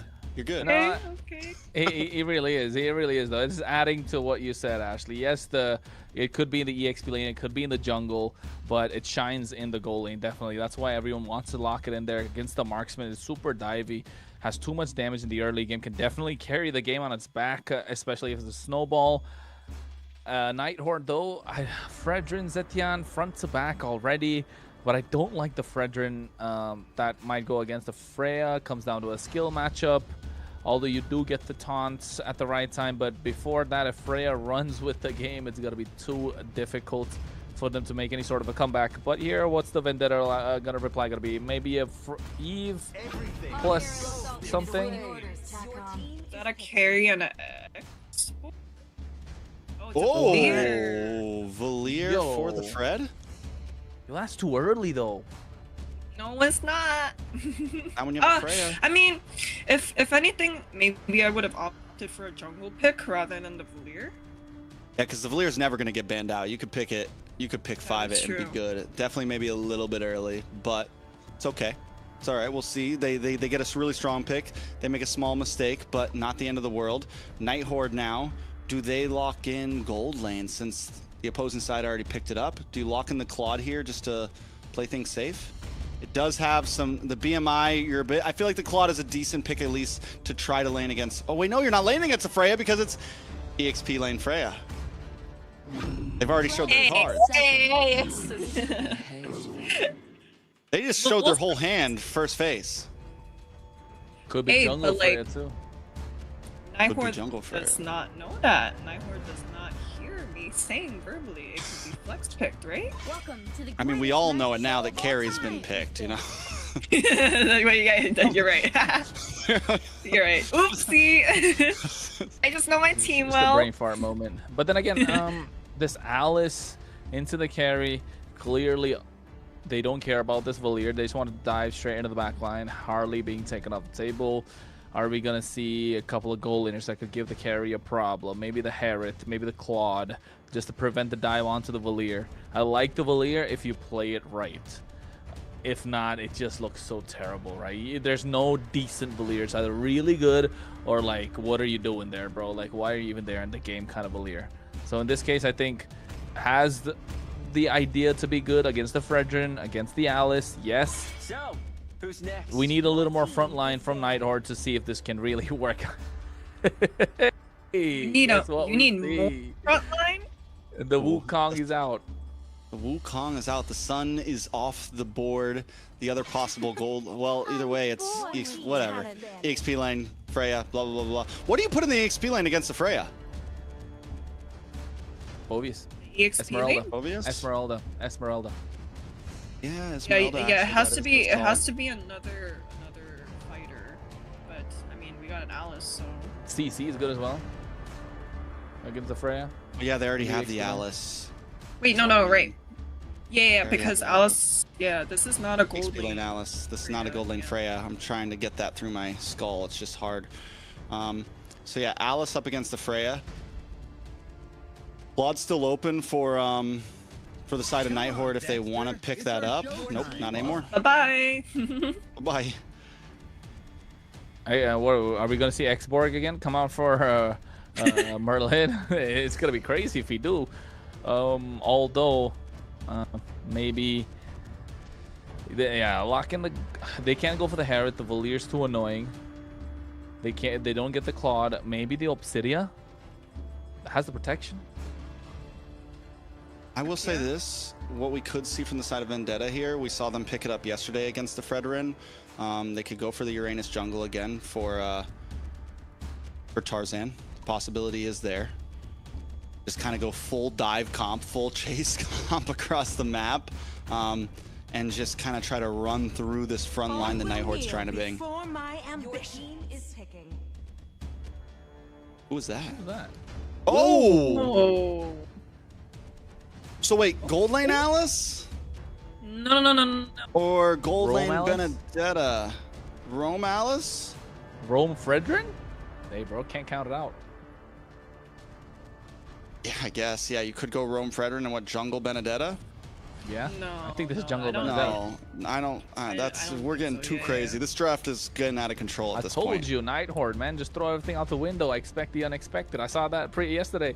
I like it. I like it. Show me what you can work with this composition. What are you thinking? What's the objective? What's the ultimate goal? What are your strong points? At this moment, level 4 is all out brawl. They don't care who's in front of them. The Electo Final Bro, Throne of Ruin with the Fury of the Phoenix is going to be absolutely insane. Fredrin just to keep them in place, right?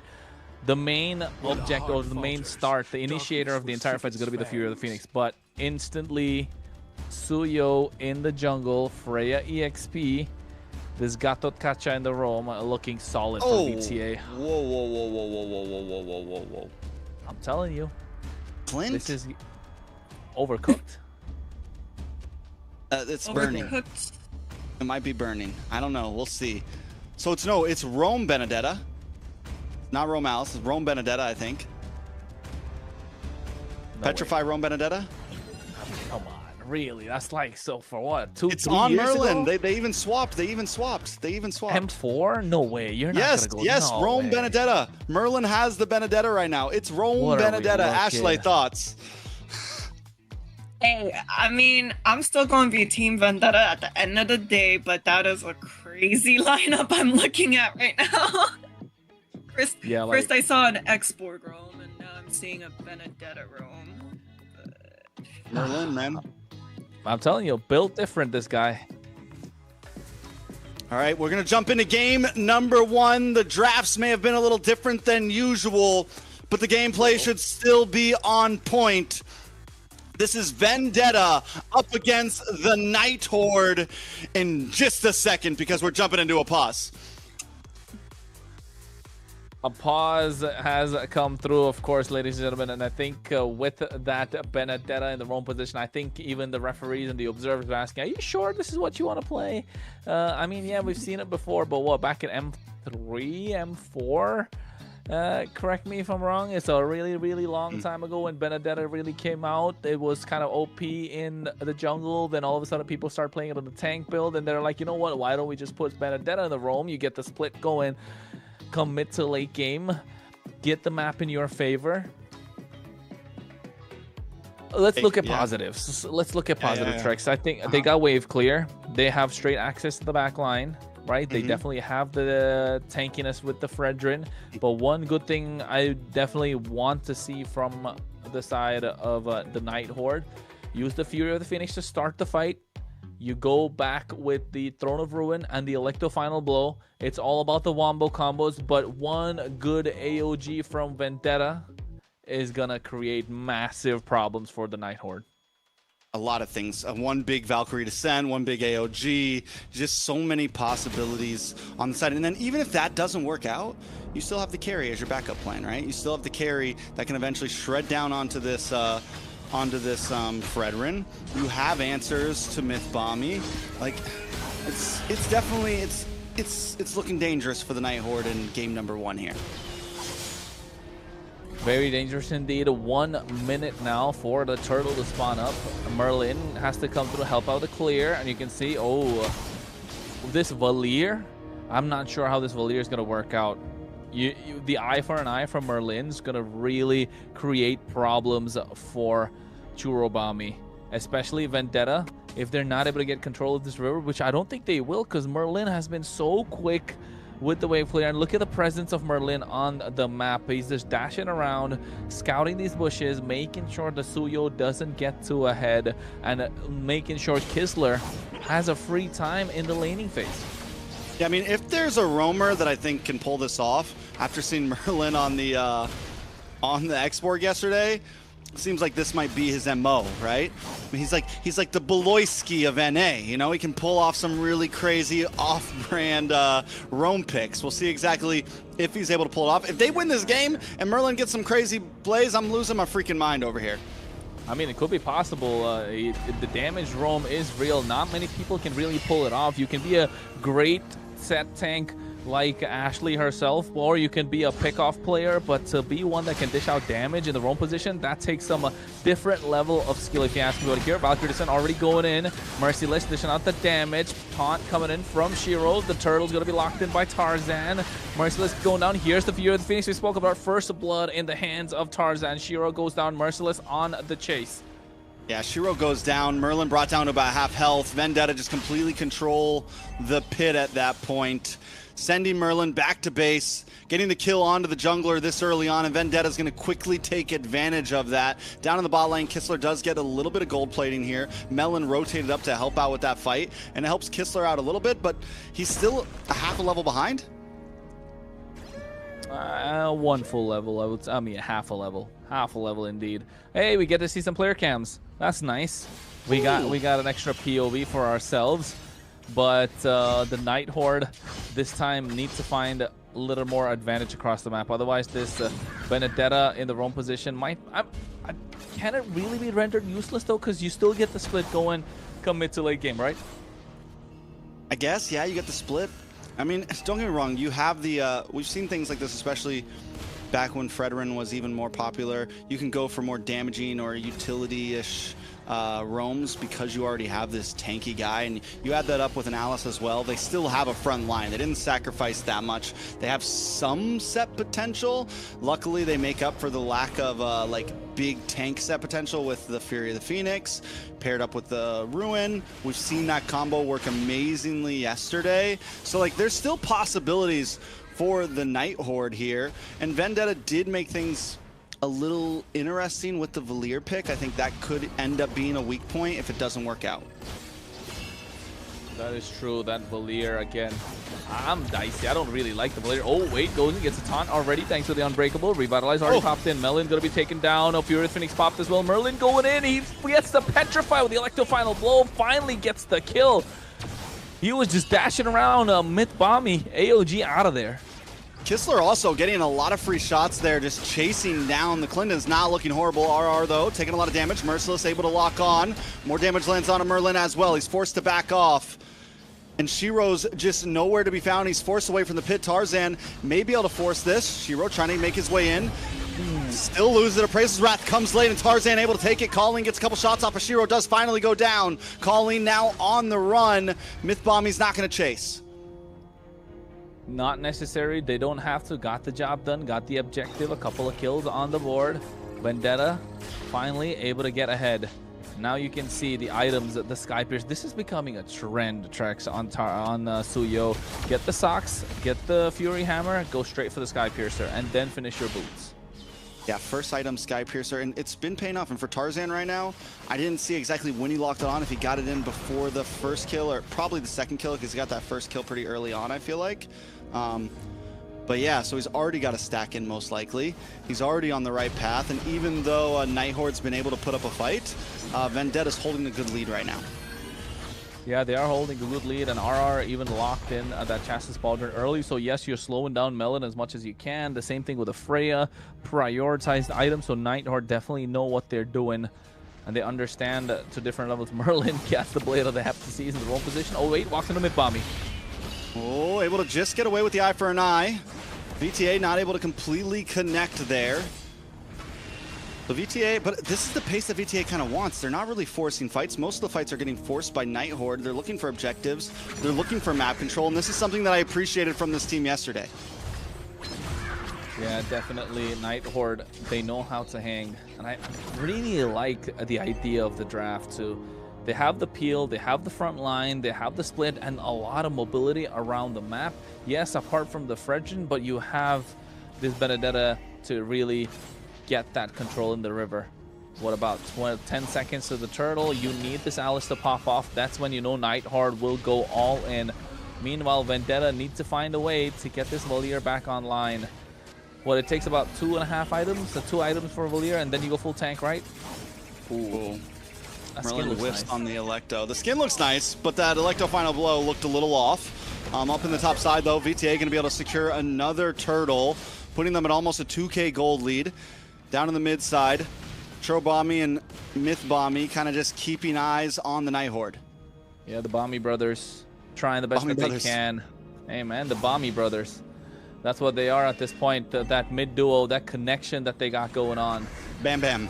Bam Bam combo. Bam Bam combo. How about that? That's a nice one. Bam Bam brothers. The Bam Bam brothers. Hey, I mean, at this point, they get the War Axe in the hands of Merciless. Vendetta getting the macro on point, but then Nighthorde are all right with this. They got a late game composition. Both sides are super late, especially that Flint, even the Alice. So Nightheart are all right, giving away, what, 2.5k gold lead in the side of Vendetta.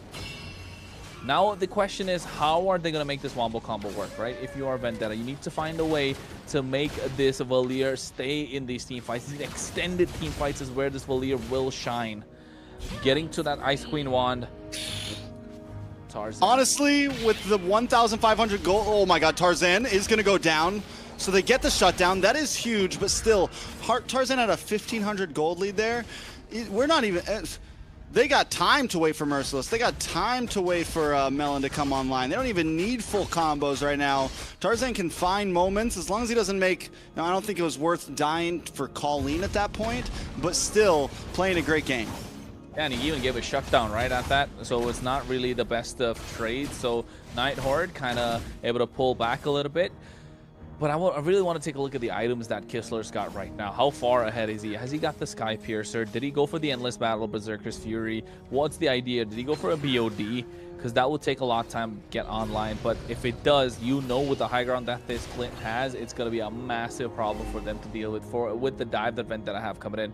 So the Bam Bam Bros need to find a way to make that AOG and that Searing Torrent work. There's so many references I want to say right now, but I'm going to keep it chill on day 2. We'll get back to those later. Vendetta taking control of the pit, and there, you know, one thing that this Valier does do is because of the pushback, because of the disengage capabilities, it really lets Vendetta take fights on their own terms. But a little bit of action down in the Lord Pit. Shiro able to steal it. And a lot of damage lands onto Tarzan. RR able to get the kill as Merciless with the Valkyrie sent into the backside, trying to lock onto Caroline and able to get the kill now under the tower, looking for Kistler, but it's not enough. Can't close the distance. Kistler locks down. Mythbommy now just looking to get it, but can't do it. Merlin picking up the kill. 3 down on the side of Vendetta, plus a Lord over to Nighthorde. Yeah, over to Nighthorde indeed. RR is going to be a 1 kill that they pull back on the side of VTA. Lord already marching down the bot side. Kistler going in. A lot of damage can be done onto Churobami. Ooh, using the ultimate just to make it out of harm's way. Now they walk in down the mid lane. This is where Nighthorde wants to be. Electo Final Bro chasing down Churo, and they get him. 4-0-2 on Merlin. It was a slow burn. It's been a slow burn, but that Vendetta's starting to look good. Just picked up a Malefic gun. Okay, I see you, Merlin. First it was Export yesterday. Today we get the pocket pick of the Benedetta. Mid tower does go down, and Lord still marching down the boss side. Nighthordes are going to translate this to another tower up top. Tier 2s and Tier 3s falling all over the place. Nighthorde got this Kistler online, man. The Clint is online. So is Merlin. I mean, yes, Merlin 4-0-2, but Kistler's build, he's going to go to a BOD at the moment. He got the Malefic gun, so definitely has that extended range. Berserker's Fury, Endless Battle. He's going to start piercing through Mythbommy like he didn't even know. He's going to shred through instantly. He's got the front line. The problem being now, who's going to be the one to reach the back? Tarzan had that Sky Piercer, got that stack.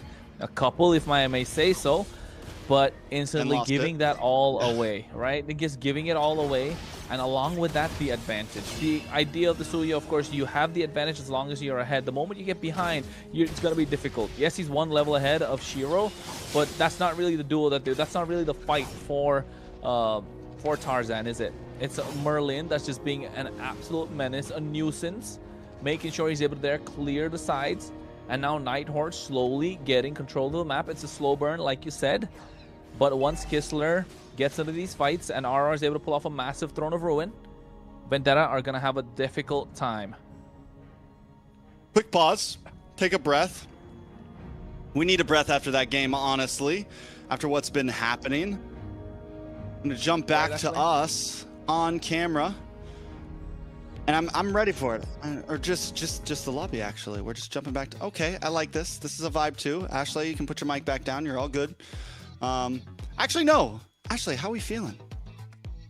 Hey, I mean, I thought things were looking great for the side of Vendetta until, you know, Merlin on this Vendetta really started pushing through. I mean, it was something like I don't even think Vendetta even expected, you know?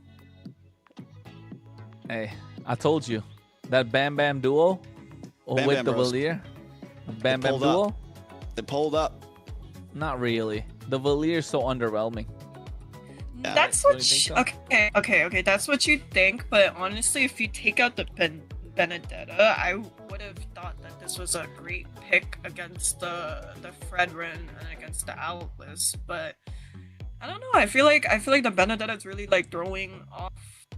I mean, even if the Benedetta wasn't there, you're getting outranged by the Zetian, right? That's my only thing. That's the only thing that's kind of bothering me. And not just that, as a third pick in the first phase, could have been a little more different. I like Valier, but I mean, I don't like going against him. I like him if he's on my team.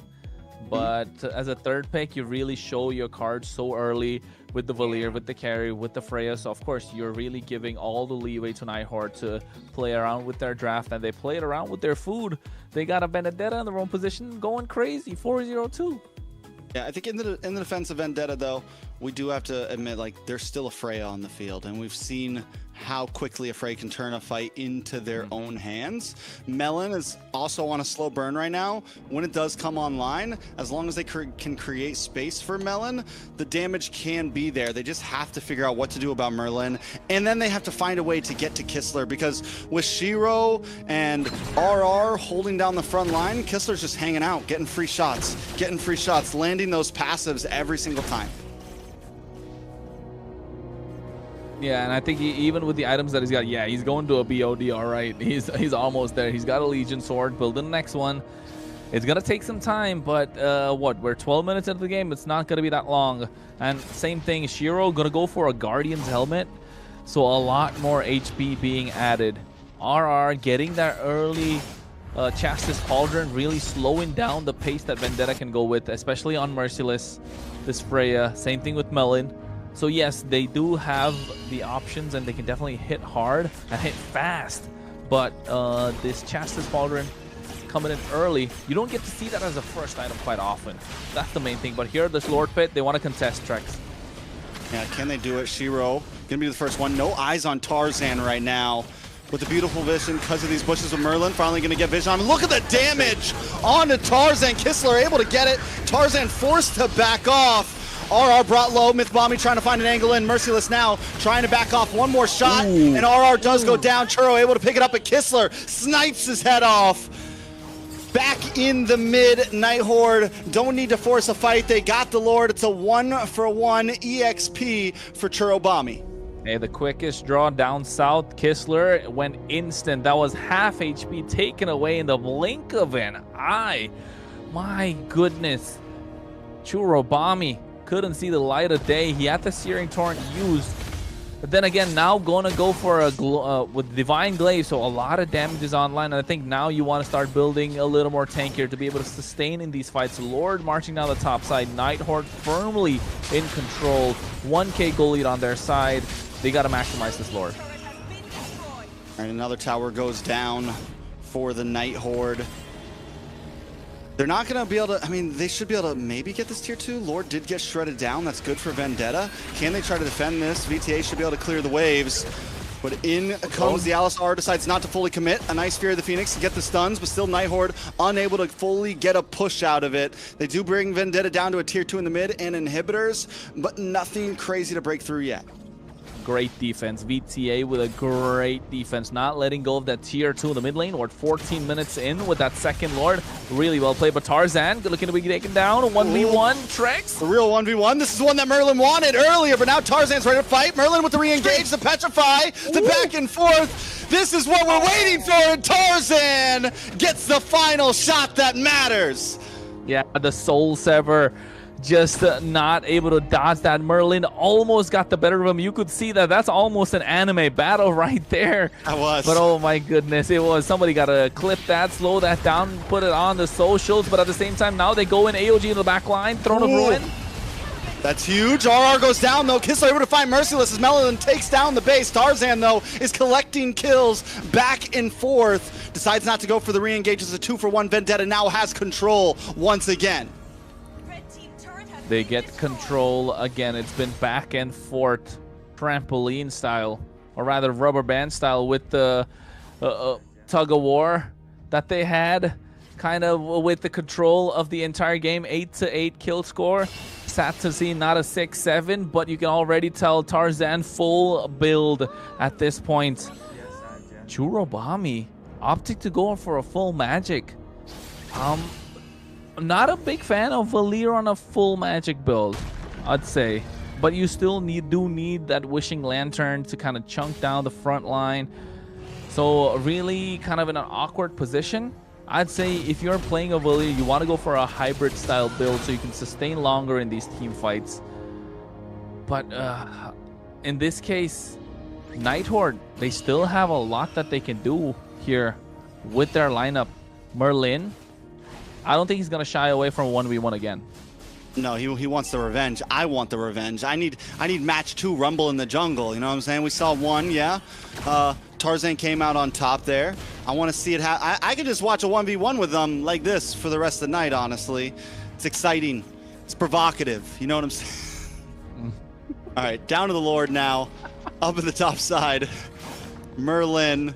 He's going to be holding that split lane, and that's what you said, right? You said he can kind of go for the side lanes with this hero. Once it comes down to late game, this is where even more, maybe you're not as an aggressor anymore. It's a little harder to get the kills, but you can still have tons of map control. And now here comes the Petrify into the backside. Look at the damage on a Churobami. He's gone, and Kissler tries to make the advance as well.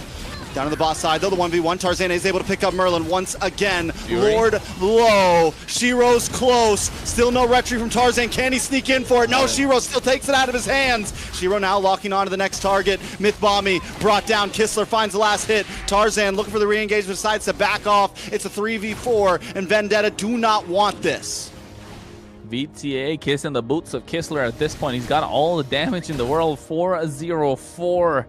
They have the front line. Merlin doing what he does best. Goes to the back line, finds the right target. Churobami on this Valir, just not showing up. The Lord is already marching on the top side. 10-9, 2K goal lead, 17 minutes in, and I think they're looking to take it all. The damage from Kissler is stacking up right now. Tarzan, oh, wait, the response shut down from Churobami! Just enough damage to Tarzan, and they're able to secure it, and that's going to push Nighthorde away and help them shred down this Lord to safety. Oh, stretching the game a couple more minutes. You got to wait for the next Lord. Now, if you're Nighthorde, you'll be kicking yourself. You had all the advantage in the world, overestimated the range, and underestimated the damage that's coming in from Tarzan. And look at that build from Churobami, man. That's a scary Valir at this point. If he's able to free hit, if he's able to get those skills landing on point, it is going to hurt, slow them down even more. But Mythbommy going to pop of the passive Colleen. Ooh, big AOG able to lock on to 2. Tarzan in the backside, looking for the Sever. Now watch for Merlin. Gets the Petrify into 2. Merlin does it again.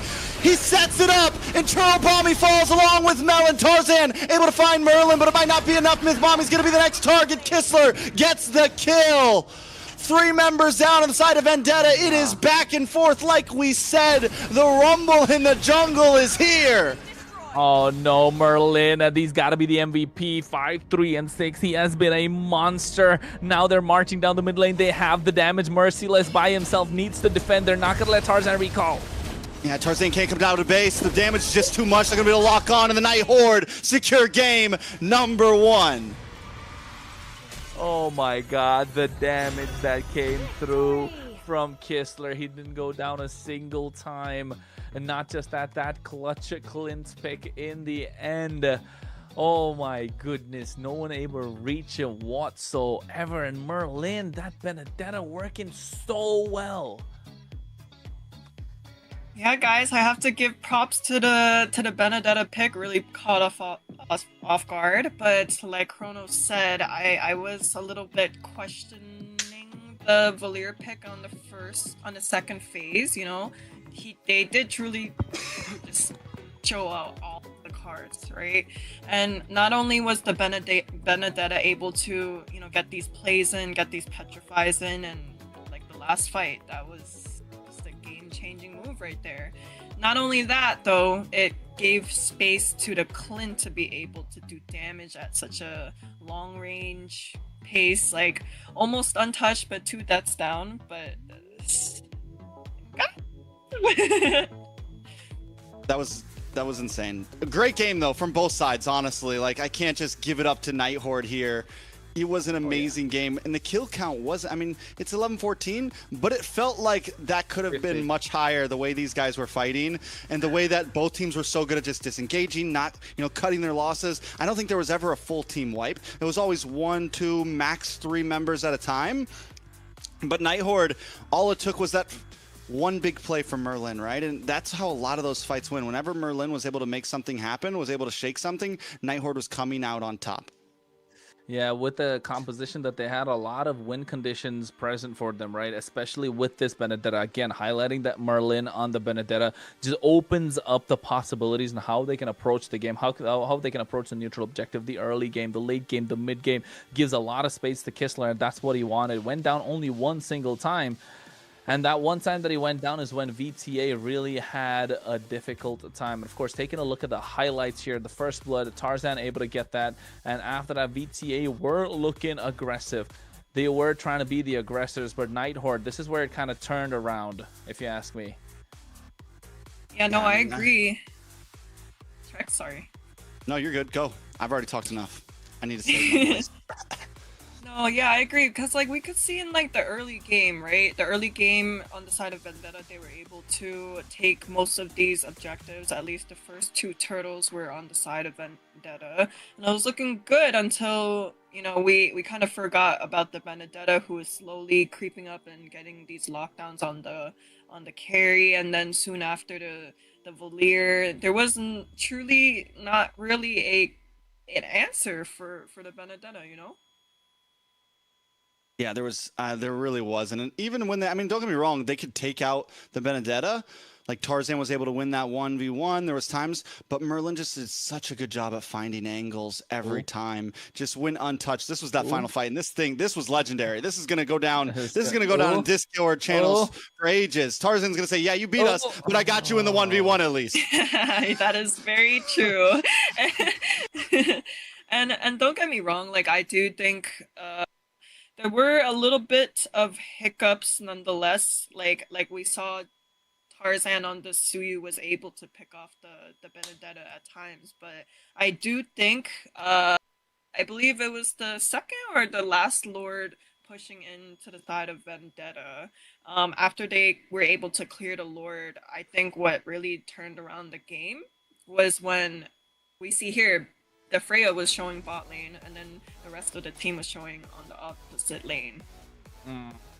I mean, I can tell why he's the MVP, but I see the disappointment in all 3 of our faces. We kind of were expecting the Benedetta to get the MVP. I mean, come on.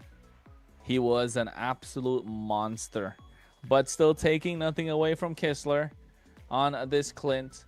He did prove to be the difference maker indeed. When the damage was needed, he was present to dish it out. The quick draws coming through, making sure he's able to melt down the front line, which was super important. But if it wasn't for that Bene in the back line, diving in the entire time, yeah, it would have been a completely different story. Yeah, Kistler did do a great job, and especially with the Clint. I mean, it's 2 off-brand picks that we haven't seen coming in from the Night Horde. And you said it, Kronos, when we look at the Night Horde, throw your papers out the window. They're gonna pick something a little bit different. They're gonna bring something that catches you off guard, and that's what they did here with both of those picks. I love it, man. I love it. Expect the unexpected, right, Ashley? Indeed, indeed. Just like how we're going to maybe, possibly expect a game 3. Because we're going to be moving on to the second game soon, where Vendetta has to show their true potential, correct? Yep.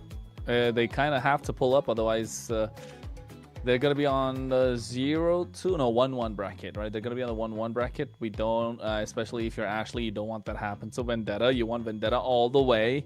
Let's go. But with that kind of a draft, I think kind of overcooking it.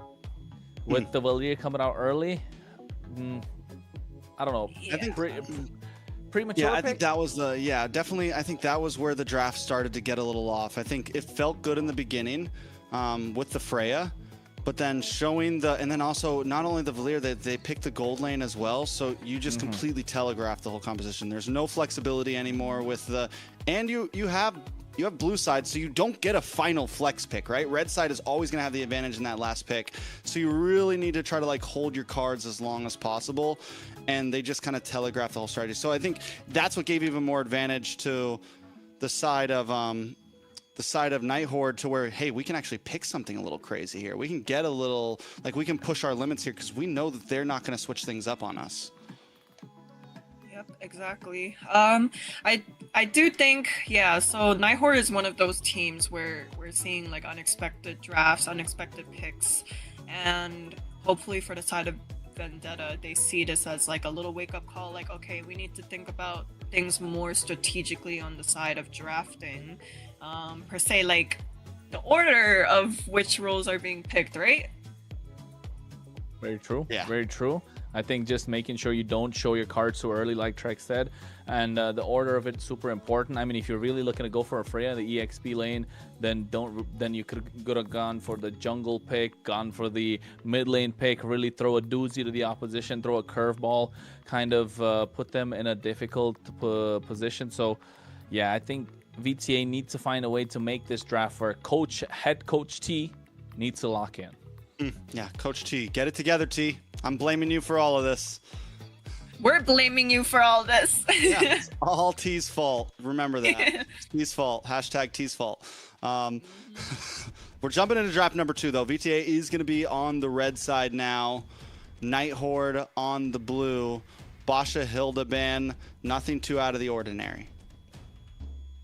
Yeah, I do like the Baksha ban, because now that Night Horde has played the Fredrin, that kind of leaves up no more, rock hard tanky picks. Now they're left with a little bit of less options, so I do like that. Okay, so they got rid of the hero. Okay, they got rid of the Fredrin. Okay. Freya. I like it. Freya Jushin. I mean, VTA they have to ban Freya because they can't pick it anymore.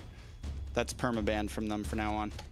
Wait, but like, okay, so Night Horde is first pick, right? Mm-hmm. So what happens if they leave up the Marcel and Zushin? I was gonna say, yeah. I think if I was Night Horde, I'd ban out the Marcel here. Or you leave. But Night Horde one is open. First pick, no? It's okay. Yeah. Let it go. It's okay. I mean, it's too much of a risk to take at this point. You know, VTA is a strong opponent. You don't want to gamble. You're already gambling so much in your draft. You really want to. Well, they're doing it. So now Vendetta's on the gun of, do we ban one of them, or you have to go for the trade, right? You leave Marcel and Jushin open, so that like at least we get one of them and another pick along with it on red side. But which one would you rather have? Jushin. Really? I think Yes. I would have Marcel. Jushin's so annoying. Jushin just doesn't allow your mage to get into the game whatsoever. Yes, Marcel can be annoying, but Jushin is just too much to deal with. We already saw how you can stop the Marcel, right? We already saw how you can stop the Marcel. Needs to find a way to synergize that hero with others, but Jushin, they're giving over the Jushin, so there you go. I don't know, man. The Jushin, yes, it's good, but like, there's mages that can't outrange it.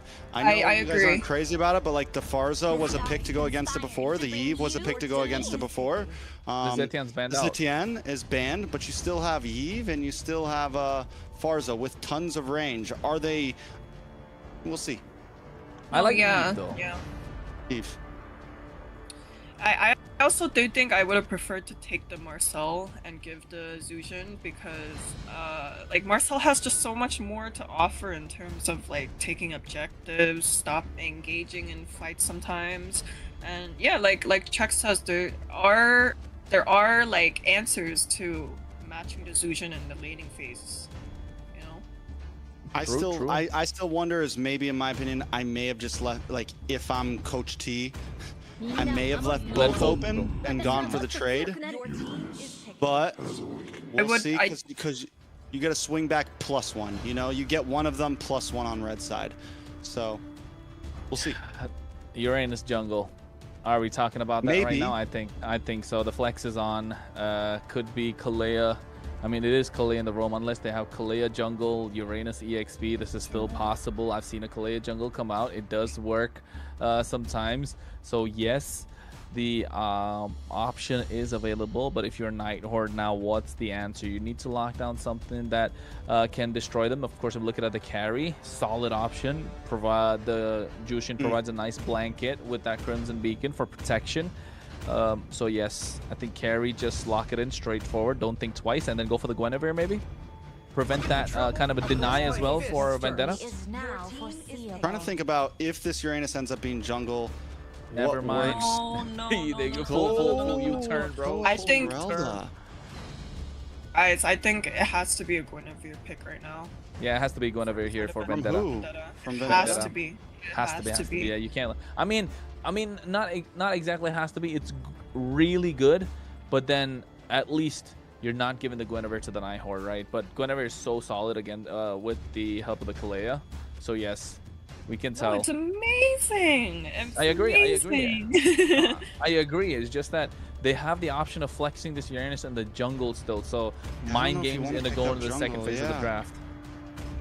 I don't know. Yeah, I feel like maybe you leave the Uranus, because honestly, even against the... Yeah, you leave it open. You leave the possibility to still keep this Uranus in the jungle. It wouldn't do bad against the Cho. Wouldn't do bad against the Jushin because of the consecration. It's probably one of the few junglers that's not going to get bullied by the Jushin. Harley didn't even get prioritized. Yeah, that's interesting too. Their hero pool is just different, man. I'm starting to know They're built the hero pool diff. just exactly. They're completely built different. That's why, like, when it comes to these two teams, I mean, yes, Night Horde especially, but even Vendetta, like, the normal is abnormal, if we may say so, right? To an extent, yeah. Yeah. So, or maybe these guys are the normal ones, and some of the other, like, I think we're still early off in MCT to see what like really ends up being. Okay, this is it, right? Because not every other team has been prioing Harley either. True. Like, we've seen Harley get banned out in second phase a few times. A few times, yes. There's the Guinevere being banned out. You were talking about it, Ashley. I know. But this tells me that this Uranus could be in the jungle.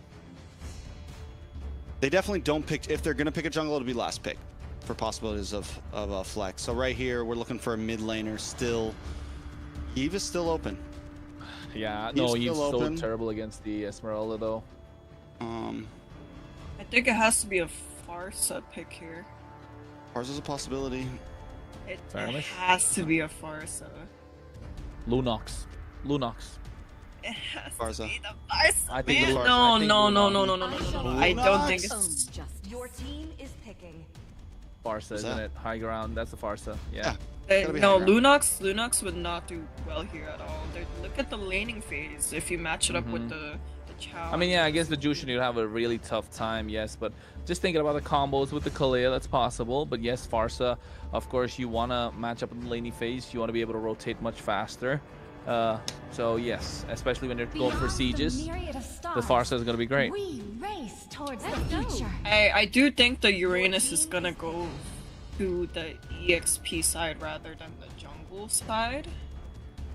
Oh, This is crazy. Fanny pick in the jungle for Shiro. Debut? Paired up with an Aerithel in the gold lane. Now VTA really has to think about it. Or do you leave the Uranus here and pick up more hard CC in your EXP lane? Because yeah, you need some crowd control now at this point. Kaja roam or Kaja jungle. Put Kalia in either or. And then put the Uranus in the EXP. Leomord. Yeah, I know. I was just thinking, I was like, yo, this team, if any team would pull it off, it's these two. This is looking kind of rough for Vendetta, I'm not going to lie. It is looking pretty It's rough. looking rough. Okay, man. Canadian Silence across the casting board. Canadian might have working out. I'm just thinking, like, what could it be? Because in this game, you know for a fact Nightheart are gonna dive, and they're gonna dive super heavy, and Vendetta need to scale to dish out any possible damage. So Mythbomia has a lot of work to put in, especially to prevent Shiro to come in using that title strike. Yeah, and Vendetta doesn't go for any more crowd control right when they needed it. It's a tough spot. Any last words, Ashley?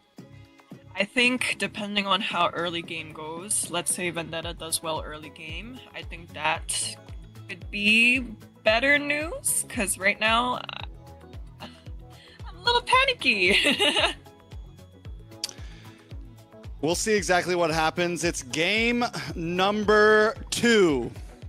Vendetta take a loss in the first one. Nighthorde sitting at match point right now. The draft is clean. Can Vendetta prove us wrong and take the win here to even the playing field? It is a game time, folks, and you know Shiro's looking to go in as soon as he hits a level 2. Who's gonna stop him? It's going to be a tough one, and I do like what Ashley said. There's always the possibility with the Leomord to try to get a nice early game scale. Try to get some rotations. The problem is Shiro's in the same exact boat. You see this Fanny pop off. You see this, already we're seeing some quick movements from the side of the Nighthorde. Same thing with the Jushin. Nice Chikondo into the backside, able to get a nice knock up on a Shirobami. Shiro now looking for a target, flying in and out as Colleen holds the backfire. We're already seeing some aggression from the side of the Nighthorde. Can Vendetta keep up?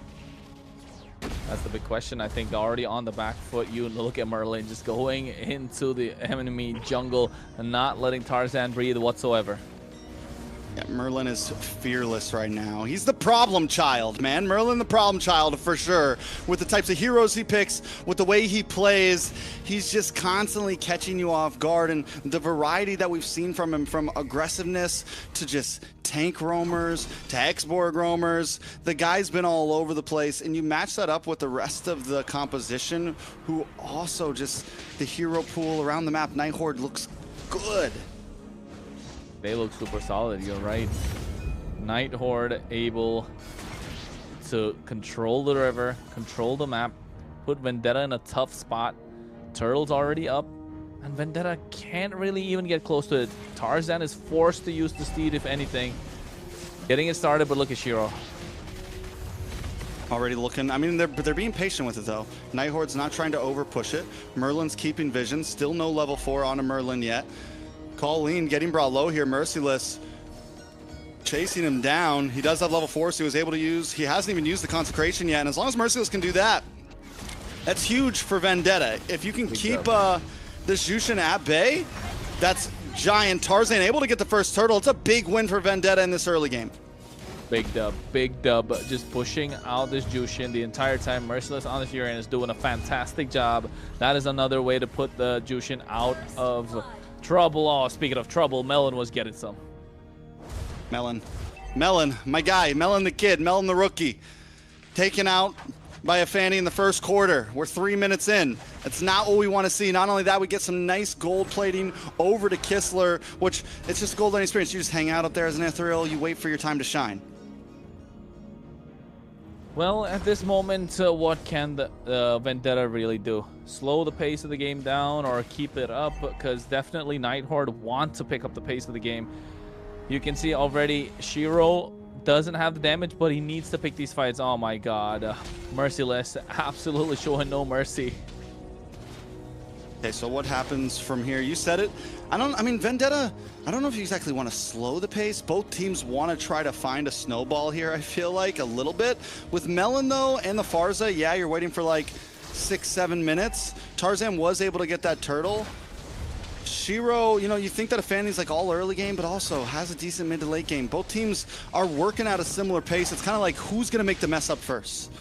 Yeah, or who's gonna be the first one to start the initiation. Kistler, though, again, unconventional with their picks. The Nighthorde, right? That Irithel. Last time I saw an Irithel was what, forever ago, couple of seasons maybe, more than a year. It's like the Wan was popular, honestly. Yeah, that's when it was like a big pick. But now, Way of the Dragon. Nice Way of the Dragon. On a Myth Bomby. Feathered Airstrike does come down. Big Tsunami Slam, though, in response. Tro Bomby trying to get a couple more shots as Merlin flickers to the backside. Able to get a kill on a Myth Bomby. RR looking to zone down on a Merciless and Tarzan. Tarzan just wants to get away. Merciless finds Merlin. It's a 1-for-1 trade. In comes Kistler, nice damage on a Tarzan. Tarzan pulled back and taken out by Colleen as Merciless jumps into the backside. He doesn't have the consecration, so he could be in a dangerous spot here. Falling Star Moon does fall on to Churobami. The fight continues as Merciless zones away 2 members, and Churobami gets the safety under the tower. Merciless doesn't want to give it up yet. Still doesn't have the consecration. Gonna get knocked up. Gets hit by the Way of the Dragon. Brought back to the base, but it's just too much damage. Merciless not going to be able to get away from this one. Yeah, it's not looking good for Vendetta. Nighthorde bringing the fight to them. Shiro didn't even get the purple, went for an invade, got the kill on the Churobami. Merciless bought so much time, but still, Nighthorde firmly in control of the map, control of the turtle pit, and they know how to take this game to Vendetta. Vendetta want to slow the pace of the game down. They want to pick it up. They're just not able to play their game. Yeah, Nighthorde gave over the first turtle. Now they take the second. And like you said, at this point, they found their moment. They found their spike, and they are in control. Look at Kistler, going to swap down to this bottom lane. Going to be able to make rotations a bit more. Kistler's getting more involved in these fights, and that's going to be huge for Nighthorde. And we'll see how Vendetta has to approach this from now that the tides have changed a little. Yeah, I think at this point you're looking to poke down the opposition, use Churobami's high ground, and then let Tarzan come in, do the job.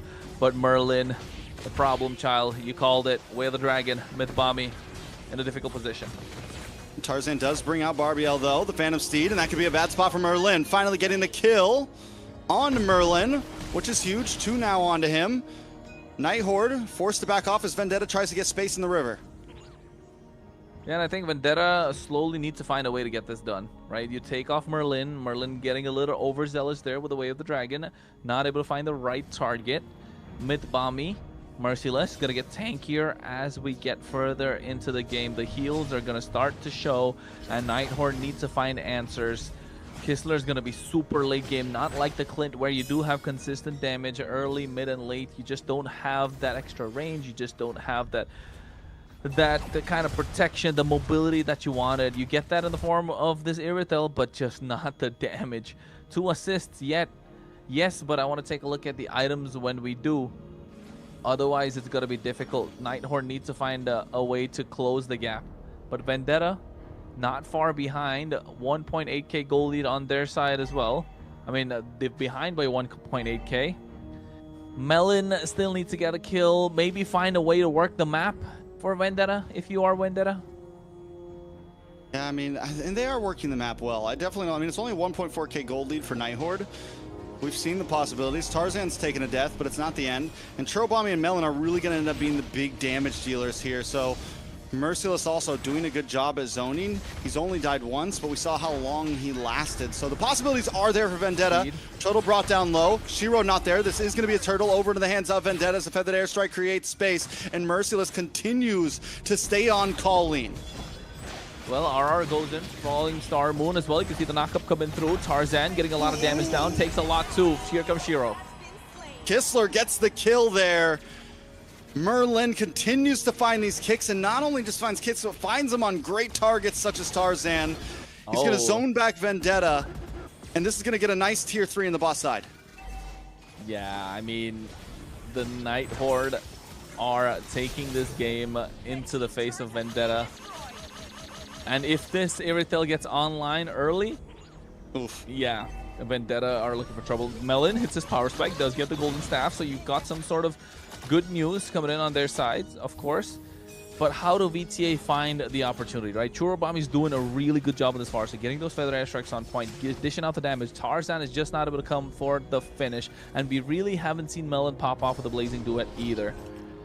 So I think it all comes down to how they're going to be able to layer their skills. It's going to be hard to land those blazing duets. So many members of the Night Horde can kite back. You have Colleen, you have Kistler, who are never going to be still. Same thing with Shiro. Merlin's. Oh, wait a second. Big Tsunami Slam. Feather Airstrike comes down, connects onto Merlin. But it's a lot of utility wasted just on a roamer. Kistler in a bad spot, able to get back to safety, though. Tarzan taking a lot of damage as well as a beacon comes out. Tarzan down. Kistler finds the final shot, and now they collapse onto Merciless as well. But a blazing duet onto 3. Can Melon save the day here? Looking for the target, trying to lock onto RR, but he can't get the final shots in. It's just a way to keep Night Horde away. Too much heal coming through. A lot of shields. They don't have the anti-heal coming in from the side of Vendetta. It was a beautiful feather airstrike. It was a beautiful blazing duet. He could have got a double kill. Just not there, just not having the right items. He had they pulled the trigger. They had the power spike. They got the golden staff, but you needed that Sea Halberd to do something. Churobami's effect of the glowing wand, that life drain effect kind of went away. Tarzan put Kistler in a difficult spot and found himself in a difficult position as well, in the midst of 4 members, and then just got taken down. Kistler is slowly starting to rack these kills up, but here comes the Tsunami Slam. Benefcy does come out. Shiro into the backside, unable to connect onto anyone important just yet. Look at Shiro. My guy's all over the place right now. Well, stretching those cables. Now you can see Way of the Dragon as well. Feather Airstrike from Churobami getting a lot of damage. Mythbami has to get back to safety. And he does get back to safety, which is a good thing. And look at the response. Look at the damage. Ooh, Melon. Melon finally able to get something here on the chase now. Melon does get pulled back, but it's okay. Churobami with the Wings by Wings has his back. Shiro still unable to pull out any kills since the second. Yeah, I think Shiro not able to find quite a lot, but still hasn't gone down, still being a presence. That annoying fly that you want to swat away. Vendetta just not able to do that. Tarzan this time looking to get the steed perfectly on point. Melon comes in here. Churobami with the feather airstrike. Melon, man, just playing a great game. Has taken his time. Rookie of the year right now. Merlin unable to find an angle in. Vendetta and Merciless continuing to phase them away. Ults popped onto Merciless, but it doesn't matter. He's got the consecration. He's back to the safety of his team. Oh, Purify coming in clutch from RR just when the Tsunami Slam was locked in. So now you know he's not going to have that. Kistler either is not going to have it for the next push unless it's going to take a long time. So Melon, he has been crazy on this Claude. The damage is starting to come online. I want to take a look at the items again. Does he have the Malefic Gun? Does he have the Sea Halberd? That's going to be the big difference maker. Yes, they caught Kistler, but RR is going to be the massive problem. Only get the Trinity, and now they're going to pick the fight. Yeah, he doesn't even need it just yet. He's already doing a hell of a lot of damage. Shiro brought down low, unable to connect once again. Tower does fall. Imagine when Melon does get that Malefic Gun. Imagine when he does get that Sea Halberd. He's going to be even more of a problem. Oh, yeah, I know.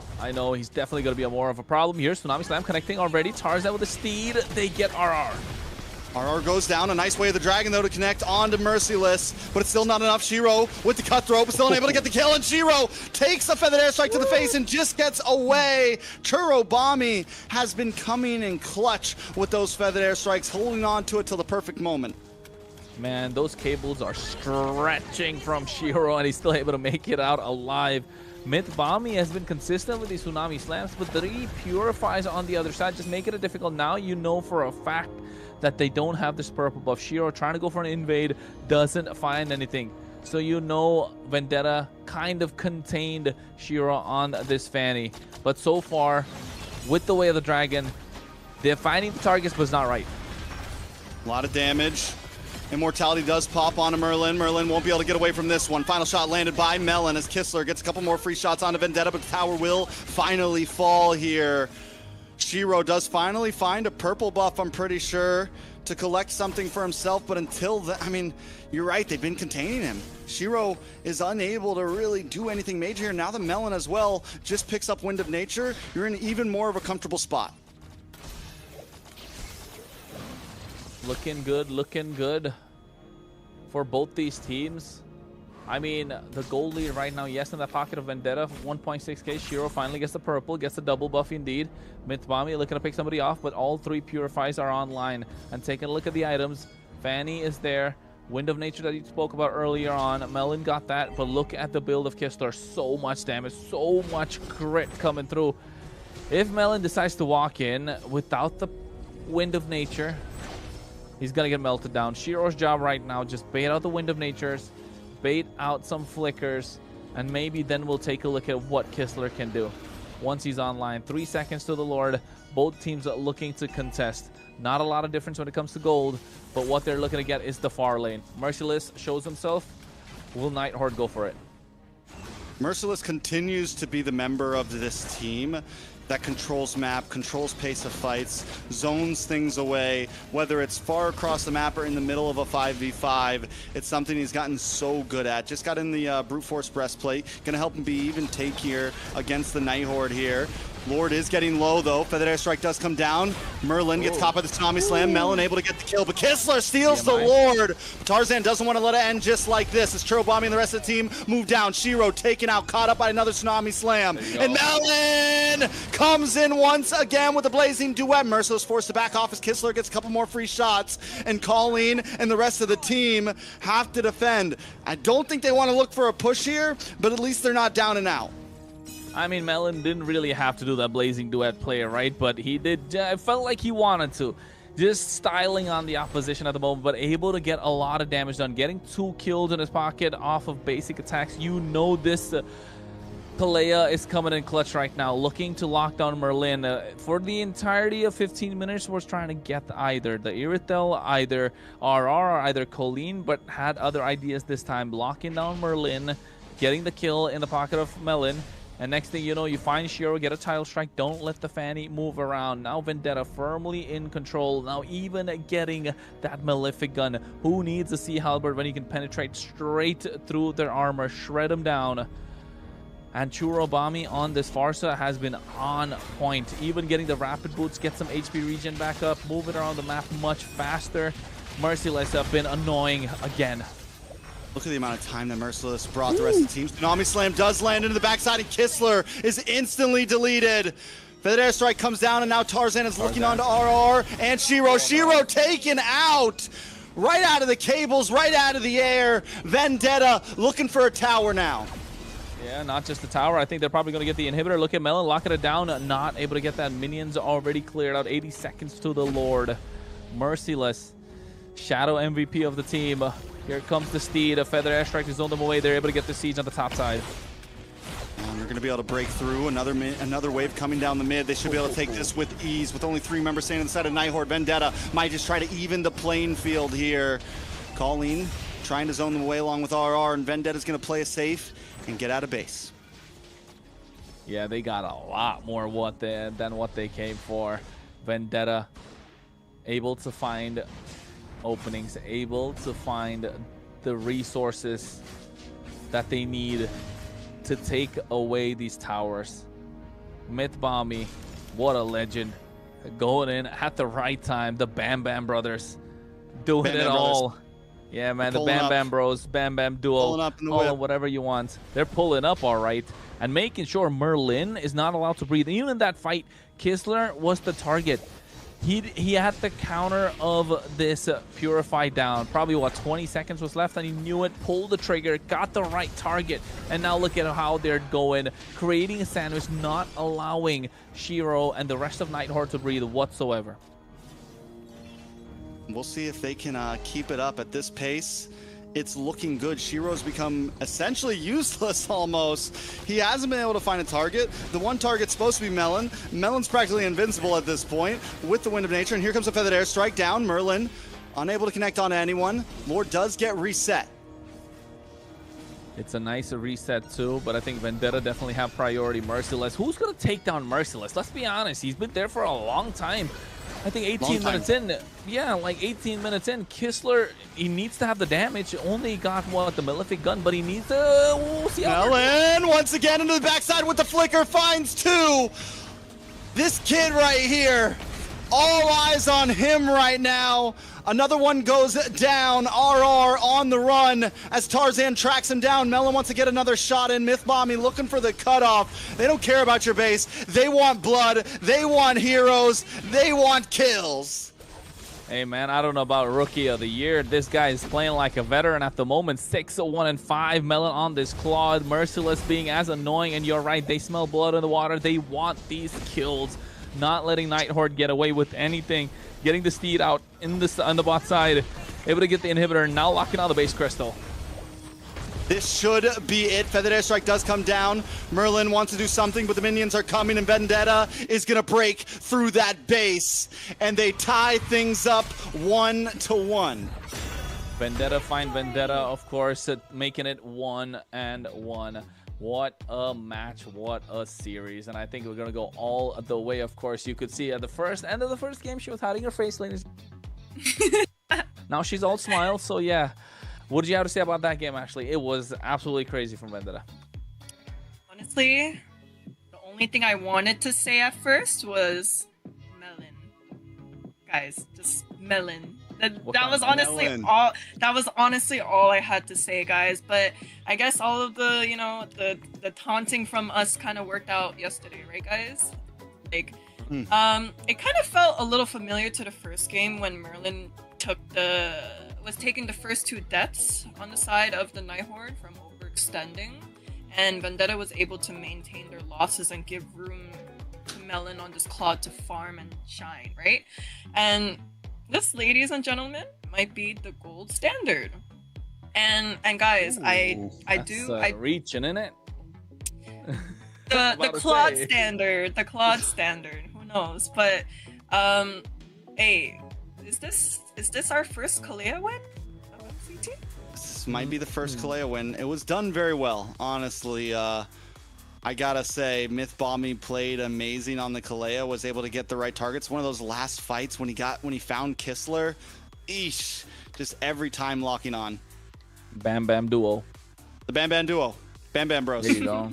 I think the Bam Bam duo, that's what they are now. Melon though, like in the early game, I kind of kept stressing on the fact that he wasn't able to get into these fights until what, 4-6 minutes, and he's still not presenting these fights, but finding the right time, finding the right opportunity. Yes, he went in when he got the golden staff around the 6th minute, but still not able to get a kill because they didn't have enough. Because RR was kind of to the point where he was able to regen a lot of HP back up, but you can tell once Melon wanted to go in, he had no hesitation, went in, dished the damage out, and got the kills. Tarzan wanted to be the executioner, but guess what? Melon took it for himself instead. Yeah, the Nighthorde actually simply did not even have an answer for Merciless's Uranus, right? Churro was able to ult almost freely on this Farsa, while Tarzan and Mercy made room for these two to really shine. And what I really believe in how this was even possible was the ability of these damage dealers to really, kite out all of the ults and skills and position really well. And the Nighthorde was, throwing out all their skills for these me heads playing like, Vendetta was throwing out everything to really protect the president, which was Melon on this Claude. And President's Melon. Yep. I like it. I mean, overall, Vendetta were able to bide their time in that match. They had a little bit of a rough start. Nighthorde had an advantage in the first few minutes, but once Vendetta found their groove, it was, geez, I got to give it up to Merciless. I really feel like he was the glue that held them together through that match. When things were looking a little rough, Merciless was able to continuously keep this Jushin at bay, keep the fights broken up, and make sure that Vendetta never really fell apart in any of these big 5v5s. And I think, look at Melon, just the difference maker every single time. That last fight, rookie, nasty. Bro. Nah, no, don't undercut him like that. He's not no rookie. That's he a plays title. like a veteran. He's the rookie. He is the rookie. Nah. Now Not rookie no more. at this point in time, he deserves MVP. Melon the kid. I There mean, we go. no, At least he got it. Come on, Trex. You're living in the past a little bit, isn't he? It's like right? Billy the Actually, Kid, you're still man. calling him a rookie. Come on, that's not right? fair. This is the Claude standard, ladies and The gentlemen. Claude. Okay, now that's standard. stretching it. Cronus is never happy, as you can tell. I know he's such a okay. Now it's your time to be a hater. This is a well-deserved MVP, but It was 100% well deserved. 615 KDA, 87.6k total damage, 719 gold per minute. Didn't need no Sea Halberd whatsoever. Fighter emblem going all the way in. BMI, Blazing Duet, Thief of the Night, getting all that damage. Bro's built different, hitting the gym, looking solid. I gotta say, why do all these players have such big forearms? Like, what's up with that? Like, what is the angle they are hitting? Because I gotta start hitting my photos at that angle. Just that, bro. See? That, bro. Just that. No, but see, your forearms don't look like Melon's forearms. Whatever. I've been working out, so yeah. Melon played an amazing game, though, and I'm honestly excited. No matter how this series goes, either way, Melon is becoming a star gold laner in North America. In the Americas, we're gonna say, because no, it's not just North America; it's the Americas. This guy's gonna be a problem to a lot of gold laners out there. yeah, and like we heard yesterday, from the side of Alpha 7, Nats on EXP said that Vendetta was one of the teams to really look out for, and this match right here we were able to see why is that. Fair enough. Fair enough. We're seeing why. I mean, it's not see why exactly yet. They still got to win game number 3. Ashley, let's not. True. You know, you don't put the cart in front of the That is horse. true. There's still another game. Yeah, I We do. saw- I like to talk my walk first. Talk my walk, not walk my talk. Do it the other way around. But then again, that's what happened in game number 2, right? Flip the script, taking it away from Nighthorde. Although Nighthorde really pulled off game number 1, my only question is, how deep is their bag of tricks, right? Once the tricks are all kind of shown, what is Nighthorde? Because in this game, they tried to do the same. Yes, Merlin was being annoying at the start with that Cho. But after a while, you're really kind of putting yourself in a predicament. Is Cho really that good right now in the current meta? Yes, you got away with the Jawhead. Yes, Jawhead's all right. It worked on the composition. You got away with the X-Borg because the opponent didn't see it coming. You got away with the Benedetta because you had the damage dealing in the back line. Now you're kind of like overcooking. You went a little too crazy. The Cho was good, but the Irithel just lacked the damage, right? So I think they can play around with the roam position a little bit more. Don't go crazy in the gold lane. I think their composition was good, like the Cho's not, but they really needed to pop off, right? Like the Cho, they had to keep up that pace that they had in the beginning, and it started to fall off. They weren't able to continuously keep pressure down. So the idea was there, the execution did not connect. Yeah, and while we were a little bit questioning the drafting from the side of VTA because of the Fanny pick, like, you know, there wasn't really a specific answer for the Fanny other than the Kalea maybe, right? But we forgot to mention that there wasn't an answer for the Uranus on the side of the Nighthorde. I agree that Uranus is absolutely crazy. That's just a cracked hero. If you don't know how to shut him down, Merciless was just crazy on that. Not letting the opposition breathe whatsoever, man. How could they really look to get Melon on the Claude if they weren't able to get that Uranus at all? That's my question, right? I think not able to layer the skills, not able to follow through whatsoever. So at this point, if you ask me, with the draft coming through, it depends on which side they're on. Oh wait, they're sticking to their guns. Vendetta go for the blue side again. So, I like it. who's next? I mean, have they just been, what is rule of thumb right now? Does losing team pick, or do they just swap back and forth? I can't I remember. think losing team picks. Losing team picks? Yeah. Okay, So Nighthorde goes for second pick this time. which I feel like most of the losing teams have been going for blue side. It's been the more common choice. For the past week, it has been, right? Not just here, but even in MPLs across Southeast Asia, blue side has been coming across with more wins this past weekend and this week. So it started off super strong on the red side, but now all of a sudden it's been blue. Yeah, guys, we're also all literally on the blue side right now. You know, blue backgrounds and all. Not you're purple, whatever. Yeah, you have the cool background. Okay, you guys are colorblind. I'm on Team Blue. Fair enough, fair enough, fair enough. All right, so Freya ban, Basha ban, Sun ban, Jushin ban this time from Night Horde. They're not going to let that one through. We still have the Marcel open. It's going to have to be a Marcel ban from the side of Night Horde most likely here. 100%. And yeah, and after that it comes down to Harley's still open for both teams. Should be Harley first pick, Vendetta. Whoa, but then the Sora is also still open too. True. AKA Valentina, yeah. I mean, we might as well just say Valentina instead of Sora. Very true, very true. So, but I think Marcel just too much to let go of. Ban out the Marcel. Oh no. Okay, they're pulling a... Trades are on Valentina, or are they go for the heart? Or, no, Marcel's open. I know, that's what I'm saying. Marcel, Valentina, Sora, or Harley. Do what U2 or do what Influence Rage maybe did. So you go for the Harley. No, so, Ashley already said Marcel's OP. Obviously, if they listen to Ashley, Vendetta is gonna go for. But I'm not the coach. T is. Coach look, T. look. So okay, look. So on the.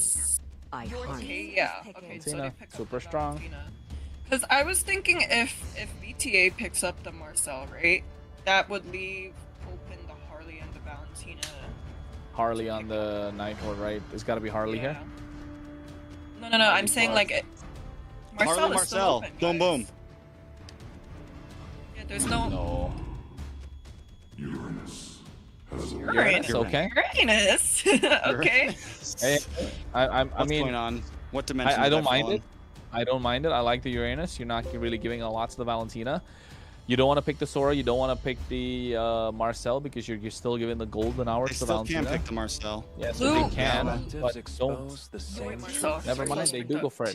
2, 1. I would have maybe preferred like a glue pick or some sort rather than picking up the Uranus straight away because. Well, they do steal it from Merciless at least. They steal it from VTA. It's they can't pick banned. it. Never mind. Yeah, it's globally banned. So I'm not sure why they picked up the Uranus straight away, but it's gonna be crazy if like in the game, all of a sudden like they pick a hero that's been picked before. Are they just because they quite literally forgot? I mean, yeah. So what happens then? Happened. We reset.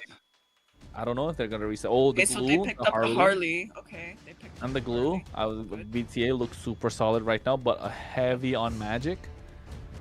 Night Horde, what are they gonna reply with? They need a jungler, not the Suyo. He's gonna have a terrible time. They can go. Maybe they can go for the Leomord here.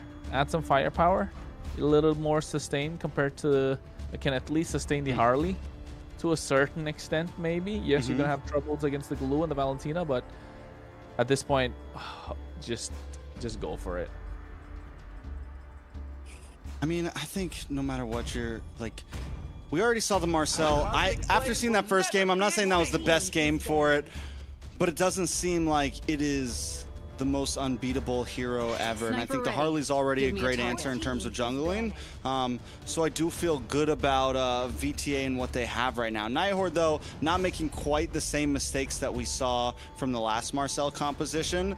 They have this Uranus, and I think from here on, you have a decent mid. You just need to kind of, well, you have a decent play across the board with possible flexibility as well. You just need some crowd control now. I mean, even if you picked up something like Hylos or, you know, Hilda still on the field possibly, there's some possibilities around the board. Yeah, on the side of Night Horde, I do believe they're probably gonna do a Granger ban right after the Leslie ban, possibly. Let them play the hero. Because, you know, the Granger does work well with and against the Marcel. But okay, they go for the Yuzong ban. Well, another jungler's got to go, right? I think they're really locking out the jungle pool here. That could be a problem for this Harley. 2 tanks off the table. 1, I made 3 possibly. I'm not sure. Maybe take out the mid laner. Maybe Zetian. Oh, Zetian's already picked up Valentina. Farsa. Never mind. Ooh, Shiro does have the Lancelot in his pocket. We've seen that before in the previous NACT. Or when it was NACT before MCT started. So yes, that's a good ban. They've really dug deep to find that one. But I think a mid lane's got to be locked in here. Farsa? Yeah. I don't. You said no. ZTN is open for Night Horde. No, it's not. It's not open.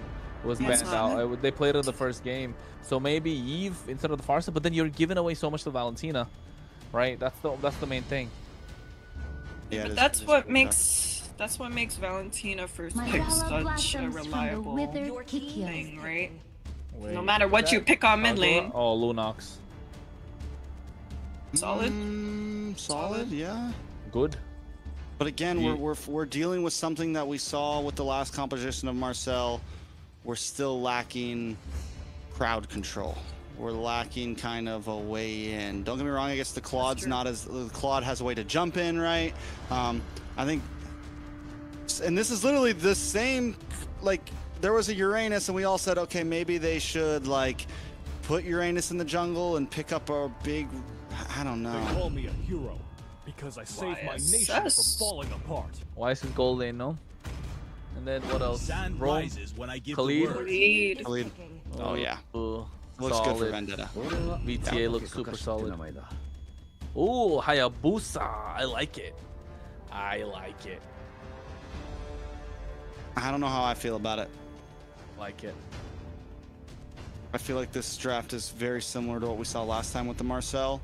One bonus that this draft does have is it can jump past the Khalids, it can jump past the Glues. You have the Blazing Duet BMI, you have the Shadow, you have the Shadows, you have the big Ruby DD. Like you have possibilities in terms of dive, but they need to make sure that their comms are on point with Merlin on this Marcel. Yeah, right. You're right. I think comms got to be clean. If you're Night Horde, Vendetta, a little more straightforward. They can look to pick off whoever they want. Ashley, any final thoughts before we go in? Well, you guys already know which team I'm rooting for. So far, I do think I'm more favorable towards the draft on Vendetta side, which I can proudly say I was not doing the past 2 games. But nonetheless, good luck, guys. All right, it's game number 3. One game to decide them all. This is Vendetta going up against the Night Horde. It's gone 1-1. This right here, Kronos, is a rubber band match. It's back and forth, bouncing off the ropes. Who's going to take the final blow? You can already tell Shiro's having a tough time. Myth Bomby going in. Where's the Bam Bam duo? I thought if they went in together, they were probably gonna kill. I mean, it's definitely up in the air at this point. We'll see exactly what happens. Night Horde, though, with some nice early aggression with the damage on Myth Bomby. Oh, Churro Bomby! That's the Bam Bam duo! There you go. That's why we were talking about. Get the poke down with the Khalid and have this Valentina get that finish. And now you can tell instantly Night Horde are behind the 8-ball. They even give away the Lava Golem, possibly even the Beetle. Night Horde not looking good. You want to slow down a Hayabusa, this is how you slow him down. Most definitely, and at this point, with a nice early first blood, not only an early first blood, but one onto the mid lane of the Night Horde. It's not like you just got the roam. It's not like you just got someone, you got someone that's supposed to be a big damage dealer for the team. It's going to put a nice wrench in things for the Night Horde. Yeah, they got to go back to the drawing board. At least think about it for the next few seconds. Find a different answer, because you're not going to be able to contest the river. That Khalid Valentina combo that I spoke about early on, especially to control the river, is so hard to beat. And you can see already Merlin's taking too much. The problem child is having too many problems at the moment. Yeah, whether they're problems, sometimes it's problems for you, sometimes it's problems of his own. You know, he's got to deal with life on life terms at this point. Can he make something happen? He does come in for this turtle. Doesn't have level 4 yet, so not going to be able to do anything detrimental to help push this into the side of the Night Horde. Yeah, Merlin going in. Oh, RR not able to get the turtle. You can see at the same time the fight breaking out. Myth Bomby and Merciless just putting pressure on this purple. They're not letting Shiro have a good time at all. And look at the damage on Merlin, brought down to about half health. Big stun. He's able to get away, but they're going to deny this purple buff from the Night Horde. Denying it as much as they can. Not just that, they even denied the lava golem early, the beetle, the Another turtle. Oh my god, Shiro's not having a good game. He needs to find a way to get the gold. He needs to split the map, and I think it's up to RR to try and create that imbalance that he should. It's because there's so little heavy crowd control. Yes, they're going to get this level 4 golden hour, but there is nothing to stop the push in from Vendetta. Shiro forced to use the retry just to get his own orange buff. Luckily, there's 70 seconds to the next turtle. Not just the retry, he even used the Yogi Shadow Kill on the buff so he could just secure it for himself. Bam Bam duel. Pulling up. Vendetta super strong at the moment. Ashley smiling. Merlin level 4 gets the golden hour. Again, if I was Night Horde, you really want RR to try and push it. You really want him to grab the attention of Vendetta and give a little space to Shiro. You want Shiro to breathe. He needs to be the assassin he is. He needs to be a ninja. A ninja can't be spotted. Yeah, RR's got to do what Merciless did last game pretty much. Just be in the face, keep Churobami at bay, keep the Bam Bam brothers at bay, essentially. Let's see if they can pull it off. A lot of damage on Merlin, though. Is able to just get away. Hat-trick comes back, Tarzan back to the mid lane. Yeah, and you can see Myth Bomby along with Churobami just dominating this river. And look at the top side. Kistler, yes, he hasn't gone down once, but Shiro hasn't even got the turtle. He hasn't got a purple buff, man. Only one purple buff. Purple back to back. Oh no. Did you see the damage come out of that deadly magic? That was the Uranus we're talking about. One deadly magic got him down to a quarter HP along with a poker trick. I gotta say, what did Maracucha say earlier? Oh, wait a second, a lot of damage up in the top side. Melon able to just get away. Oh, Kistler wants to get the final shot. Oh.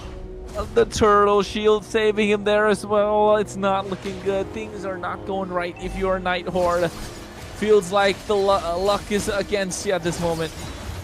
Yeah, that's a tough spot. Myth Bomb in the backside. A nice pickup, though, from Colleen. Colleen will go down, though, in the end here. It's still a 1-for-1, but that's a big kill onto Tarzan, helping to slow things down. Slowing things down, and you're right, what Maracucho said, that hero is so broken if there's nobody to stop him. Not just nobody to stop him, he's just so broken on its own. He said he could literally kill anybody, and we just saw that in plain sight. It's so hard to kill Uranus, but no problem from Tarzan there. What do you think RR stands for? We gotta find out. Real. Yeah. Real. That's what it is. Real regulators on 8s. Real regulators on 8s. Hey, well, RR, indeed. RR. Night Horde on the back foot. Shiro, oh no, man, this is too much. And I think now they need to bounce back. Need to get something going for themselves. RR able to tank a lot, gets that deadly magic, half HP. Merciless comes in. Merlin needs to create space. Bam Bam Brothers not letting that happen. Ooh, Tarzan comes in, a lot of damage on a Colleen. Night Horde looking for a response on a Merciless. As Merlin gets, I mean, this is, we saw this last time. We saw Merciless just picking a target and listen, I'm gonna keep you away from your team as much as possible. Taking a look at the items though, Kronos. Anything exciting? The only thing is that Shiro didn't even get nothing, not a single item. He hasn't built no War Axe, no Hunter Strike, no boots, only got the socks on, not a chop suey build, he's just got pieces. He's looking to find and put them all together. That's the one that I'm looking for. And at this point, Hayabusa, his level power spike's gonna be level 12, but now he finally gets a War Axe. Luckily, Shiro's levels though haven't fallen too far behind. He's still only like about a level behind Tarzan. With how much Shiro's been getting denied, I would think it would have been a bit more. So we at least have a small bonus there for the Night Horde. Yeah, definitely. A little bit of something to cheer them up. And if you're a Night Horde fan, the same. Team from Canada coming through the open qualifiers. Same with Vendetta playing through the USA qualifier. Now you can see tracking shot, putting the bomb in place. The Bam Bam duo want to go in. Merciless splitting apart. RR is going to be the target, at least to get on top of him. Melon alongside Mythbomby, opening up the map on the bot side, looking to take down these towers. They need to protect this purple, and especially this mid-tier one. All right, so Churobami is going to get caught by the golden hour. For the rest of the team there, not to follow up. Nice shadow comes in. Shiro able to find Mythbomby. Blazing duet from Kistler, but he instantly gets the lead of Tarzan, takes him out with the deadly magic. And now Merlin and Colleen are on the run as RR tries to keep them at bay down on the boss side, though. A couple shots of Tarzan onto Shiro as Shiro tries to defend the tower. Nah, man, Harley, you can't let that through. It's too much. It's criminal the amount of damage that he does at this moment. And it's not just damage, it's movement. It is the whole package, right? You can even get decent shred on a siege if a Lord's coming at you. I mean, overall, it kind of has it all right now. The Harley has been a monster across the board. Yeah, it definitely has. Got the Lightning Truncheon Genius Wand as well at the same time. Take a look at Colleen. He's got the Glowing Wand, looking to get that Genius. Hunter Strike in the pocket of Melon. So you know damage is slowly starting to show for both these teams. They're not far behind for the damage dealers especially, but Vendetta overall 4K ahead, and they pick him off again. A lot of damage, but I think overall it still feels like Night Horde. I mean, is there a chance? We saw how well the Claude did last game with the possibility of coming on, but Kistler hasn't gotten any kills. He's fallen majorly behind. I don't even think he's even close to his Trinity. Maybe 2.5 items in, maybe just 2 items in. I'd love to see exactly how it looks. First Lord is going to easily go into the hands of Tarzan here, and Night Horde just stays on the ropes. Well, at least when the Night Horde are still holding on to their tier 2s. And with tier 1, yes, you got the Lord that's coming down the bot side. Consecration pop from RR. I think Vendetta slowly gonna get a nice push, get all the tier 2s. Shiro, the Rage Baiter, not able to bait. Ooh, a nice golden hour. A lot of damage on Merlin, though. Mythbomby doesn't get caught by the stun. Lord coming down the boss side as Churobami holds down the front line.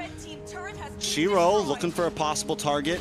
May get found out by Mythbomby here. Going to be forced to back off as Churro comes to back him up. Ooh. A lot of damage from... Nothing too major. I mean, I like the way the Vendetta's approaching this. It's just a slow push. They're not trying to force anything. Deadly Magic does come onto Merlin. Might not be enough. Yes, the kill finally does secure. It's that last basic attack right after the poker trick he was chasing. He really chased him under the inhibitor even and got back right on time. The rest of the team was there to follow up and make sure they weren't able to take down Tarzan. Getting the Holy Shield on the top side. Even the bot side's been popped. The only one left standing is the mid lane. The tier 2 is going to fall now soon. Night Horde in a predicament. What do they do to make it out? I don't know. You wait. I think they are playing this right, honestly. But wait a second. A big Raging Sandstorm caught by the Mountain Shocker as well. And 2 members fall. Melon with the double kill. Nice golden hour. But the damage, is it going to be able to connect after? And Kistler comes in with a Blazing Duet and the Flicker onto 3 members. But the damage just isn't there. No one falls but Tarzan on the side of Vendetta. Yes, it's a nice kill, but is it enough to stop the push? Hey man, 3-4-1 trade. Vendetta always trading up. Yes, they get a massive kill on Tarzan, but is that even enough? They're not able to close the gap. It's still 7,000. 6.9k. 7,000 right now. Every single member. Look at the difference between Melon and Kistler. 3,000. That's a BOD we're talking. Ay, ay, ay. I thought Kistler was behind, but I didn't think it was like that. Melon right now 2-0-3. I think it's time to wrap it up.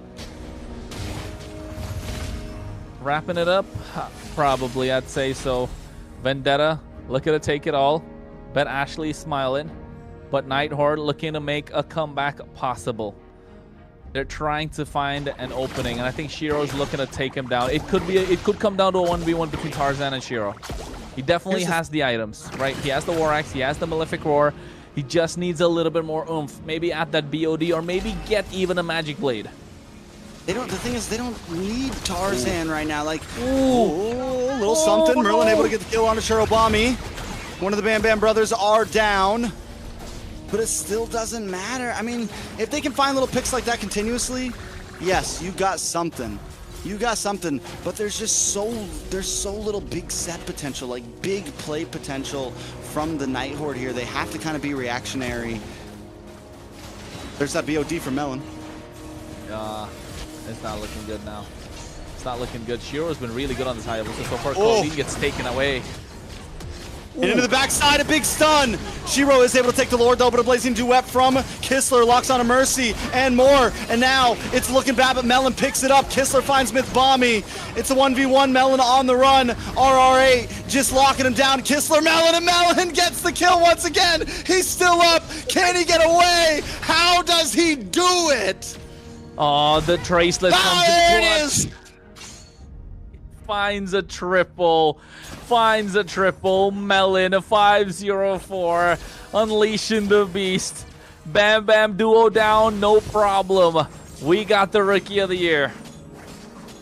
The Rookie of the Year, baby. Man of the Year. He's turned into the Man of the Year at this point. You know, Schoolboy 2 over here. Melon, man. No, you're not supposed to live that. You're not supposed to live that. But he lives that, and he comes back and still gets the kill.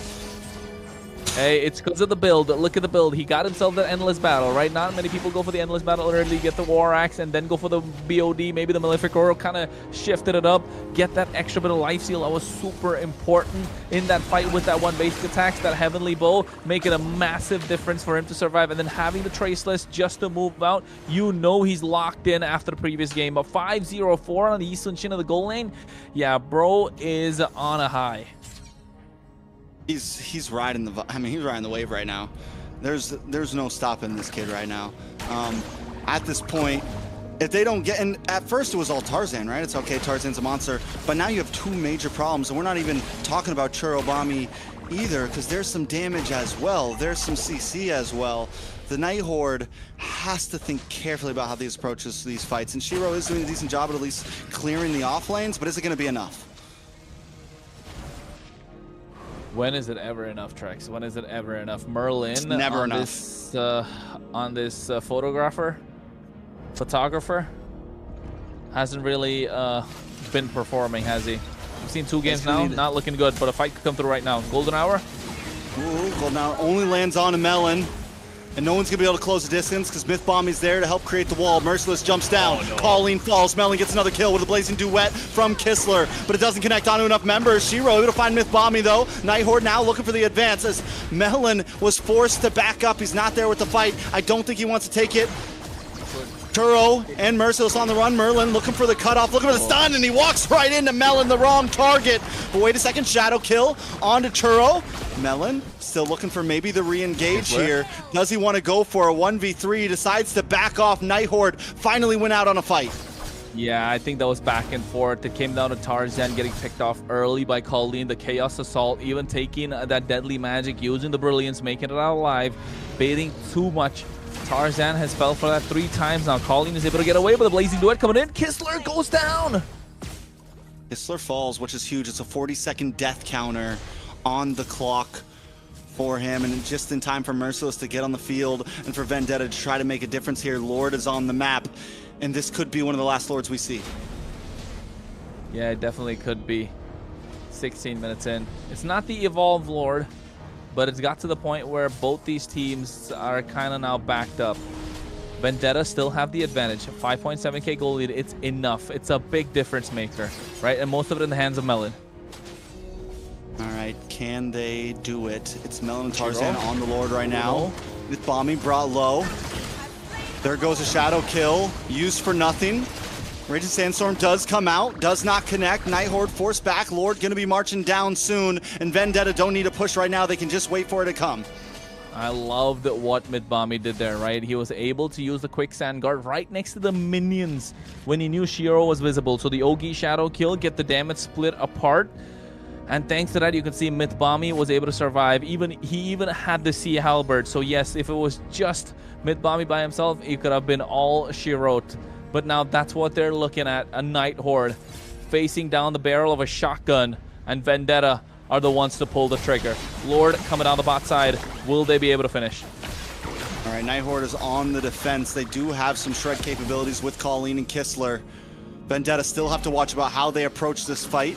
One misplay could cost them a big turnaround. Lord breaks through as Melon moves around to the mid with a concealed play. A lot of damage on Merlin. Brought down to about half health. Tarzan to the backside, though, taken out. Shiro with the Ogi shadow kill, and MLBB's brought low as well. Merlin looking for the stun, able to connect onto none. But a blazing duet from Kistler. Rocks onto multiple members. Winter Crown pops as well. Vendetta getting pushed back. Melon still on the field with the rest of the team, but with Tarzan gone, Night Horde has an advantage in these fights. Yeah, they definitely have an advantage. Tarzan, this is the third time that's happened to him. Shiro has been playing out of his mind with all the invades that's coming. He's 5-0-5, hasn't been taken out a single time. Only shadow kill. He's juking. He's looking for something. He's looking for something. A lot of damage. Oh no, he's trying to go in as well. MLBB able to survive with the help of the quicksand guard. And now you can see Shiro bobbing, weaving, got the immortality. Risky plays. He's been doing this the entire time. This guy's been rage baiting, man. We saw that yesterday with the Guinevere. He's doing it again tonight with this Hayabusa. 5-0-5 with the amount of invades that we've seen throughout the game for the first 6 minutes. He got what, 1 purple buff out of what, 4? Yeah. This is not possible. He's a full build right now. He's able to do it. They need to slow him down, but they're not able to. My guy hung on for dear life. Never took a death. Lost, like you said, lost so many jungle camps. But it's all biding time.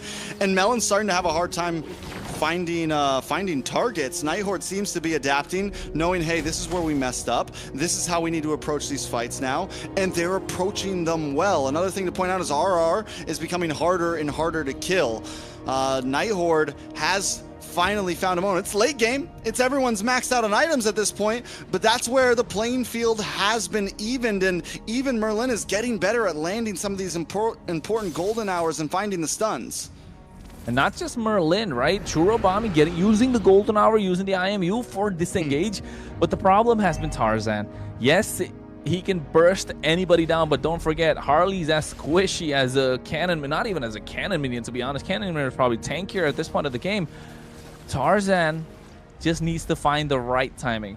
If he goes into Shiro, he gets picked off. He finds Colleen, the Brilliance gets popped. Kistler right now, he can use the Winter Crown. Merlin has the immortality. RR is not the target you want to go for. So what's going to be the play for Tarzan? He needs to find someone, isolate them, wait for them to use the skills that he wants to see, and probably try and bait out those massive plays. That Winter Crown, the immortality, maybe the Ogi shadow kill.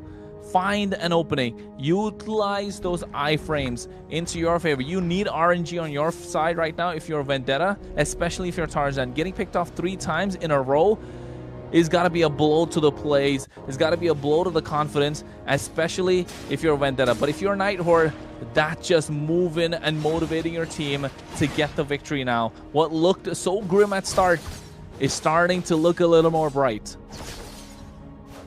Yeah, so let's see if they can pull it off.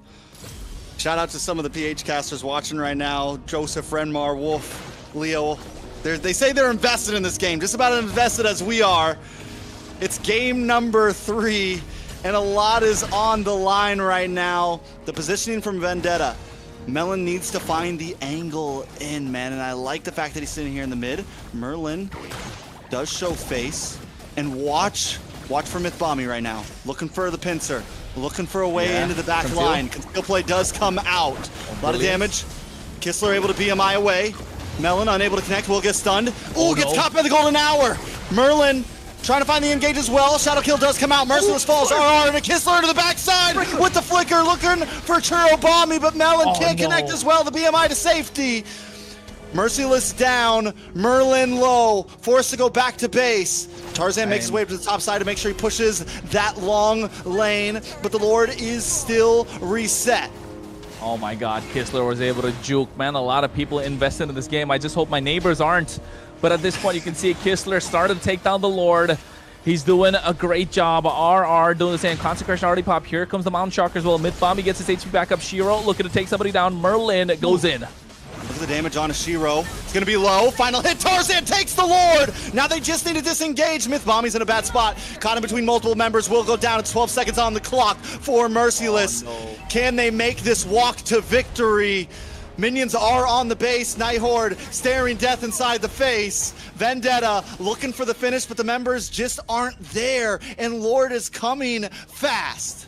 It's been back and forth this game.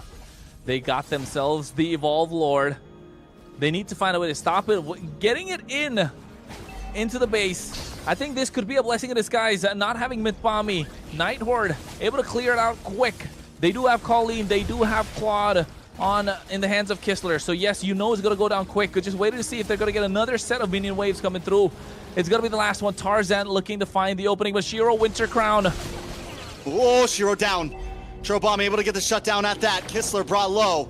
Tarzan looking for more targets. It's now 4v4. The playing field has been even as Melon comes in to terrify a Merlin. But the golden hour finds 3. Kistler comes in with a blazing duet just to try to get to safety, just to try to get some health back. They got to get back to safety. 4 members still looking for the engage from Vendetta. Melon wants to clear this minion. Do they keep the push going as Kistler and the rest of the team look to defend? Waiting for another wave, and Mythbomb is showing up as well soon. Yeah, and I think definitely they can. They need to put the pressure. You can see already Churobami going on top. Kistler goes to the back line. And now you're looking at a fight breaking out. RR trying to survive. Consecration comes in as well. A deadly magic being used up. And they go in. Are they going to be able to end it? Kistler trying to defend for his life. And at the same time, Colleen. Oh, they're able to get the clear. 5 members of Vendetta desperately trying to go in. Merlin is there as well, trying to buy some time. Mythbomb goes down. RR able to get that kill. Nighthorde defend once again. 24 minutes deep. We are in the midst of it right now. Vendetta try for the push, but the Nighthorde continues to defend. Merlin with an amazing, what was that, a 4-man golden hour? A 4-man golden hour there? Able to slow things down as much as possible. Mythbomb comes in and quickly bites a bullet. 36 seconds on the clock. Lord's going to be up in 14. With that man down, will Nighthorde try to rush this? I think they should. I really thought the game slipped when Shiro went down, because he was the one that's kind of holding on the entire time. Now Melon 7-0-6. He's been the carry for Vendetta the entire time. Tarzan, at this moment, it feels like he's been neutralized, right? Nighthorde have found a way to shut him down.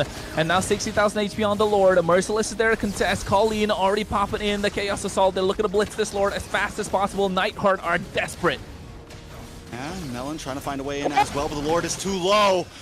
Who's going to end up getting this? Shiro close, but Churobomb steals it out of their fingertips. Merciless does go down. It's another member off the field, but I don't think they want to force this, but they're not listening to me. The Bam Bam Brothers show up, and Colleen might not be able to get away. The golden hour does lock on, but Mythbomb tries to get a final hit. He's unable to secure the kill. Churobomb locks in as well, but the Brilliance comes out, and now RR chasing down as well. The quicksand heal comes out. Mythbomb is still okay, but the Ogi Shadow kill isn't able to get it. And Churobomb finds Shiro. Lord marching down still. Can Vendetta end this here? I'm not sure if they'll be able to do it. They do have Kistler up. Colleen's there as well. But at the same time, Merlin goes in with a tracking shot. RR trying to pull the Lord's aggro to his side. Churobomb taken down. Immortality not present at the moment. So much time being invested to try and take down one singular target. And that was Shiro. He's been bobbing and weaving, man. He's been juking the entire time. It's only the 3rd series of the day, Trex. We still have one more to go. So don't get on mode of relaxation, because if you ask me, Nighthorde, oh my goodness, how are they able to hold on for dear life after everything that's gone down? 7-0-7 on Melon. This is Sunshin not getting enough space. The Nighthorde. what keeps happening is Vendetta's committing so much to get these lords, right? And yes, they're getting the lords, but they always trade someone for them. And Nighthorde's doing a good job. It's like, fine, you can have the lord, but we're at least taking 1 or 2 of your members with us, and that means Vendetta can't get a full push. And the timing on the lords is so forced that they can't do it super early. Not just that, Tarzan as well, right? Again, has it been like? Has it been 15 minutes, or rather 10 minutes since he's got a kill? He was 5, 1, and 3, if I'm not wrong. Just got 1 assist in the past 10 minutes when we know Harley's kind of broken. So clearly, Nighthorde have found a way to deal with the Harley problem. The only thing they can't deal with is Melon on this Yi Sun-shin when he has the space. He's able to kite out with the help of the Traceless. Nobody's able to get on top of him. But the problem for Nighthorde has mainly been the Bam Bam duo. MLBB and Churro Bombi. The Bam Bros just doing such a fantastic job. And Merciless still being as annoying as he can on this Patrick. Merlin getting good golden hours, but just no follow-up, not enough AoE, not enough projectile. All right, more fights. Ooh, MLBB going to get knocked up from the Lord. Brought down to about 20% health. This is a bad spot. Needs to use a quicksand guard to get some health back. Should be okay. You got to give it up to Nighthorde as well here. They are doing this with no inhibitors. They've been fighting for lords with no inhibitors. They've been rushing them so hard that Vendetta can't even play the long lane right now. They do maybe need to think about slow pushing this. They need to make sure that bot lane is just constantly pushing. And once they get vision on Shiro, that's your time to strike. Once one member's down from Nighthorde, that's your time to try to force things so that you're not losing a member in these fights. Here comes Merlin though. The problem child. Coaches, casters, analysts, you're watching a Nighthorde game, throw that book out the window. Nothing works. Expect the unexpected. And now you can see already MLBB trying to contest, making a problem for the Nighthorde. RR just sustaining the entire thing. This Uranus, how are they going to stop him? They have no DPS to take him down. Tarzan's the only one, but at this moment, do they even have the damage? RR is just there in the Lord Pit, just the Lord Dance is going on for such a long time. We're almost 30 minutes deep into the game. This is going to be the longest game so far in MCT. Tarzan tries to go down a bot lane, is forced to come back quickly. Merciless into the backside, a big miss on the Raging Sandstorm. A nice golden hour, does connect onto RR. Lord down about 20%. This could be the one that matters. MLBB. Immortality does pop. Tarzan into the backside, trying to get a deadly magic onto any target, but Kistler with a blazing duet still doesn't output the damage just yet. But Tarzan still secures the Lord. Winter Crown does come out. Tarzan taken out from Shiro though, as Melon on the backside is attacked by Nogi Shadow Kill, and Merlin tries to lock in. The Immortality pops. Members of Vendetta are just trying to survive at this point. Melon survives once again, 7-0-7. How does this guy do it? And now Trouble. Oh, but wait! The base! Minions on the base! How did I miss that call? No, the fights I'm not were so ready. Intense. The fights were so intense. Oh my goodness. We both were looking at the Lord. We were trying to see how were they going to end this. Were they going to be able to take it? But it was just to prevent them from getting the base crystal. Going back to defend. Oh no, my neighbors are knocking my door, man. This game was totally worth it. But oh my goodness, back and forth. I feel like a failure as a caster that I didn't see those minions, but I was so locked in. I'm sorry to the viewers. We didn't get the big shout. We didn't get the big, but golly, what a way for that to end. Yeah, it seemed like production also didn't know that that was happening, because I don't think anybody was watching and expecting that. But yeah, I mean, it's kind of hard to say who really deserved the MVP. Was it the players? The minions? Was it the minions, right? Oh no, Nighthorde, what did they do? They found a way to deal with all the problems.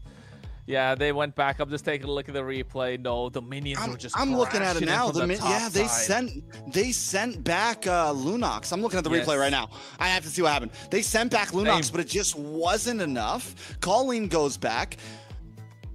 Ay, Ashley, take us through this. We're spent. Hey, do you want me to start from beginning to end, or All right, let me start. Talk about Whatever some you builds, wanna talk do. about some items, talk about Melon, talk about Vendetta, talk Whatever about you Okay, wanna well, do. clearly, you guys are kind of shocked with what happened, but okay, let's talk from the beginning, okay? So as of right now, we got 2 Marcel pickups, and 2 losses on it. You know, I'm not too sure if these teams are confident around, you know, drafting around this Marcel, or maybe even just the lane pressure to worry about. But yeah, clearly not a lot of people were expecting the game to finish that way, right? So minute 1 was already just a domination from the duo mid, the Bam brothers, whatever you want to call it. Bam Bros. Bam Bam. Yeah, the duo, Bam man. Bros, right? Bam Bam Bros. You Bros, can't the call Bam them Bros. Bam Bros. It's gotta be Bam Bam Bros. Come on. The Bam Bam Bros. Okay, my Bam Bam bad. But, you know, like ultimately Churro was able to shine on this Valentina and was showing the world that, you know, arguably he might be the best mage in NA.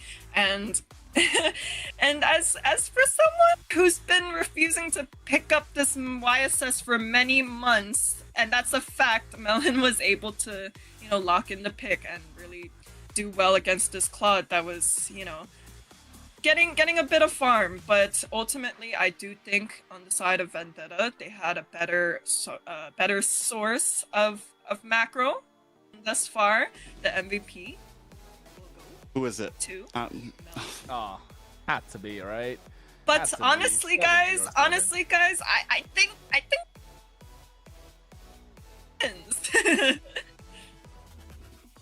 fair enough, fair enough. I mean, honestly, yeah, the minions, the whole team, overall, just what a series. Totally worth it. Totally worth it. And not just that, Trex. We got 1 more to go. Hey, 1 more to go with the MVP for Melon on this Eastern Shin. Clean, crisp, using the traceless at the right time. The Mountain Shark is providing vision wherever he goes.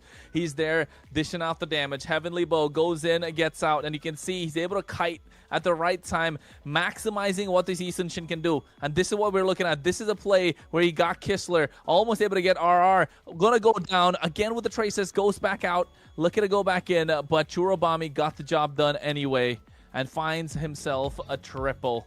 Melon 707 clutch on that Eastern Shin. I still, I'm speechless. I'm speechless right now.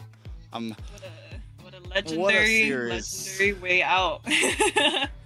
Right, guys? I mean, hey man, get it how you can. Vendetta deserved it. It was an amazing series from start to finish, from game 1 to game 2 to game 3, to bring it to that distance, have trouble closing it. But when in doubt, you know, you just call up the minions and they get it done for you. But that's what I mean when I say like lane pressure. It's not all about the team fights, and having that control, having the lane pressure got them the game. Yeah, and like, it's just, I know you two are shocked, but at the end of the day, you know, what makes these players able to come out on stage and play their hearts out is just being able to adapt to the pressure, right? You know, because the last Lord we were able to see Tarzan hit that retro when it most mattered, right? Because that was the most important Lord. That was the most important, right?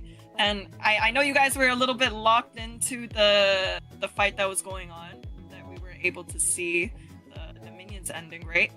But I have a interview coming online with you guys, and you know, this man might not literally be the myth, but the legend himself, Merciless. And before we get started with the question, fun fact, guys, Merciless was actually the player I've known the longest in the history of ML. I was playing with this guy since he was like 12 or 13. But how you doing, Mercy? Hello, congratulations. I'm doing good. Thank you. Thank you. You guys had the same Discord image for like 5 years, hasn't it? Yeah. The chicken nugget. Yep. How we feeling, man? How we feeling? Feeling 3 good. games down the line, like 20 minutes plus on multiple. I'm feeling great. I mean, I couldn't believe it. Those games were so long. It was just a battle of endurance at that point. I like to hear it, man. It was a battle of endurance for all of us, honestly. I would have a Kronos. You got questions, man. I'm fried after that. That was. I'm not gonna lie, bro. grasping I know my you're mind. spent. I know you're spent because I was so locked in on the Lord's HP in that last fight. Like, okay, who's gonna get it? I'm looking at Tarzan, looking at Shiro on the other side. It's like, are they gonna get the retri battle going? Who's gonna get the better of it? And all of a sudden, you see 5,000, it drops down 3,000. The retribution comes in. All of a sudden, Tarzan gets it. The fight goes on, and next thing you know, the base crystal just crashes. Right at that moment, what was the call from you guys? Because I know you were looking at the minions anyway. You saw the pressure. What was it? Right after the Lord, when we lost the Lord at first, the call was to back at first, but then our jungler Tarzan, he saw like, oh wait guys, the minion, and then we all instantly turned around and started chasing them again, even though we were down like 2 players. You know, at first I was like, I don't even want to go back in. You know, we were down. Let's just cut our losses. Yeah, like, and no. let's just defend. But the second I look at me, I'm like, oh shoot, it's time to go back in. And you know, it was all thanks to his call that we were able to just go back in like that. Oh well, that was great. But apart from that, just one more. What are you thinking about the global bans? Just taking it back a little bit, ease up the pressure. The tensions are high right now. The adrenaline is rushing, but taking a step back, what do you think about global bans in MCT so far? Are you liking it? Are you not? I think the global ban is a very good thing because it suggests so much more different comps that we have to play, and it's not just like a one specific comp that we can run down every time. It's not going to be a tank jungle every game. We can have assassins, tank XPs, sometimes even fire gold. It like improves so much more different hero pools, and I really like it. Well, I got a couple questions for you, but for now, I will only ask one question, I guess, right? So my question is, what happened with game 1 around? I was expecting that. No, I was expecting that. Like, tell me about it, please. Okay, so game 1 is we had an experiment to give up get the Freya on XP. But the thing is, we weren't expecting the damage banning at Rome. It was completely like out of the blue dark. We thought it was a goal lane at first when they first picked it. And honestly, I think we just kind of forget how to play around such a weird type of comp, you know. This is what the global bans improve on. There's so much different stuff that they try. And I think we messed up on the Lord fights when we kept rushing them and trying to go too fast instead of playing, you know, front to back like we usually do. I like it. I have a question. First of all, Merciless, it's great to see you. I'm glad you're back here. You've been doing an amazing job. I think when we've been talking about Vendetta, we feel like you've really been killing it in the XP lane, from map presence to just control, not just your typical like aggressive EXP laner, but overall in macro and everything. Like, you've improved tremendously. But my question is going to be more focused on, you guys are going into the 2-0 group. All you need is one more win, and you guys get to pretty much break for a while. You get to just hang out, watch games, and wait until playoffs. Your opponent is going to be Alpha 7 next week. Probably Thursday, maybe Friday. I don't know how they're going to do the schedule. How do we feel about that game coming up? Are you confident? Any words for them? You know, it doesn't have to be spicy or anything like that, but you know, you got like, you're coming into a very big game for you guys. I think they've been the team to beat for the longest of time, and you know, I've always tried to like beat them for long. I think there's more of a vendetta we have against them because we this is our goal. And I'm feeling pretty confident going into this match maybe next week, and you know, I wish them the best of lucks. Like it. Hey man, nothing for me. I'm happy. That game was absolute cinema, bro. Give us games like that, we're happy. Any quick words for fans, friends, girlfriends, I don't know, whatever. Shout out to my manager Hime and my sub Akiro and my coach T. They've been the most helpful people. Coach T, yep. All right, thank you so much, man. I appreciate it. Good luck next week. We're going to be excited to watch your games. Thank you so much.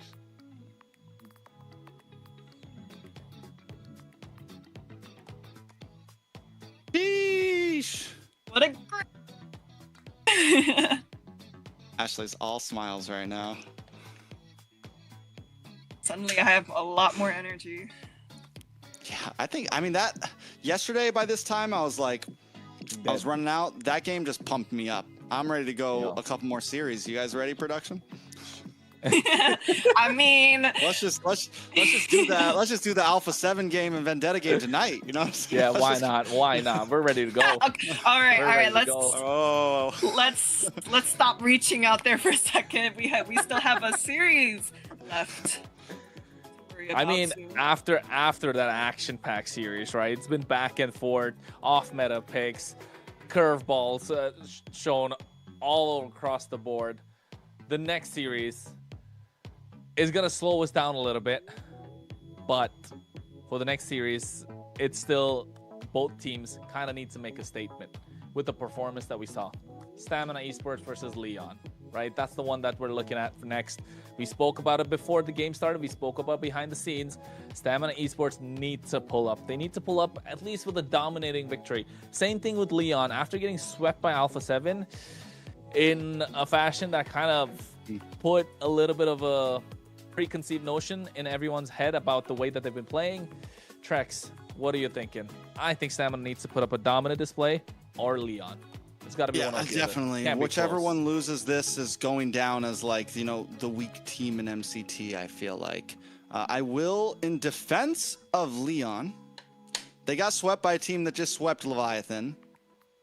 Like, so I think a lot of us, we are definitely looking at Leon as like, can they prove something here? Like, but we still don't have a true gauge. I feel like we at least got a little bit more of an idea from Stamina because they win 3 games against Nighthorde. We have a bit more of an idea of what Stamina might be capable of, to whereas Leon, it's still, for me, I don't really know. Did they just get stomped by Alpha 7 because Alpha 7 are monsters, or, you know what I'm saying? We'll see how things go. It could be nervousness as well, right? Because we saw their draft. It felt like they were looking to counter lane for lane, trying to get some sort of advantage. Didn't find any synergy, of course, and that became a slight bit of a problem for them in the end. But of course, let's take a look at the lineup, folks, that we are going to see of the 2 teams. Up first, we're looking at Stamina Esports. Ashley, take it away. All right, guys, for Stamina Esports, we got Instinct. We got Dez on jungle. We got Yomel on mid lane. We got Diamond. I think it's pronounced Diamond though, for gold lane, and Bless on Roam. What are we thinking, Trex? I like it. I mean, Stamina Esports, this is a team that I think a lot of people are hoping to do big things. They've got a pretty decent fan base. Dez has been a growing face in the Americas scene. They just need to actually pull it off. That's the thing. They've got hype around them, but can they walk the talk, right? You can't, like it's been the topic today. You don't put the cart in front of the horse. First, they got to prove themselves before they get the full respect of everyone in the community. And this is just the first stepping stone of that. Taking a look at the next lineup, it's going to be Leon Esports, Kronos. Let's take it away. Hayase in the EXP lane. We've seen what he can do, kind of being the linchpin for the team. Synerjun, we didn't really get a good gauge of it, like you mentioned, like you said, Trex, of course. But of course, Synerjun still a monster in the jungle. POV, we nicknamed him. Gets a good POV for everyone to look out for when you're looking at Leon. Leonhardt in the gold lane, and of course, Raquel in the roam. We've seen that cool friend, what it can do. But are you still leaning into those pocket picks early on? I mean, it's going to definitely be up in the air. We saw some interesting picks from Leon yesterday. We saw the Leslie get picked up in the gold lane. We saw things like the Kagura. We saw the Kufra in that game 1, which had a lot of us questioning, and it looked promising at first, especially against a team like Alpha 7. But then we started to see the mistakes come through. I think coming into this series, what I want to see from them is keep it basic, keep it simple. Don't get too crazy, especially not in game number 1. Yeah, game number 1, keep it simple, get the draft right. Ashley, what are you thinking? Yeah, and I know how you guys were previously saying something along the sorts of, oh, it might set a pace or set a standard of who the weakest teams might be, but, you know, I mean, I experienced it the first hand myself, you know, like my team has been losing the first couple games in the international scene, and then after that we just started, you know, bulldozing every single team, so it's not completely impossible for a team like Lion or Stamina. I mean, hey, not everyone Look at can be her being Navi's such a players, right? positive caster. I know. It's a great day, Who don't you are think? you? Don't you think? Day She just 2, a won, different that's why. person. She's like all flowers and unicorns and butterflies. Oh. She's like, my team's good. Everyone else will just figure it out. No, I don't think that at all, guys. I don't think that. Well, Stamina Esports on the blue side, Leon on the red. Bear coach, no coach. The lineups are ready. Boxia, Jushin off the table. Are we looking at the Phobias coming out? Maybe the Freya on the side of Leon? Freya, Marcel, you know, the typical no-brainer bands, right? But, I mean, so far we haven't been seeing a successful Marcel pick. Cure the pain. Yeah, you're right. It's 0% win rate right now. It's only been picked twice. So is there going to be a point where maybe it starts getting let through, honestly? I don't think so. I don't think so. I think Marcel is still good, but like we saw in the previous series, right, where Marcel was picked up, where there was no synergy. Not the third series, the second series of the day. Influence, Rage, Origins, and U2 Esports. We saw the Marcel get picked up, but not a lot of synergy with the heroes surrounding him. Same thing that happened in the previous game. Marcel was good, but not the right pieces around him. If you find the right pieces to activate and maximize what this golden hour can bring in, then yes, I think Marcel's going to be a great pick. But all that yapping for nothing, Marcel gets banned out. So does the Valentina. Freya, all this on the blue side. Stamina Esports. Even yesterday, they kind of had a similar ban, right? They took out the Freya. They didn't really play it a lot.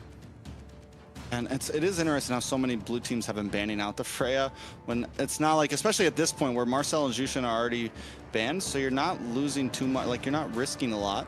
There's not another extreme prio ban that needs to happen. And I think you could definitely leave that in the hands of Leon. And if they decide not to, then you get yourself a nice free pick.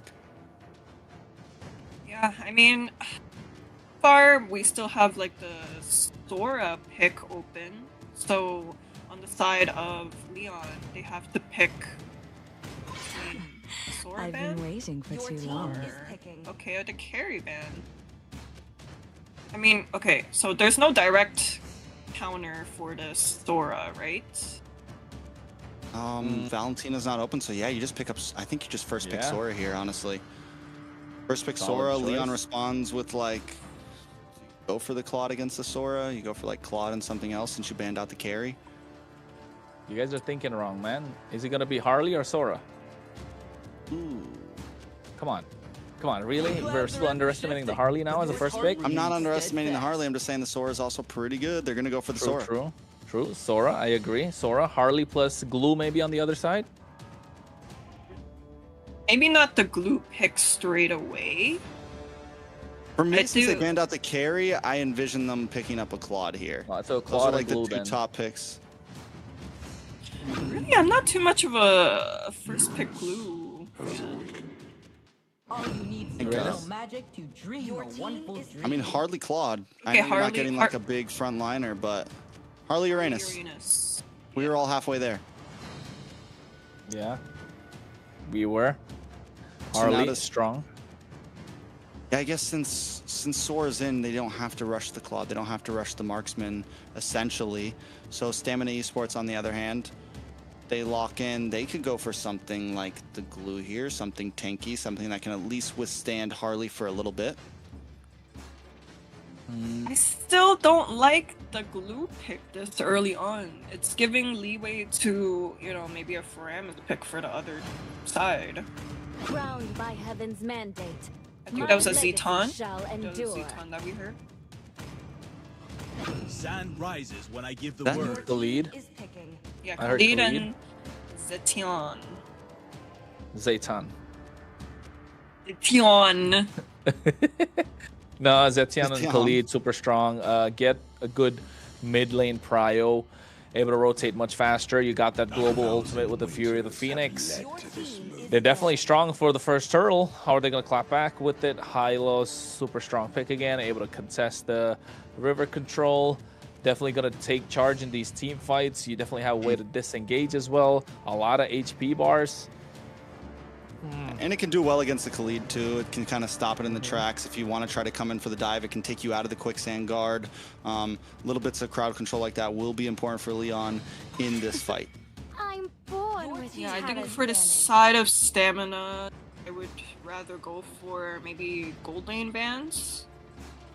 I don't see any like real Mid lane threats bans. on the mid lane. You think it's mid lane? I think still take out whatever you can, right? Choke the mid lane as much as possible.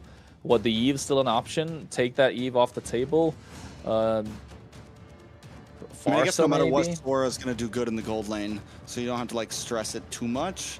I mean, yeah, you could still ban out something like the Claude here, something that would be a threat Claude in late Harith. game to kind of. I don't know if you ban out the Harith. Harith's been Yeah. kind of like meh to me. And so much magic as well. But you could take out like Eve and you could do like a Kimmy. There's your. Kimmy. I was gonna say like Claude Eve, but Kimmy and anything else really. Still need a jungler though. Suyo? No, not against the Harley, right? We've seen that fall too many times now. Yeah. Too many times. I'm going over Fredrin's here. still open. That Yeah, is I true. can see that. Could see that. Red Run for stamina wouldn't be horrible here. It can at least withstand against the Harley for a little bit. And they do have damage with the Sora and the Zitian. And then if they want, they can pick maybe a slightly more damaging EXP lane if they pick up something like the Fredrin here. Okay, well, the thought process behind when I said maybe go for marksman bans were, you know, Zitan I think can hold her weight against many other mage matchups other than obviously Zushin, but that's taken off. She has like a ult that can counter engage most of these mages, so I was like, I would rather go for marksman. Yeah, Claude ban here. It's simple. It's got to be a Claude ban. Just don't overthink it. You know, Claude does really work wonders along with the Glorious Pathway. He has enough peel in front of him. You got Harley to go and finish him off after the Blazing Duet. So definitely layering of the skills works out of the favor of Leon. So why overthink it? Don't give the Claude away. Stamina Esports, what are they going to do to finish things They're off overthinking in it. the final phase? They They go for the Leslie ban. Okay. I mean, we did see the Leslie pickup from Leon yesterday, but I don't think that was worth the ban. They have so many answers for Leslie, honestly. They have so much dive that, yeah, Leslie has the little knockback, but it wouldn't be enough to deal with the Khalid and the Sora. So now Claude is open for Leon. They don't even need to pick it here. They can last pick it, honestly. Unless Stamina goes for some cheeky like swap here, right? Like they put Sora into the EXP lane, something that Kronos likes a lot, and they pick up a gold laner. I still think that Sora's going to be the EXP lane. I don't think that Sora's going to the goal lane. I really think it's going to be EXP Sora. Yeah, I still think it's EXP Sora. That's the reason you got the Uranus on the other side to kind of wall the Sora, right? It's super hard to beat Sora in the EXP lane again. So, yeah. Oh, wait, let's see Eve, though, coming in. Eve? Claude on goal lane stamina? Do you think Claude is the best? Okay, so we got the Claude, yeah. I don't know about the Leslie ban either. It's like that would have been So weird, though. It would have been a good answer to the Claude if Sora was an EXP. Claude plus what's in the jungle? Nolan? Maybe? Des got that in this pocket. Maybe a Fredrin? But the I still Fredrin think against Fred, Eve. yeah. If they pick up the Against Claude, Eve, you though. definitely go Fred, I think. If you pick up the Claude here and you put Sora into the EXP, you pick up the Fred, I think. It's just Maybe simple, Leo Mord. easy. Possibility. Probably a Mort, I would say. Fredrin, you're really kind of playing. With Dez's playstyle, probably look to go for something that he can be the one that can finish or be the executioner for. That was Joy. I heard That was Joy. Ooh, our Joy's good first too. Joy game. Okay. That's a divey comp. That's aggressive. It's all those things packed into one. All you really have. I mean, I guess with Sora and the XP, you go for a slightly tanker, bulkier build, possibly. Instead of just going like high damage. And create kind of some space for Claude and Joy. Love it. Love the Moskov. I love the Moskov at the end. I thought for some reason that sorry, it's pronounced Leon or Lion? I've just been going around with Leon. Kronos. It's Leon. Bro, he's been saying Leon all day. It's Leon, yeah. Okay, yeah, so for Leon, like I got confused. I thought they were picking up the Claude first, but it makes more sense for the side of Stamina to pick up that Claude. That makes more sense, the Leslie ban. But what are you guys thinking about? Which draft looks better? Because honestly, we I got like plenty both. of time. Do you like both? That's your final like say both. so? Who do you think's gonna take game 1? I will throw out a guess and say Stamina. All right. I guess, guys. What about you, Trex? I'm a caster. I don't want to vote on a game, and we're about to jump into Okay. game 2. So Kronos, bring us in. Hey man, it's gonna be the final series of the day of this week, of course, for MCT AMER North. And we're talking about Stamina Esports versus Leon. Both starting off on a terrible note yesterday, looking to even out the score and make it 1-1. Who's gonna be the first one to call it first blood in this series? Best of 3. Stamina Esports versus Leon. Blue, red. Let's get into it. Yeah, I'm excited to see how this Joy ends up working out. We said it's the first one that we've seen so far in MCT. It is only day 2. We thought we heard it the other day, but it was not the Joy coming through. Look at the damage though on a Bless already. It is not looking good. Bless taking too much damage. Raquel along with Synerjun and POV. Yeah, Leon already getting some nice river control here. They are kind of taking it slow though. They're not going to rush the wave down. They want to try to let Stamina Esports lose some camps here, possibly lose some gold. On the bot side, we have Sora in the XP up against Hayase. Yeah, you can see player cams are on this time as well. It's all going to come down to how this first turtle is going to go. Dez is definitely looking to get on top of Pav when he drops down that RWM. Yeah, and I think overall, yeah, Dez, if he can really make the moves down, it's going to be clutch. I'm excited. Another thing, Synerjun versus Dez. Are we going to get a crazy 1v1 here? Some magic tricks, some dashes through? Yeah, because it's 2 heroes that we could definitely see something crazy happen through. Here comes Synerjun. Oh, no, Bless. Gets a deadly magic. He's gone. Oh, no, he's able to survive with the quick sand guard. Oh. Clutch. Clutch. Very clutch. That's why you got to love a Khalid. He's a hard guy to kill this early in the game. Oh, Yomel forced the flicker out as well. Synerjun right now going with the hat trick. Dez, electrifying beats not being used. Gets his rhythm down. Finding the tune for victory, Stamina Esports. All right, so Turtle right now looking like it could be in favor of Leon, but Dez wants to make an entry in. Yeah, he goes in. Instinct of the backline as well. Shifting Skies already used up. They want to go in. Dez able to get that turtle on point. SOD connecting. Fury of the Phoenix popped it as well. They put them in their place. Synerjun was the first one to fall. Instinct gets first blood with the turtle. Stamina back out. Yeah, I mean, Turtle plus a first blood. Not only a first blood, but first blood onto Synerjun. Gonna give Dez a nice advantage in terms of moving around the map up in the top side. A little bit of action between Leonhart and Diamond. Diamond winning out in this lane. Overall, across the board, Stamina Esports is doing a better job.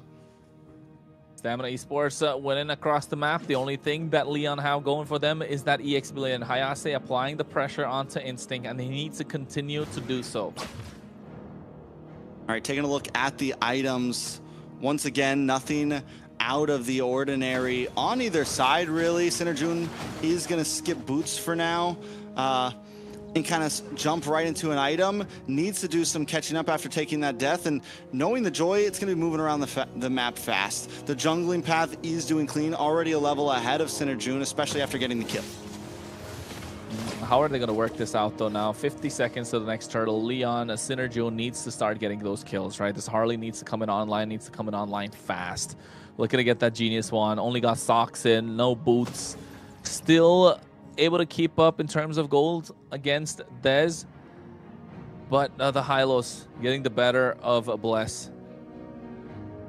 All right, so where will the big play happen? Gold still at a standstill. Stamina Esports had a small advantage, but weren't able to translate into anything major. Nice deadly magic on a Bless. Raging Sandstorm goes in as well. They get the Shifting Skies in the back line. RWM dropped on. Pav taking too much damage. Here comes Dez with the electrifying beats. He wants to unlock it, gets Pav.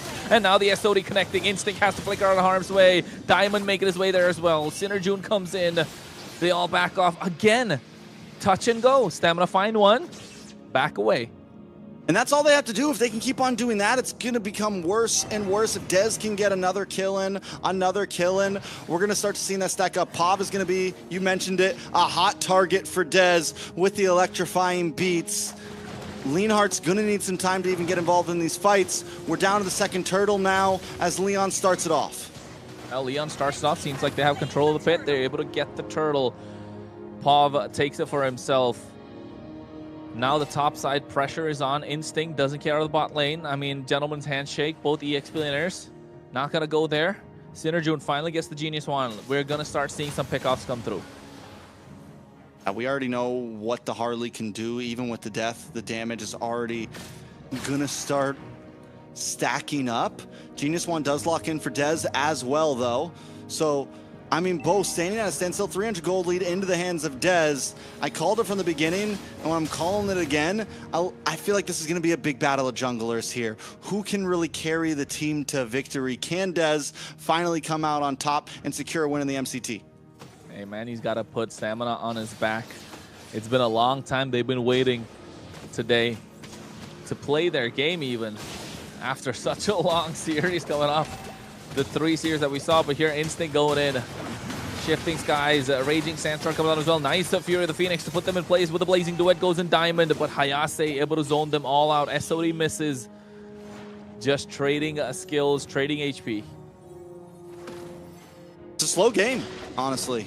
I mean, yes, there's been, like you said, some little touch and go, but both teams taking their time with this, especially with something like the Harley on the map. Normally, we would see a little more action this early on. We're already 6 minutes in. We're only 2 kills on the board. We're coming down to the last turtle. When does the balloon finally pop, right? When does the bubble pop and we start to see the game-changing fight? It's going to be this next turtle. It's about, what, 28 seconds? 16 seconds, rather. And you know that's going to be the big one that they're looking for. Looking to pop the Celestial Armament in the hands of Yomel. Going to be crucial. We saw how much of a game changer that can be yesterday when U2 Esports were looking to make that winning play. Just completely cancel out by that pushback. And now Leon won control of this turtle pit, but at the same time, Synerjun needs to pick somebody off. And nobody has vision on Dez right now, so Leon are taking their time with this turtle push. Ooh. He's going to steal the orange buff away from Leon. Synerjun looking to make his way to the mid here. Oh, well, he wasn't able to get the orange buff completely. Goes back, tries to get it, but now Leon looking to get the turtle started. Find it on the top side. Leonhardt tried to get a push going, and that was enough time to cause confusion between Stamina Esports, losing out on this neutral objective yet again. I thought for sure Stamina Esports were going to go for a gank up to the gold lane there. And like, all right, fine, you get turtle. We're going to get a kill onto Leonhardt, maybe even a tower. But it seems like they kind of second-guessed it. Leonhardt maybe smelled it coming and backed up, and they knew the opportunity wasn't there. Yeah, and I think that became a little smart with the way that he was going about the map. And I really thought if once Dez got the orange buff, maybe he could make his way into the mid lane, take down Pav, or even make his way into the turtle from there through the purple, get a pincer move going. I don't know. It felt quite passive at that play, right? Yeah, no, I definitely agree with you guys. Like, I think there were so many openings for the jungler to be able to, you know, stop by the mid lane, maybe even burn a spell off. But it seems like both teams are kind of taking it slow so far. Yeah, I mean, so at this point, where do we go from here? I think Stamina, I mean, again, it's all waiting for the bubble to pop, right? It's all waiting for a moment that somebody overextends a little bit. But when you have something like a Harley, you have something like a Joy, it's not like a Fred where it's like you're forcing fights, right? You're looking for small moments. You're looking for small pickoffs. You're looking for any time that you can kind of like, you know, just take advantage. You're not looking for a big brawl just yet. And you add that up with the Moskov and the Claude, both more mid to late game heroes. Neither team needs to force anything right now. I think maybe even First Lord could be the big bubble pop, right? 8 minutes, everyone has about 2 or 3 items locked in. That's when we could really see something crazy. Yeah, that is true. Like the thing with both of these teams is both the Claude and the Moskov need the Trinity to really come online. So you do make a good point that both teams do kind of have to buy some time for their gold laners to really get those items and, you know, start doing damage and start controlling the pace of the game. So, but I do think maybe the Harley could have just peeked his head into a side lane or so, but maybe we'll see more of that. We'll see what happens. We're going to be jumping back into the game now, Kronos. A quick pause. Things have been figured out. And now we're just waiting on this Lord to come. Taking a look at the items. Genius Wands on both junglers. Down in the gold lane. We go for a DHS first into Diamond and a Corrosion Scythe onto Leonhardt. But yeah, gold pretty much at a standstill in all the places it matters. Yeah, both of them should be getting their golden staff at the moment. Leon, I mean, we are talking about quite a lot of things coming through, but I just want Synerjun to come online if you're a Leon fan, right? You're looking at this Harley looking to pop off. You're looking at this Harley to get someone down.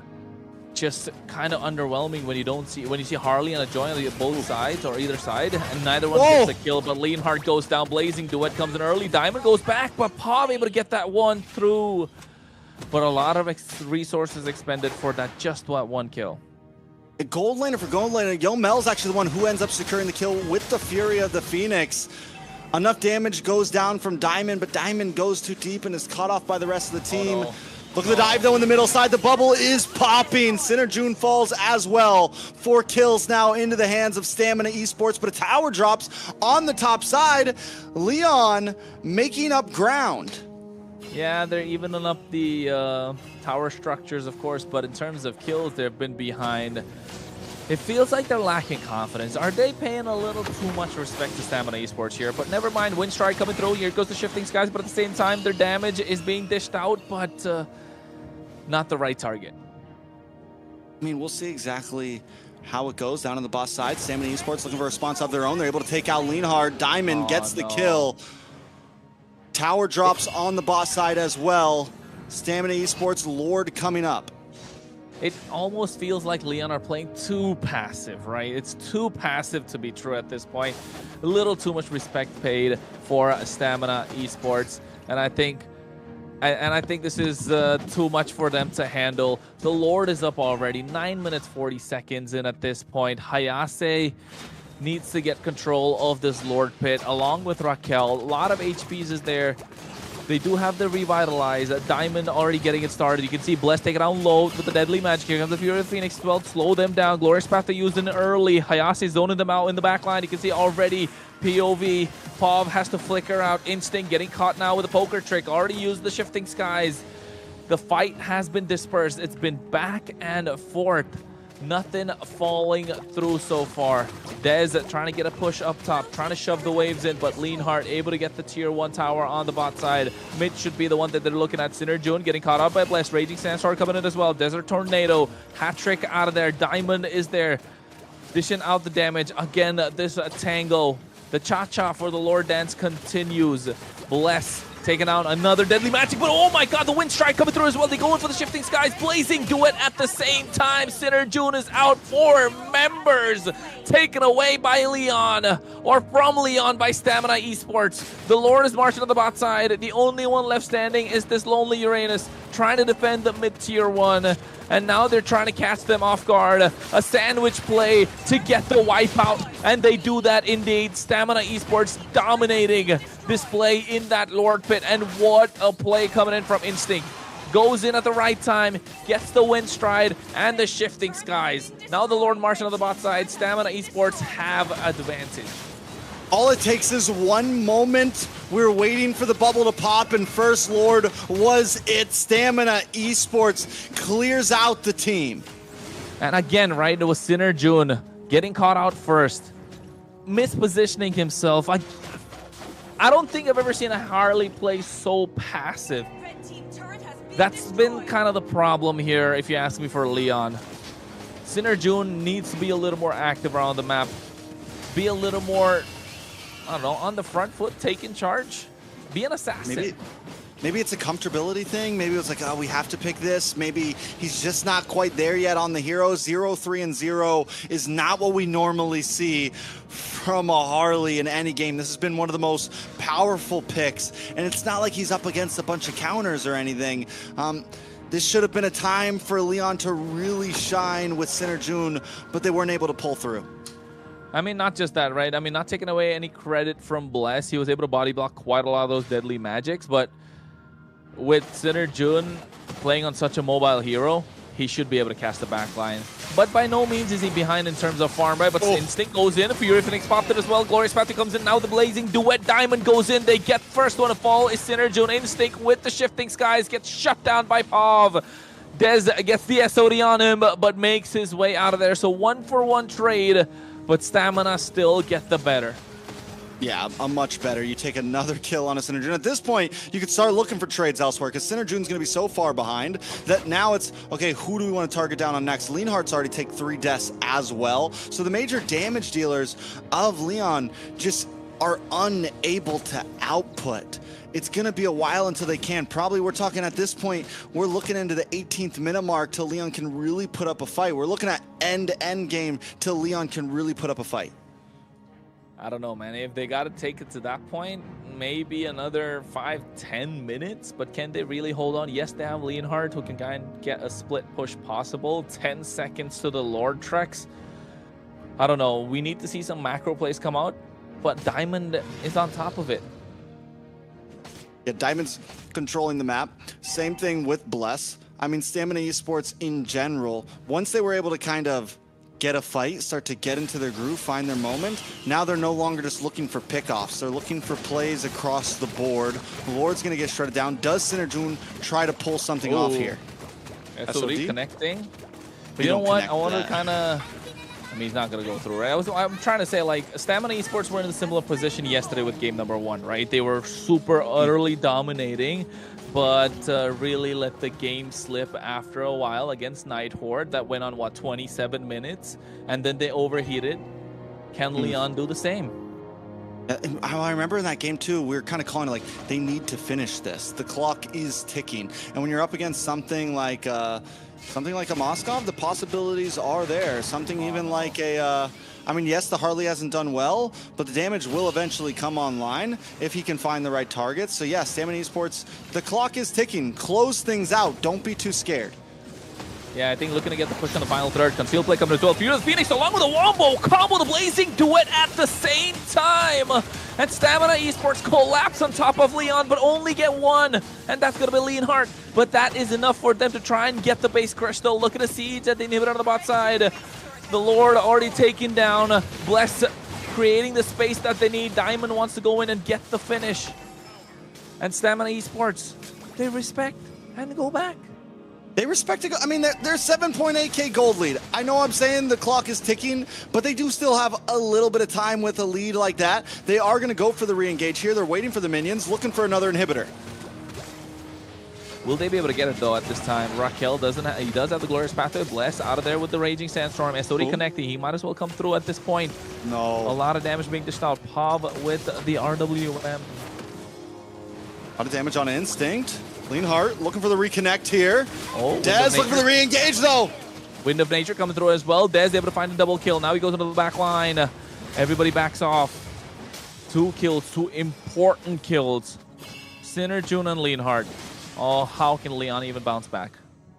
I guess everyone, I was about to say, got to give it up to Yomel, 209.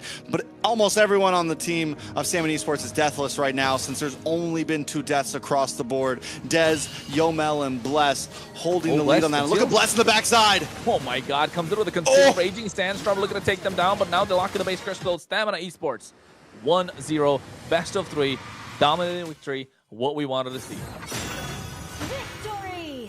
We'll see what happens here. Stamina Esports picking up where they left off in game 1 yesterday when they had some great moments. Now they're online and they took a patient approach to that game. They didn't try to rush it, at least not in the beginning. They waited for their moment to strike, and once they got it, then it was, okay, now we hit the gas. It seems like their timings were so much better compared to what we saw previously. Yeah, what a domination, guys. And it wasn't just that maybe stamina will win, it was a stamina won the game. Oh, now. Right? No, like, I mean, I'm correcting myself, right? Like, at first, we were kind of seeing a slow, steady pace from both teams, you know, buying some time. And everything really started flipping minute 8 or 9 when we saw the mid trio really shine. And a lot of great Khalid games we saw today, but especially this one from Bless himself. And while we were buying some time for this Claude to get his items, his Trinity, he said, forget that, I'm ready, let me come to you guys instead. And yeah, like minute 13, this Joy, Des, the face of Dominican Republic himself, was having a field day. He was waiting for skills to be thrown out, hiding and timing everything really well. And yeah, that was just a very great performance from the side of Stamina. The face of the DR. Face of the DR. Dr. Des. Hey, man. Could be. He needs to find a way to surgically take Stamina across the line, right? He needs to find a way. He was doing that with this Joy. Wasn't able to do it yesterday. And taking a look at the highlights, you could see how dominating Stamina Esports were this entire time. Leon, I mean, they had a chance. But the more you take a look at the replay, the more you think back, track back a little, take a few steps back, look at the bigger picture, just feels like they were playing a little too passive. On the side of Leon? Yeah. I mean, yeah. I mean, again, maybe it's nerves, maybe it's uncomfortability, but yes, Synerjun wasn't able to. You mentioned Bless body blocking, but honestly, in the beginning too, Synerjun was kind of just attacking Bless. There was a few times where he tried to get the deadly magic, but the quicksand guard came in just too soon, and he wasn't able to finish off those kills. And then we see that final huge fight that really just sent Stamina over the board. And even here, Synerjun a little bit too deep, gets caught off from Diamond. Just some mispositionings across the board. Yeah, like, I mean, from the minute the game started, right? Like, we were kind of seeing a little bit of, I wouldn't say pauses, but a lot of time passing by for the Joy to really get these items, get this damage. And, you know, I'm a little bit stuck on who the MVP should really go to, but it will go to... Nah, come on. Another Zetian! Another Zetian. I'm trying to say, like, yeah, Des played a great game. He's got his fans. We want to make sure it was a battle of the junglers, like we mentioned, but can't take anything away from the Zetians. 2, 0, and 10. Sitting pretty in the back line. That was your pick, Kronos? I mean, yeah, I would say that was my pick, just because of the fact that with the Fury of the Phoenix being the start of every single fight, right? That big game changer. Basically, he was the shot caller for every single thing, no matter where he was on the map. Bless saying that, hey, I can get them in the backline. All right, pop the Fury of the Phoenix. Next thing you know, Raging Sandstorm, and all hell breaks loose. Wombo combo comes in. Instinct goes in with that Shifting Skies. Yeah. Yomel, well played. Yeah, I mean, okay, I'll give it to him as well. Like, I do think the Zetian... okay, now I'm getting the pronunciation even worse, but I do think the Olds played like a very important factor in how and why the opposing team kind of felt like they were playing, you know, what's the word? Kind of reactive, you know? It almost seemed that way. Because I wasn't seeing much happening on the map for the side of for Leon. What do you think, Kronos? Drex? You're good? Go on. You go on. I know Yomel did a great job. I think one of my shining moments was his timing on those. You mentioned the Fury of the Phoenix, and again, every time I see the Zetian, I kind of forget about those things. And even early game when he was able to, oh wait, there's a big play happening on top side.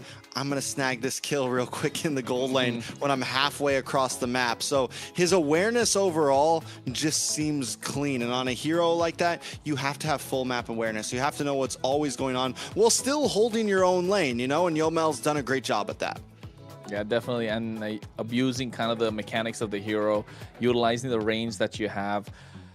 I think overall, of course, Stamina Esports coming out with a dominating victory, but now in game number 2, can they pull it off? We did see them overheat in the yesterday, right? Hopefully you don't get to see that today. And another thing I kind of wanted to touch upon is it's late in the day right now.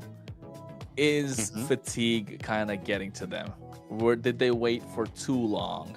I mean, yes, they had their schedules well in advance. They knew that they were going to play this late anyway, but were they prepared, you know? Did they have their potassium intakes? Is their bellies kind of full, or is it too full? Are they a bit sleepy? Are they warmed up? Because if you start off the night, if you're the first game of the night, you probably get warm up before you get in. But if you're the last game of the night, did you have what 6 hours of not playing MLBB? I think that kind of get cold fingers. Maybe that could be the reason why Leon lost. I don't know. I'm trying to find reasons to be positive, but I don't know. Fair enough. I mean, all of those things, and you know, all of those things come down. I think when we think about teams, we think just about like, ooh, how good is this player?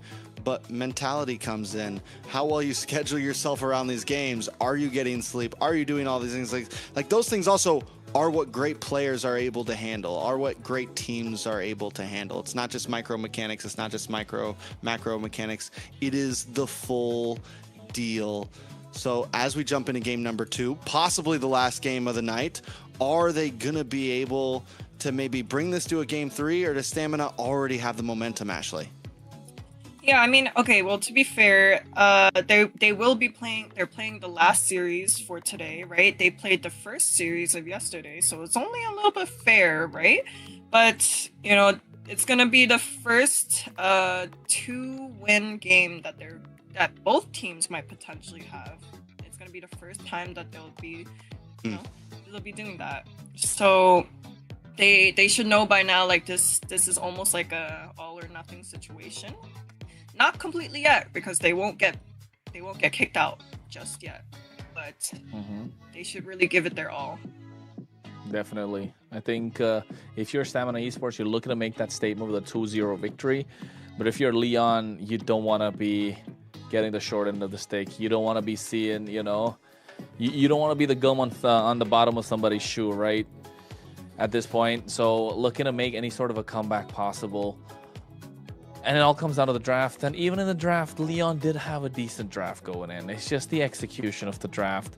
Just felt like their minds were not really in MLBB at the moment. In MCT AMER. Do they even know that it's, the 18th of April right now? Maybe the 17th of April, wherever they are. So we gotta wake up. Gotta wake up. It's 18th for me right now. We're sitting at 1:30. If we can keep our energy going, players are gonna have to do the same thing. I'm wondering, yeah, Leon kept a pretty simple draft this time. We talked about them sticking to the basics, and they did do that. They got power picks. So now it's like, where do you go from here, right? You got some of the best picks that some people would want. You got the Harley, something that people have picked in front of Marcel's, people have picked in front of other picks, and you weren't able to pull it off. So do you go to comfort here?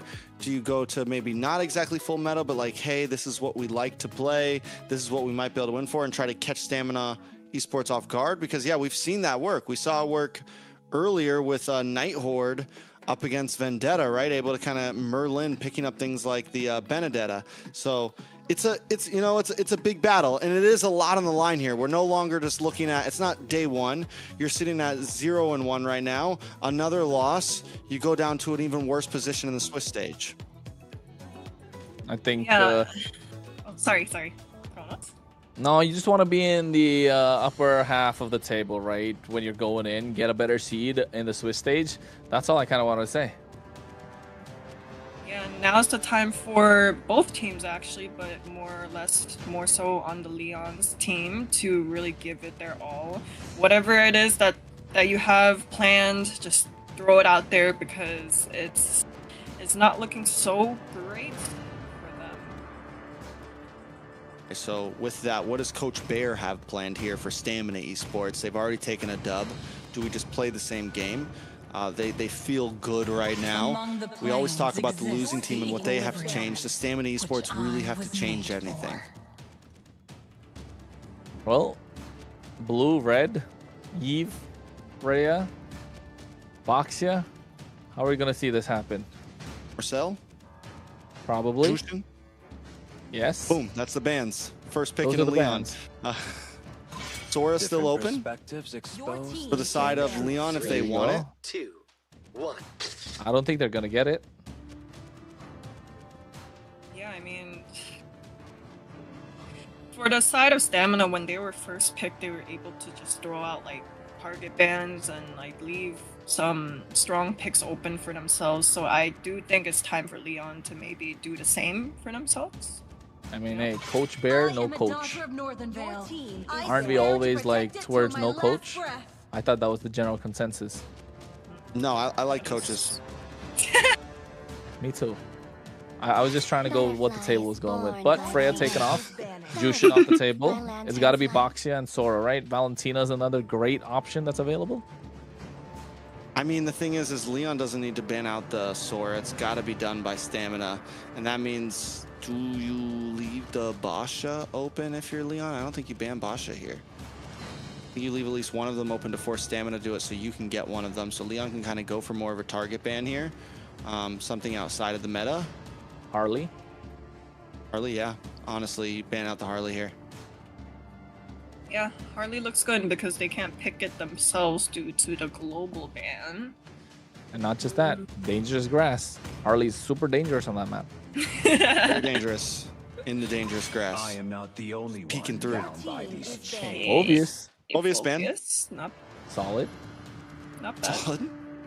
No complaints. So now, yeah, do we ban out the Basha or the Sora here? I think you ban out the Basha by Stamina. Ban out the Sora. So first pick Basha, easy peasy, lemon squeezy. Easy. I think so. When life gives you lemons, take Boxia. You make Basha. Exactly. Don't overthink it.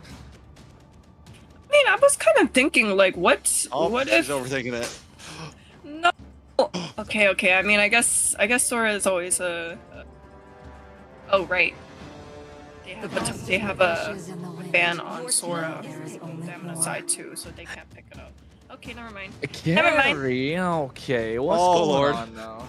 Overthinking it. Oh no. All right, so Leon. Basha pick from Stamina, Basha, and or Valentina. Harley, really whatever you want. But yeah, Basha Valentina seems like just a clean, easy, upfront, simple. Don't overthink it, and you're good. Unless Des wants to be a little spicy and play the Harley, because that could work too. Could be Basha, Roman, Harley, jungle, to be honest. Yeah, you could just take both and be rude at that point. Like, hey, I got something for you. We're going to use both of these, and you get nothing. Granger There you go. Galea! They disagree. Okay. Okay. So now for the side of Leon, it's either take that Guinevere away or give the Guinevere. That's another solid choice. Boxia here, right? It's got to be Boxia. No matter what happens. I mean, I don't know at this point. You know, we keep saying Basha and Harley, and they're like, nah, fam, hold my phone. So at this point, yes, Basha would be nice for Leon. You have the carry. It would sit nicely behind it. You can Basha with any mage at this point if you want. Basha with any Zetian. Zetian is open. Basha Zetian. I mean, the problem is... No, man, never mind. Because I think we don't really know what the playstyle of both these teams are, right? As much as we'd like to kind of predict the drafts with Leon, we really haven't found an identity for Leon as much as we can tell. We don't know who's the one that's really taking charge, what's the shot call, where do they prioritize. They've always been so iffy about their draft. One thing for sure is they always prioritize their jungler in the first phase. You're asking Spicy, you got Spicy Trex. There's the Harley. There it is. Dez. He's gonna be comfortable in it. He's gonna be confident on it. And that's why they didn't pick the Harley, because they just knew that Leon wasn't gonna do it, because Leon couldn't pick it. But still, we have the Basha open. Nobody's gonna pick it. Are they even gonna ban at this point? You said it could go to Rome, honestly, but I don't think that's gonna be a possibility here. At this point, ban is coming up from Stamina. Do you ban down on the mage? Do you ban out the Zetian? Because you also need mages. But they still decide to ban out the Zetian since they can't pick it themselves.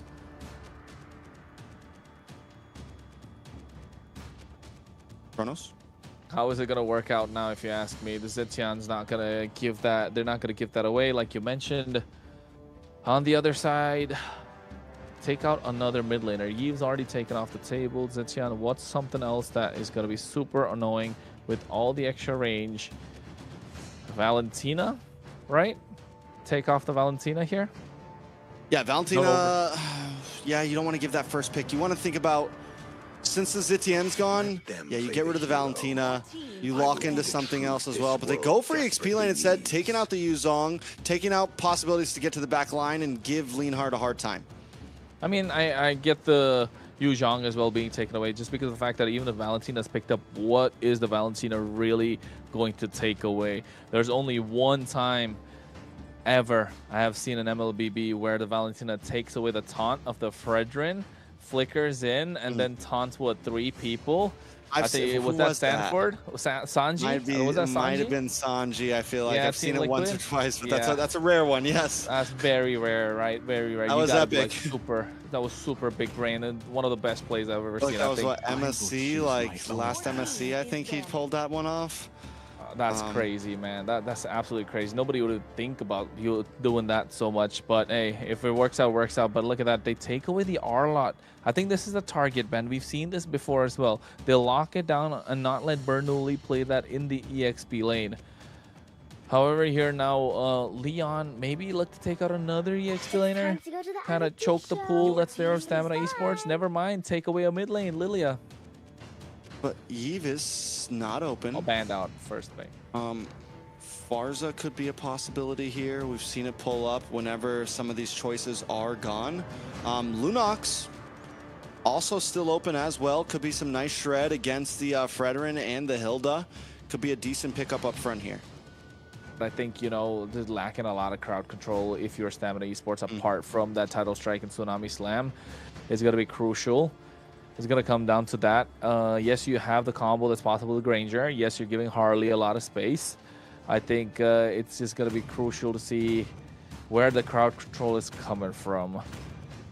Maybe go for something that could even cause problems for the Fredrin. I can see the Lunox working out. But there it is, the Valentina. They need that Terrifies. They need to still pose a threat to what could come out of the EXP lane by that IMU. So, yeah, solid with the Valentina. Leon, on the other hand. Hi, Ashley. Welcome back.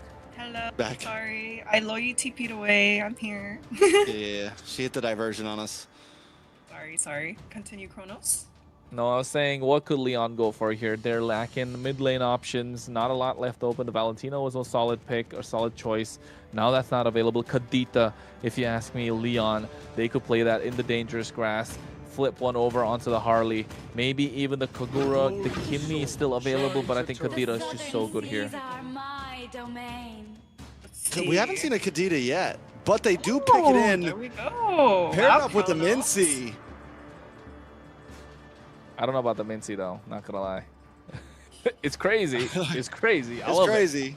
I love it. I love the Mincetar, but it's such a gamble. It's such a massive gamble. I mean, it's definitely Ashley. Earlier we were saying now is the time to really like take out all of your cards, show all your cards, and just go all out, right? So maybe this could be a crazy thing that, you know, we're seeing. Because Nighthorde's been doing the same thing. Just Benedetta roam, draw head this, draw head that. Like, Oh, this is Patrick. Oh, not a Yeah, if he Oh, was a Uranus Patrick? pick. Oh, no. Oh, Patrick Star. That might Good be a luck. decent answer, honestly. Yeah, to the Hilda and the Fred, Hilda has trouble with that, honestly. So, and it is going to be an EXP lane, Glue, though, which is still fine, still works, but it's going to take a bit more time, at least for Glue to get heavily involved in the fights.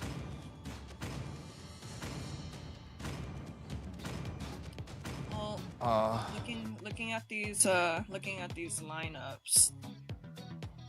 This is another one of those times where I'm just like, I can't really side with a lineup. Like for the side of Stamina Esports, I think this is the type of comp that we see normally. This is a very textbook play we have versus Leon. It's like let's just throw out all the cheesy picks we can. I definitely like Stamina Esports draft here. I think theirs is much cleaner, much more straightforward. I'm not against the Kadita, but honestly, like, who are you even targeting here? It's normally something used well against the Fredrin, more stationary utility junglers, and I feel like there's not that many places to go with it. Kronos, you called it out. Any thoughts? I mean, I do like Stamina Esports draft a little bit more, if you ask me. A little bit more straightforward. But then seems like both these teams are not ready to go in yet. We're back again on the desk with us, or rather not. Look at the lineups. Stamina Esports still looks super strong. I do like the Kalea a lot, but this Kadita could be the game changer, right? If Instinct is pushed away, or rather, wait, Instinct on Glue in the EXP, kind of a blessing in disguise, because Pav on this Kadita can be a nightmare for Dez. And if Pav is able to pick off Dez a couple of times, then Dez is going to think twice before walking up to any bushes. So this could go either way, but Stamina Esports looking solid still. If Bless can just pull off really good Tsunami Slams, Tidal Strikes, it could be one to end it all. We'll see exactly what happens. I mean, overall, I think just the kill pressure from Stamina Esports is there. You have early game, you have mid game, you have late game. Leon, again, it's one of these drafts where there's a lot of boxes to check to make this work. Pav has to be on point. Leonhart has to have good positioning, and Bernoulli has to do Mincetar things, I guess. Yeah, I mean, for the side of Leon, it's like it's a lot of wombo combo team synergy things to really make it work. But if they could coordinate these things well, I do think it can be hard for Stamina, right? Like, imagine you're this Harley and you're trying to really go through these bushes, and then you're met with a Mincetar. Well, we're going into the second game of this series, ladies and gentlemen. What could be the possible final game? Match point for Stamina Esports. It could come down to how Dez is able to get this early game in their favor, or Synerjun for Leon taking it in their hands and controlling the river as much as possible. All right, so it's match point for Stamina Esports, like you said. They got to close this out here. They got to try to make things happen. Don't let it be a rerun of what they saw in day one. Leon on the other chance. You've lost every game so far. You got, Raquel goes down. First blood over to Yomel. This is what you don't want to see happen. Leon's got to pull it together if they want to see, if they want to see daylight. They haven't won a single game yet. They got to put something on the board to show the world. Yeah, they got to make sure they get something on the board, right? And if you're trying to pull it off, it's got to be against Stamina Esports right now. Bless, super aggressive. Yomel following up, getting that first blood. This is what we want to see if you're a Stamina Esports fan. At least push back Raquel, not letting him contest that river whatsoever. That means you're kind of hindering, what do you call it? Kind of diminishing hindering? What? No, yeah, hindering, exactly. I was saying right. Just fumbled. Lisp? It's late. Was it? Kronos, I don't know. You're good. You have a lisp? No, I don't. Felt like it for a second. But then again, just Cody Rhodes, man. But then, yeah, just getting... If you're able to stop Pav from getting control of these bushes, then yeah, Stamina Esports will walk away the victory. That's why you take down Raquel as early as possible. Both these heroes are super reliant on these bushes. Camping them is going to be a problem. If they don't get it, Stamina Esports could just walk away with the game. Oh, 1v1! Diamond gets the dub, but Leonhart goes down. But a Deadly Magic actually helped out. It wasn't a full-on 1v1. Let me call it out. Yeah, King's Calling coming in as well. Rough Waves being used up. You can see a lot of damage being dished out. Yomel able to make it out of harm's way. But that was the Rough Waves coming in from Yomel. Petrify used early on as well. Dez able to get control of this Turtle Pit. Instinct trying the best to put out Synerjun. Grab not coming through. Turtle being reset. Synerjun makes it out of harm's way. Raquel trying to space out the river. Dez doing a lot of magic with Deadly Magic. This is what we wanted to see in the previous game from Synerjun. Yeah, 3-0-1 on the Dez, and we're only 3 minutes in. That's a kill a minute just to average things out. Turtle about to go into his pocket as well. Synerjun forced to go back to the orange buff. Stamina Esports taking complete control of the game early on. Complete control indeed. I think Stamina Esports right now 4-1 at 1.5k goal lead. They're trying to blitz it. They're trying to end it. They are looking to catch something. The deliveries are a little bit late. They need to get this on the board as quickly as possible. They're already chunking down the tier 1 of the bot side, getting all that gold shield, and you can see the goal lead extending almost 2.5k right now, and we're only less than 4 minutes in. Yeah, I mean, Stamina Esports are moving fast right now across the map. They're looking for picks. They're looking for plays. We saw one first in gold lane. We see kills down in the turtle pit. Then they quickly move to EXP, grab a Tsunami Slam, and take it and go. Taking a look at the items, we did see Diamond win for the Hunter Strike first instead of going for Sky Piercer. I think it's a good play. We've seen some other players sometimes pick up the Sky Piercer first, but I think Diamond's playing it safe, playing it clean, and because of the lead, it's okay. He's hanging out in gold lane. He's not trying to get too many kills up front. He just wants to get that golden. Yeah, I think that's what they need to do at this point. Not give away. Look at how they've cornered Leon into the mid lane, right? No sides whatsoever. And if they're moving like a unit. And that's what kind of Stamina Esports want, so they can be able to back off. Blessier gets caught out. Not looking good. Synergy able to pick up that kill. 5-2 kill score. Stamina Esports 3k, 2.1k ahead now. Leonard locks in his first item with the Corrosion Scythe, trying to get back onto the board here to be able to play against Stamina Esports. Like you said, 2.2k gold lead into the hands of Stamina. 4-0-1 onto Dez, Yomel 1-0-3. All the damage dealers are exactly where they want to be for Stamina. Turtle's going to be up in 10 seconds, and Stamina at this point have control. Does Synerjun even really want to contest it when you're this far behind? And especially Pav and Raquel still up on top side. It looks like they might try to go for a play up here instead of forcing Turtle. Ooh, I don't know. I think if I'm Pav, definitely want to start camping some bushes, man. At this point, you got to make your mark. You got to be a threat to Dez. Turtle is going to be the target for Stamina Esports. Dez making his way, doesn't want a purple. He wants to get the turtle started. They spot out Pav and Raquel. Pav gets spotted out. Diamond sniping from downtown with the Detonata Center. June looks like grab is going to be on top of him. And now they go in with the King's Calling of the Flicker play as well at the same time. A lot being dished out. Petrify coming in. Bless goes down first. Center June able to get that turtle. Dez able to get only what? The Lethal Wanderer? Didn't even get that. Didn't even get that. A nice turtle secured for Leon.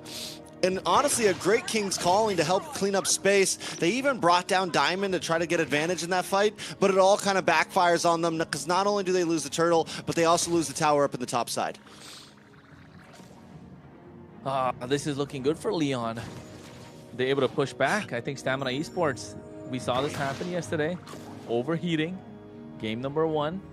They got it in the bag. They let that slip. Game number 2.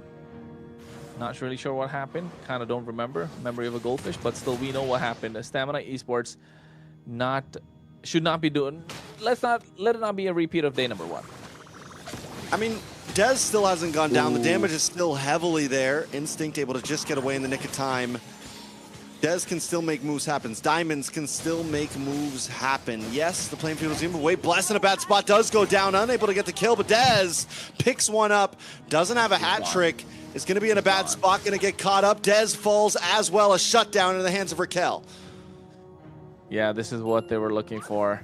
A massive shutdown. This is not looking good if you're Stamina Esports. You're giving too much leeway. What was 2.2k at one point? Now down to what, about 500? Yeah, I mean, they still have Yomel and Diamond with 0 deaths. Taking a look at the items, Dez still holds 1,000 gold lead over Sinner June.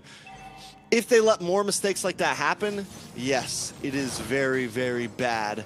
But it's not the complete turnaround point just yet. There's still playability. Leon, on the other hand, they just got to keep doing what they're doing, kind of stick together, look for small pickoffs, find little kills, and make sure that Stamina Esports doesn't get ahead of them. True. They got to stick together and make things happen. They can even go for a 2-play where you got Bless along with Diamond or Bless with Dez. Even Bless with Yomel, probably find the right target. But if they stick together, Bernoulli's going to have a field day with his King's Calling, right? That's what he's looking to make. He's even able to go aggressive with the flicker. Then not able to get the turtle. Leonhardt picks that one up. Oh my goodness, the damage to get him down. Bless is down and out. Now you can see Leonhardt able to survive. Even the deadly magic used on him goes down finally. Yomel with the rough waves of his own. A grab coming on top of Synerjun. Instinct taken out super low. Diamond, Rhapsody after Rhapsody from downtown looking to snipe, but Pav able to get the kill. Dez finds a double 2-for-2 trade. Yeah, 2-for-2 trade. Not only that, Turtle does go into the hands of Leon, though, but it still feels like Stamina Esports comes out a bit on top. Dez securing even more kills into his pocket, 7-1-1, whereas Leonhardt takes his second death on the map, and this is the guy that's really supposed to be carrying into this mid to late game. How are they going to make it work for a Leon? You said about it, they need to find a way to make it carry into the mid to late game, but Pav not dying a single time. I was hoping to see a couple of Sky Piercers come through, maybe even the hands of Pav, but the Sky Piercer in the hands of Diamond is got to show up. Once he gets those Sky Piercer stacks going, you know Stamina Esports are looking to run away with the game. Synerjun do the best that he can to be the front line possible. The macro working against Leon. Stamina Esports now shifting gears, turning things around slowly. 40 seconds to the Lord Trex. Is this something that Leon needs to go and contest? I mean, they're not that far behind. I think they could. They just need to watch out for Dez. Leonhardt needs to keep good positioning, and down to the boss side. Oh, wait. They get the King's Calling as well. Petrify coming in with the rough waves. Not enough damage from Pav to take anybody down. Only Bernoulli falls. I mean, that's a great pickoff, though, especially 13 seconds before Lord. As elsewhere on the map, Dez tries to control Diamond up in topside. They get a slow push. They don't need to rush Lord. They're looking for map control. Yeah, they're looking for map control indeed. There's the Lord that we were talking about now. Stamina Esports got the far lane cleared out. It's moving in. Meanwhile, on the bot side, Dez waiting for somebody to show up. They get the push. Stamina Esports need to get this Lord down early if they want to get some sort of advantage, but Leon looking to say otherwise. The problem I see here, Trex, is Pav is showing himself too much on the map. If you're a Kadira, you don't really want to be seen, do you? You want to be patient, you want to wait, but also one of the reasons he's unable to do that is because of positioning. He's not able to find a good one. Nice Tsunami Slam, though. Synerjun should be going down soon. Berlin with the King's Calling as well. At the same time, they find Dez, and they trade Bless in the process as well. 2 down for the side of Stamina Esports. Leon evening out the score. I think they're done by paying respects. They're done playing passive. They found the opening, and now they're making Stamina Esports pay. Yeah, that's huge for Leon at this point. With no Dez, it's a guaranteed Lord, or at least should be for the side of Leon. Oh, wait, Pav able to get that steal. No retribution coming out from Synerjun. That was clutch, to be honest. It could have been any way. Yes, Dez wasn't present, but Synerjun needs to learn to get those retries on point because, hey, it's a long season, man. He's got to be careful. Definitely a long season. I think at that point, everyone just jumped on. Let's all use our skills at once on the Lord. He did pop the retry, did not secure the Lord, but out of luck, Leon still handles it. They make sure they secure it. They're going to get a tower here. Game heavily swinging back into Leon now. 2,000 gold lead plus Lord marching its way down towards Stamina. Dez has to be careful. They can't be getting caught off like that. Maybe jumping a little bit too ahead of themselves. Leon able to get that tier 1. Oh no, just. There's Bless. Title strike. King's Calling comes in. Bless should be going down soon.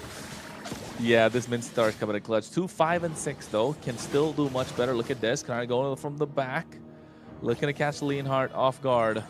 He goes in. Deadly Magic is not there as well. Yomel goes in with his own King's Calling, but the Petrify coming in clutch from Pav with that rough waves. At Dez, maybe they call the shot on that a little bit too early.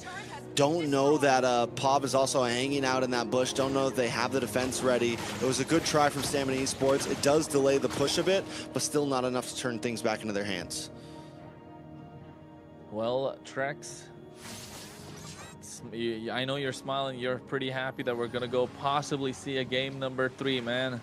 At this point, with the way things are going, Leon clutching it out. Stamina Esports looking like a shadow of their former selves in game number 1. Yeah, we just gotta stay pumped up, man. We're closing into the end here. Stamina Esports looking for a fight. Lion as well. Can they turn this around? King's Calling does come out. A lot of damage comes down. Bless goes out. Bless has been the target for both games, right? For both games. In this one, 0, 8, and 5. Is this the way you kind of slow and choke down Stamina Esports? We saw this yesterday as well. You take out Bless from the equation. Stamina Esports don't really know what to do. What is the answer right now? The King's Calling keeps on hitting. The crowd control with Pav and Synerjun. And then Raquel's just able to kind of get vision, start off these fights. And anytime Stamina Esports gets baited into one of them, there's just no real answer. And because Leon's staying so grouped up, Dez is having a lot of trouble actually landing a strong, deadly magic onto anybody. Normally, he can find a single pickoff. But when you're all in a big group, there's no way to really secure a kill onto just one member. And not just that, right? All the kills that have come for Leon have been in the hands of Leonhardt. So it's not looking good for Stamina Esports. You saw him already 1,000 gold ahead of Diamond. He has the Trinity online, and now you know he's going to start shredding. Speedy Light Wheels just to make sure they get the Lord. Instinct comes in as well at the same time. King's Calling just to zone them away. Tidal Strike coming in with the flicker, but they still get the Retribution. Synerjun locking it down, and Raquel just buying enough time, taking and absorbing so much damage. Lord +1, Stamina Esports on the back foot. Yeah, I mean, the idea was there, right? And Bless even did do it right. He got the Tsunami Slam onto Synerjun, but Dez didn't follow up quick enough to secure a retry onto the Lord there. It was a valiant try, and I saw the vision, but the execution did not come through. That's true. The execution is not coming through at this point. Dez looking to catch somebody off guard, just waiting for the right time. I don't think Synerjun should be the right target. He does have immortality. You see him move away with a hat trick. Lord marching on the bot side. Leon could look for a possible end angle, but they should be patient. The wave clear from Stamina Esports is good. They do have high ground. They have a lot of range with this Granger. Lord already crashing in. Inhibitor taken down top side. This is not good for Stamina Esports. No discipline when it comes to try and get this defense going. And Leon trying to force the equation. I'm not sure if it's a good idea. King's Calling just to zone them away. Ooh. I think it's a good place. Leon's going to take things slow, but it does bide a little bit more time for Stamina Esports. Maybe a moment to breathe, maybe a moment to get one more item in onto Diamond or Yomel here to where they can pack a punch. Like I said, they've had the right idea in a lot of approaches to these fights. They're just falling short. And the way that Leon is playing, the way that they're playing so grouped up together, there's no room for a misplay from Stamina Esports. Oh no, this is what they were looking for, the right target. Bernoulli, no King's Call. He actually finds a way to use it as well. Oh my goodness, but still they get the kill. Dez finds the pick, but they can't convert it into anything. I mean, a pick is a pick, a kill's a kill. It is a small advantage, and when you're 4 to 5K gold behind, every win, hell, even an even trade is a win for Stamina Esports at this point. Luckily for Leon, though, it's only 17 seconds left in the death counter. There's still 50 seconds for Lord. Leon can just slow play this. They have enough of a gold lead. They feel good enough in their composition that it's fine if you get one. You got it way before Lord comes back. We're just looking for map control. We're not looking to take big fights. We can wait things out. Yeah, and I was gonna say Leon just got a 4K goal lead when they were down by 2K just what, about 10 minutes ago? Not even 10 minutes ago, just 5 minutes ago. Stamina Esports, overheating, man, overheating. That's what we can say at this point. On the bot side, you can see 15 seconds to the Lord. They're trying to get some push going on the far lane. They know they can't have any shenanigans when it comes to these minions. They don't have their inhibitor. Lord's coming up now in 3 seconds. Leon firmly in control of this pit. They do get a slow push. They leave one minion. I'm guessing it's going to push down a little bit. Make sure that Stamina Esports can maybe push farther. Wait a second. Lord low. Oh, wait. You can see POV as well going in, and they get the Retribution on point. Synerjun able to get that turtle, or rather the Lord. Bernoulli, after using the King's Calling, still able to survive. Eats up a lot of damage. Yomel was deep in enemy territory. And Diamond is just, I mean, Dez was nowhere to be found there, but also Diamond just has really been unable to pop off and do anything in these fights overall. He's still 1-0-2. Damage just not there. Positioning, unable to lock on and land, you know, a lot of these hits onto Leon. he's got to be the one to step up here. Dez was able to pull a lot of things off early on, but now we're into late game where you need your marksman to be able to pop off. Yeah, they need this marksman to start popping off, and they need this marksman to pop off really well, because Diamond, yes, once he gets a couple more stacks in the Sky Piercer, he can turn the game around by himself, but Bless needs to find the right target. It's a big if. The Lord's already crashing in on the bot side. Mid inhibitors looking to get taken down. Bernoulli hacking away at the top side. BD Lightwheel's doing their job. And I think Leon got what they came for. Are they going to go in? King's calling with a flicker as well. Made the play. They get that rough waves going in, and now Bless gets caught up. Slam coming in. The grab is there as well. There's a Tsunami Slam. Bernoulli taking out Immortality's pop. They get that Appraiser's Wrath down. Winter Crown coming through. Oh no, they're able to get a lot of damage, but Yomel's the first to fall for the side of Stamina Esports. 1-for-1 trade. Leon back off. They are able to defend. They're down to nothing, no inhibitors. You know, the Brazilian wax is on. It's nothing but the base still standing. And they have to try to drag this out. But luckily for Stamina Esports, the gold is getting to that max capacity point. Leon, on the other hand, they can just kind of keep playing the game, and they have the composition to do that. They don't need to force anything. A little bit of action in the mid side. Nice Tsunami Slam, does land down, but Bless is brought too low. Raquel able to get the kill. Yeah, Sinner June tries to go in, but you can see Diamond not able to dish out the damage, and Dez uses the magic onto Raquel, but takes a lot. Sinner June can lock him down. Retribution to slow him down. No, it's not present. Being pushed back. Sinner June, Instinct, keeping him at bay. Minions crashing all three at the same time. No Bless available. Are they looking to go for the end? They're looking like they will. We're going to tie things up possibly here. Ooh. Wait a second. Split coming in. Grab. At the same time, and you can see Pav gets sniped from downtown. This is what we were looking for from Diamond, but is it a little too late? Finds a double. Now looking for the third, and make that a maniac if possible. No, it isn't. Stamina Esports finding the opportunity. Okay, Diamond finally, 20 minutes in, getting 3 stacks on the board, getting 3 kills on the board. Is this a moment for Stamina Esports to fight back? Leanhart maybe in a bad spot here, gonna get cut off as well. Immortality does pop. Stamina Esports finally finding a moment. The shutdown locks in. An unstoppable kill for Stamina Esports. This is what they were looking for. Now they found their groove. They were patient, ever so patient for Diamond, especially once he got those Sky Piercer stacks going. It's got to be at least 40 by now. You can see they are turning the tides, but again, the map, the minions are completely against them. They do get the Lord, and Evolve Lord at that.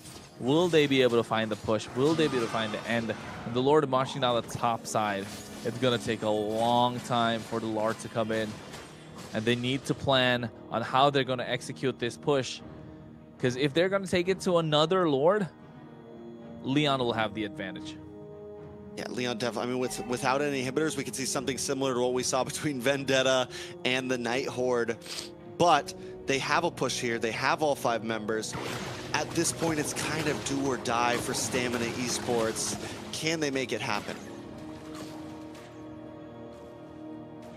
You can see the slow push. They know it's got to be super slow, but the mid's going to get cleared out. Somebody's going to go to the Lord on the top side, but the moment they show up top, they're going to go for a play. Bless. Ooh, was that a preemptive flicker? Wasting such a massive tool. That could have been so clutch for them. Not looking good. Stamina Esports now can't cast them by surprise.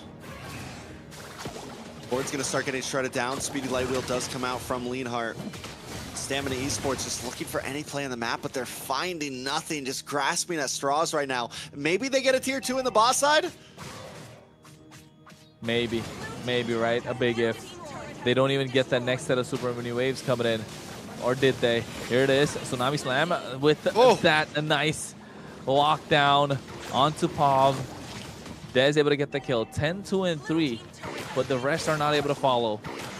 Raquel zoned away. Instinct with the grab, or rather the slam. Tier 2 is down and out. Now Stamina Esports slowly inching to the finish line. Okay, Dez on the boss side, chipping away at the inhibitor. Diamond doing some great. Bless goes way too deep there. Instinct there as well. They get the King's Calling as well, but at the same time, nice King's Calling from Yomel with the IMU. A lot of damage being dished out. Sinner, June, able to drop the Appraiser's Wrath. Diamond sniping from downtown. The Sky Piercer stacks are starting to add up. All right, Diamond finally online. It only took 20 minutes, 20 plus minutes. The gold goes back in the hands of Stamina, but at this point, it's all about juggling items. Everyone's maxed out. Leon lose an inhibitor. Lord is going to be on top side. It's a blessing for Stamina Esports because the lanes will be matched on that long lane. Yep, so it's a blessing right now for Stamina Esports. This is what they needed. Now they know they can start working at this Lord, but Bernoulli goes in. Flicker with that King's Calling. Diamond right now eating a face full of damage, but he snipes. He finds it again. Pav, or rather Yomel, goes down. 2 traded for 2, and now they find Raquel. Diamond's the target, and they're looking to chase him down, but he can kite, and he's kiting and kiting. Finds the double with the help of the Rhapsody and the Sonata. Now they lock down the Lord, and this is what they needed. Stamina Esports. The opening is there. They've got the shotgun. They're looking down on Leon. Will they pull the trigger now? The opportunity is in front of them. Just don't mess it up at this point. 40 seconds for Raquel. Lord's going to be coming out with this wave of minions. You've got 4 members standing. Yomel at 20 seconds on the side of Stamina Esports. All they got to do is try to close things out, but Leon's been great at finding the mess-ups, finding the kinks in Stamina's armor. Can they defend? Evolve Lord. The Evolve later Lord. it goes, the stronger it becomes. 24 That is how minutes, that works. 37 seconds. I know. 24 minutes, 37 seconds, man. We're deep now. Stamina Esports don't want to let this loose. It's pretty late for them too, if you ask me. Right? Fatigued. They've been waiting all day for this. Is this going to be the final push, or is Leon going to hold on to take it to game number 3? Again, just one fight that goes wrong could mean the end of Stamina Esports as well. Struggling. They've been struggling, Trex. They've been struggling. I got a feeling this is going to be the one. Either Stamina Esports wins it here, or they get wiped out and Leon runs it back down mid or something like that. But this may just be the fight that decides it all. Yeah, Raquel needs to find someone to zone away, and that's going to be Diamond. You can see already a lot of damage being dished out. Instinct has the immortality. Raquel can only try, but they can't save this inhibitor. Looking to take down this Lord, 16,000 HP. Aggro pulled towards the mid lane inhibitor. Lord is going to be melted down. Next set of super mini waves coming in. Diamond looking to hit. Free hit. Find someone. But Pav is looking for that big play of that King's Calling from Bernoulli. They back off. I mean, it's slow plays from around the board. The waves just weren't synced up from Stamina Esports, and Leon had an easy route at clearing down that Lord. As long as they have Speedy Lightwheel, as long as they have Bernoulli, they can just shred these things down. And Stamina Esports is being so careful about their approach. Watching the top side, though, Bless and Diamond, along with Desert, look for a pick. Shadow Strike comes through as well. Tsunami Slam, they're looking to lock somebody down. There it is. The King's Calling coming through. Pav goes down first, and now Bless taken out super low. Bernoulli, no flicker present. Des looking to catch somebody off guard. Doesn't have the deadly magic. Yomel coming in clutch with using that King's Calling, or rather has it right now with him. It's got to be this final Lord now, and Stamina Esports looking to take it and finally get the end. I mean, Bless having that immortality is extremely clutch. He's willing to take a death, knowing that, listen, I might use a Tsunami Slam, I might go down here, but at least we'll get a kill onto Pav and a 40-second death counter. But Leon, no, this is all or nothing, and there's no way. And Dez is able to secure it. A King's Calling does come out, another pick off. June in a bad spot. Immortality pops, but he's going to go down. A legendary kill for Diamond. Yeah, they're sniping. The Sky Piercer starting to stack up, and you can see the recalls are coming in. I'm not sure if it's the right time, Diamond. The Lord is already in your hand, marching down the mid lane. Let's see if they're able to pull off the finish. All right, so Stamina Esports, all they got to do is try to do what they tried to do last time, but a little bit better. Top lane isn't quite synced up, but Instinct is in the bottom to at least keep things pushing. They're stalling lane, waiting for that top side. They want to get a full-on crash the whole way, but Lord is going to come first, and that might be the mess up. Luckily, Instinct is there in time. Instinct is there, and look at Dez. He's trying to find the pickoff. Yomel has the King's Calling, finds the angle as well, but it's not right. Tidal Strike coming through will help with the Tsunami Slam, but Bernoulli makes it right on time. Pov comes in with the Petrify, with the Rough Waves, and Leanheart is able to get the kill, and they're able to kite. Dez taking out super low. Immortality sold as well. I think they're locking down the base. Crystal Stamina Esports finds it as they're able to take it all 2-0. What a game, what a series. They waited all night for this. Stamina Esports waited another 20 minutes in game 2. It took a while to do it, but finally they secure it 2-0. Ashley, I know you were waiting a while for that game to finish. How you feeling? Dude, I mean, there was so much back and forth from that game. I was like sitting at the edge of my seat, and then I was like, okay, never mind, we're not ending. And then sitting again, and I was like, okay, we're not ending. Okay, so at this point, I was like, okay, are we going to a game 3, or what's gonna happen? You know? But okay, before I go on to talk about the winning team, I gotta give a little bit of props to Bernoulli on this Mincetar, you know, like I know the guy had like what 9-10 deaths, but he was full on committing to take down like anyone important such as like Dez from these like major objectives, right? Unfortunately, Stamina was able to thug out the kiting competition and, you know, take down the Lord when it finally mattered, fight the battles, and, you know, come out not too skated. But one thing is for sure, guys, I can tell that Dez and Diamond really poured their heart and souls out for this series. Diamond with a nearly perfect KDA with 0 deaths in. And it was almost like, you know, rather than like the protect the president strategy, we got like a suicide mission, send the Kalea in and let everyone else divide and conquer. Yeah, I mean, overall, Leon played a great game there. Stamina Esports just hung on by a thread at the end there, barely able to do it. But once they found their moment, once Diamond came online, it was kind of a wrap. 9-0-5 on Diamond. For me, it's got to be the MVP. Let's see if it picks someone else. Dez. Oh. Hey, man. 10-2-8. Still He's clean. all right. Still clean. Yeah, very clean. He was able to get the kills in the early game, was able to transition to the mid game, always being a threat constantly throughout the entire game. Yes, Diamond came online later on, but Dez is the one that kind of allowed that to happen, right? He was the one that bridged the gap from the early to the mid to the late. If it wasn't for him, this could have been a 1-1, and we'll be looking at a game number 3. So yeah, Stamina Esports fans, Dez fans, they finally find the donut that they can glaze. Well said. Very well said, Kronos. No, yeah, Dez definitely deserved it. I think if it wasn't for him, they would have never got to 20 minutes at all. Overall, just completely from early game, even when he had his moments where he couldn't get the kills, towards the end there, he found a couple kills. Just really brought the team to victory. Yeah, I'm honestly so, like, I'm glad for him, you know? Like, we didn't go into a game 3, and it was a very long game that we were watching, but I do think that Dez does deserve this win and this MVP as well. All right. I mean, with that, we're going to have some great games tomorrow. We had some great games today. Dez able to finally secure a win. Going to be going up against either U2 or... U2 or who? Who's the other? What's the other team that's sitting at 1-1 right now? U2 or Nighthorde? Leviathan? Leviathan was 0-2. There was no other team that had a 0. U2 or Nighthorde? No, U2, Nighthorde, or Leviathan. Yeah. U2, Nighthorde, or Leviathan. Or Leviathan, they go up exactly. against any of those 3 teams. Yeah. That's all 1-1s. Yeah. All the 1-1s now. So. Wait, but Leviathan wasn't a 1-1. No, you're not talking about they were a series. 1-0. Oh, points. Yeah. Right. Now right. they're 1-1. Right. So, I don't know. I think Leviathan versus Stamina Esports. That's another banger.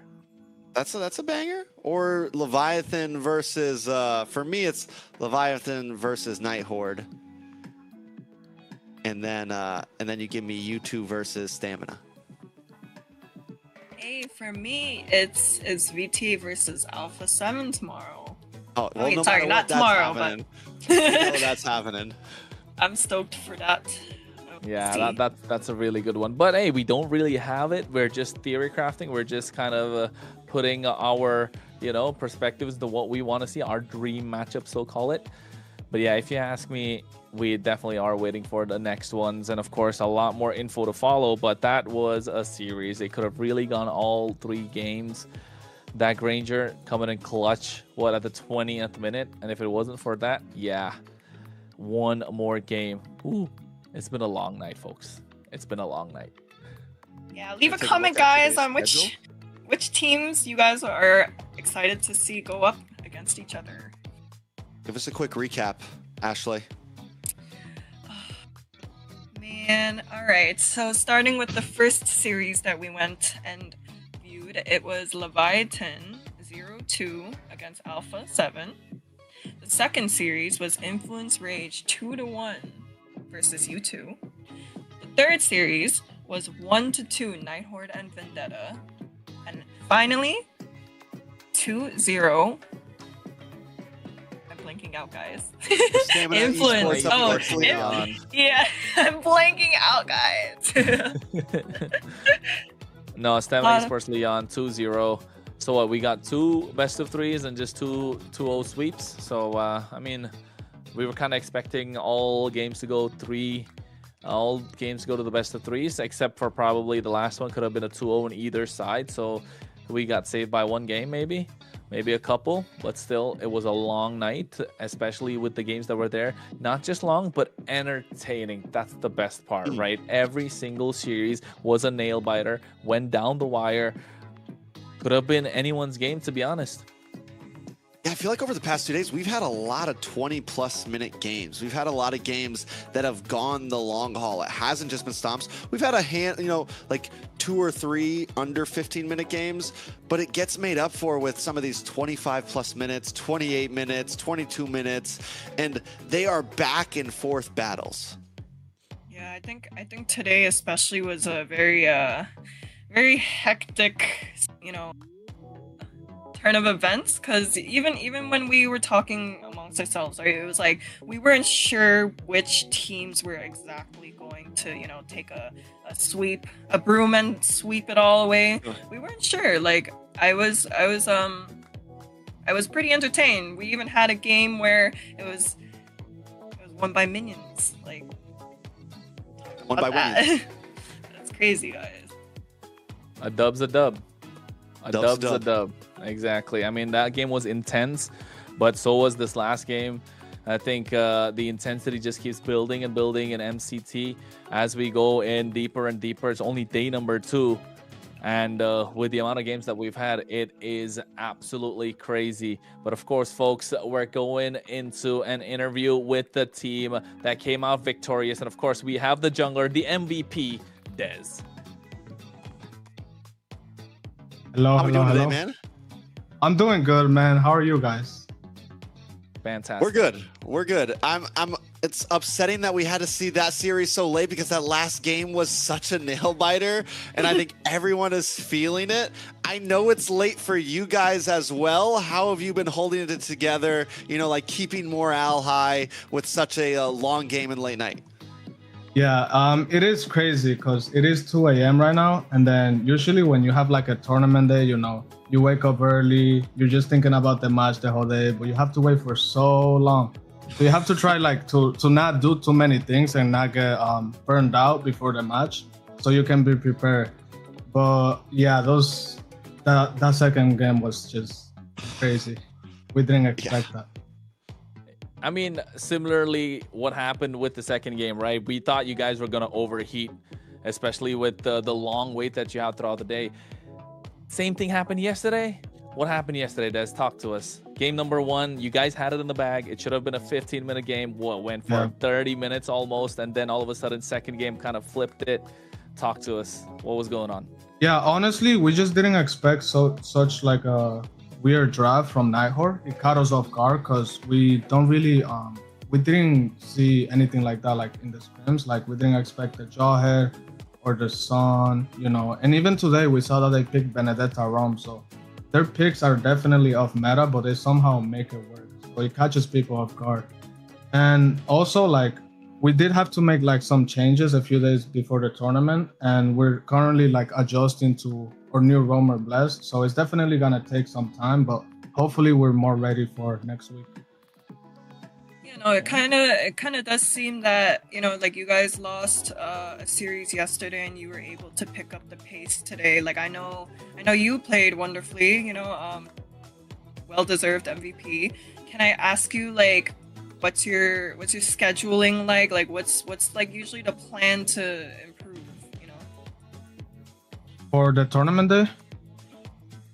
Well, I mean, I try to like everything is important. Like people don't usually think about or talk about stuff like this, but you know, you gotta try to, you know, things like eating healthy or like staying hydrated, or like I even time like the time that I'll drink like caffeine or something so that you're like mentally prepared, especially like at a time like this.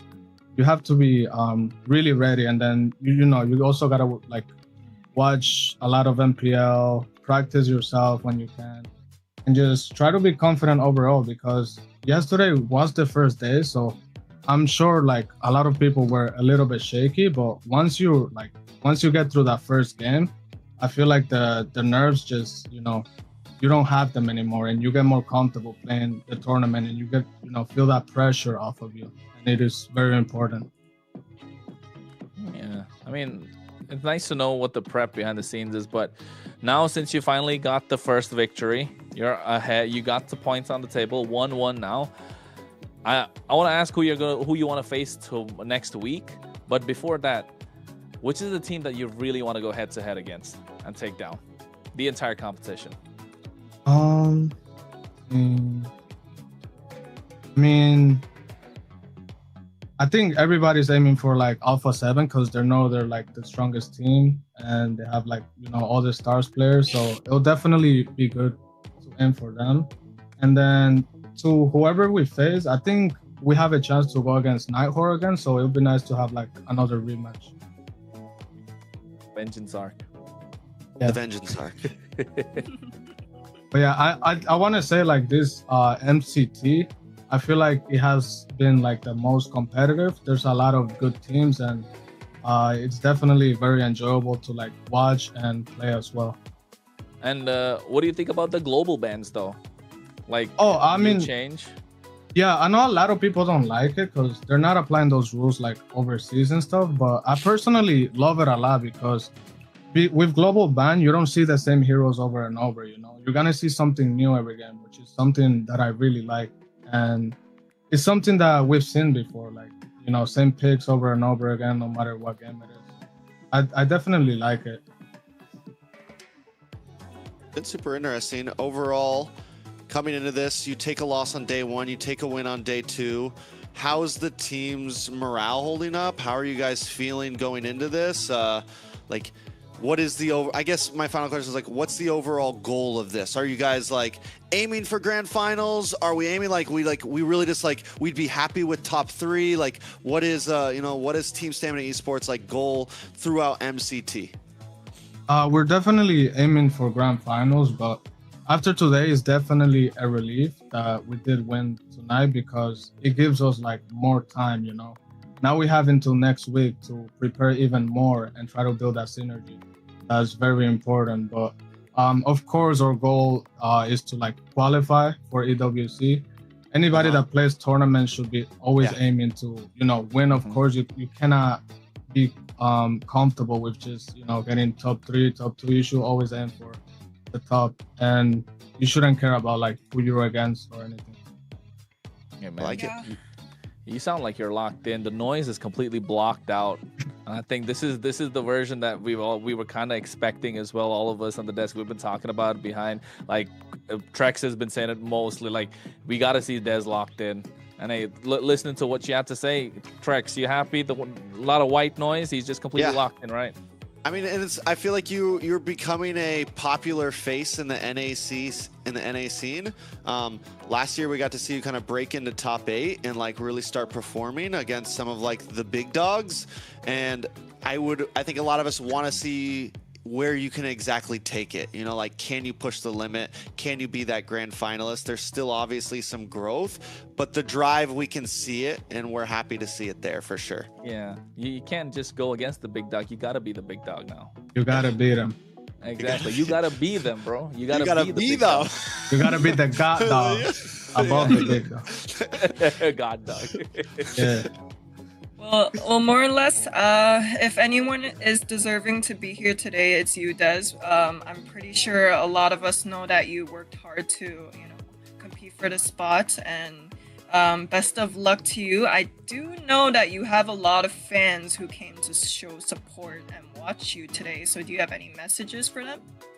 I want to say thank you to anybody that supports us, or the competition in general, because it's very nice to see like an official MPL, you could say, like this, come to this side of the region, because it's been really long and it's honestly been going downhill. But I hope whoever qualifies here, whoever wins, it could be us, it could be anybody. Most likely, I just hope they do good in overseas, so they can keep bringing these competitions, and just for everybody to support each other.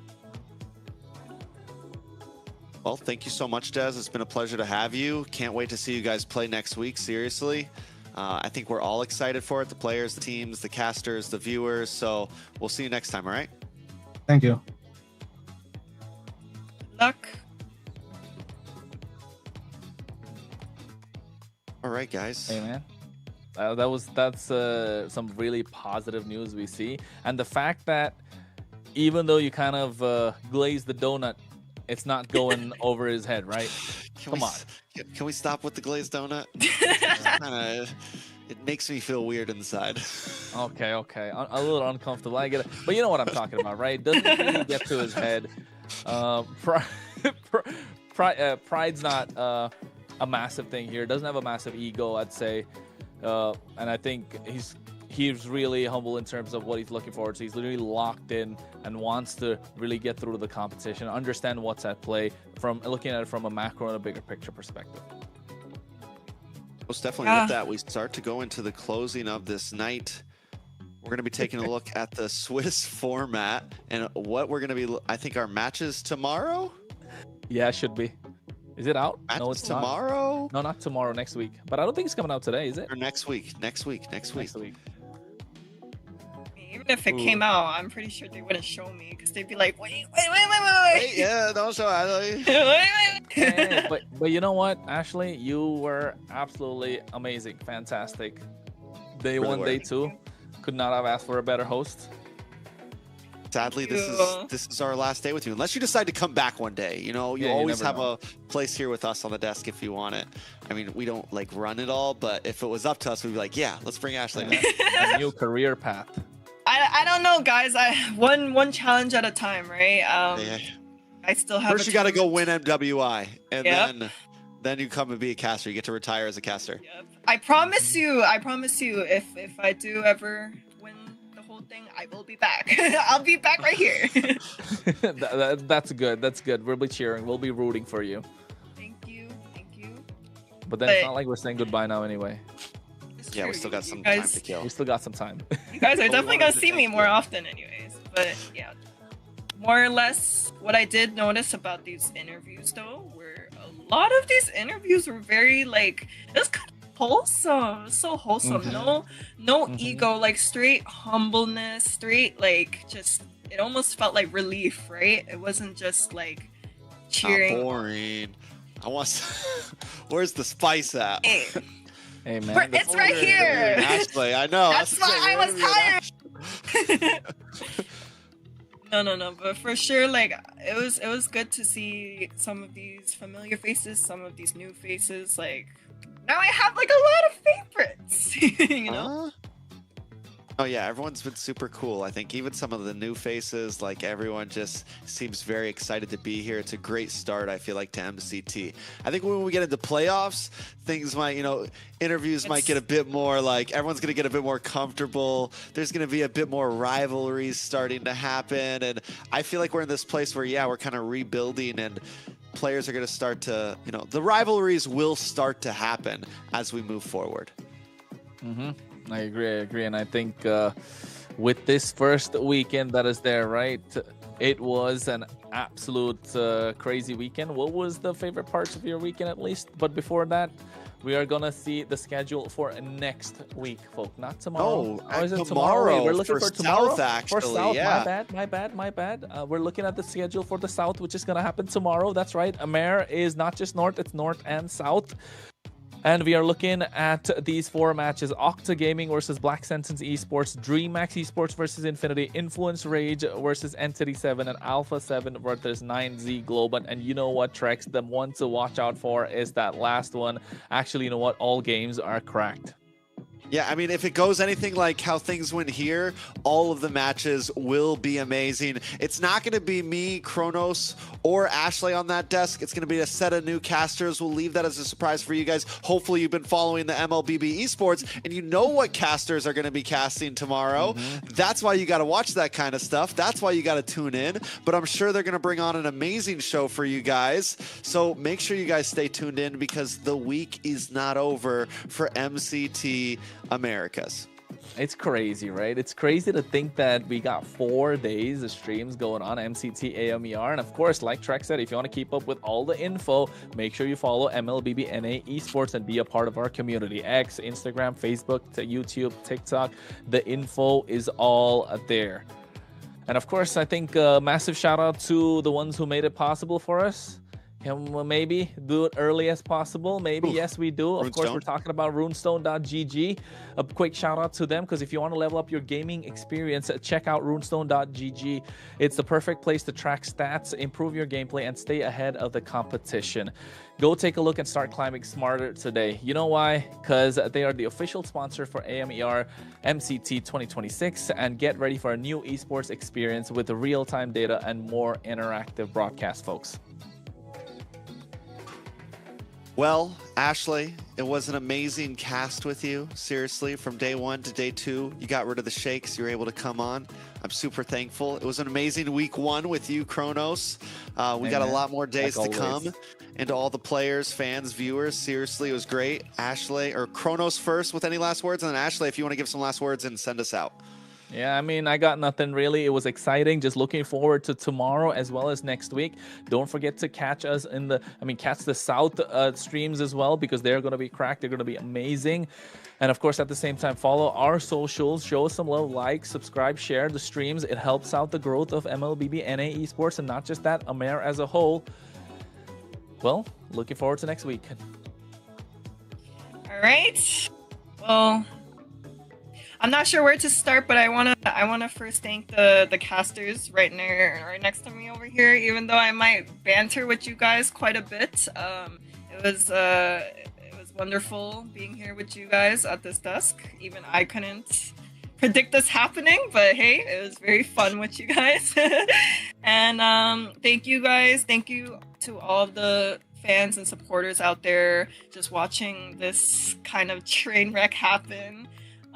For tuning in to the games, and hopefully I will see more of you guys around. But yeah, that's it. See you later. Bye-bye.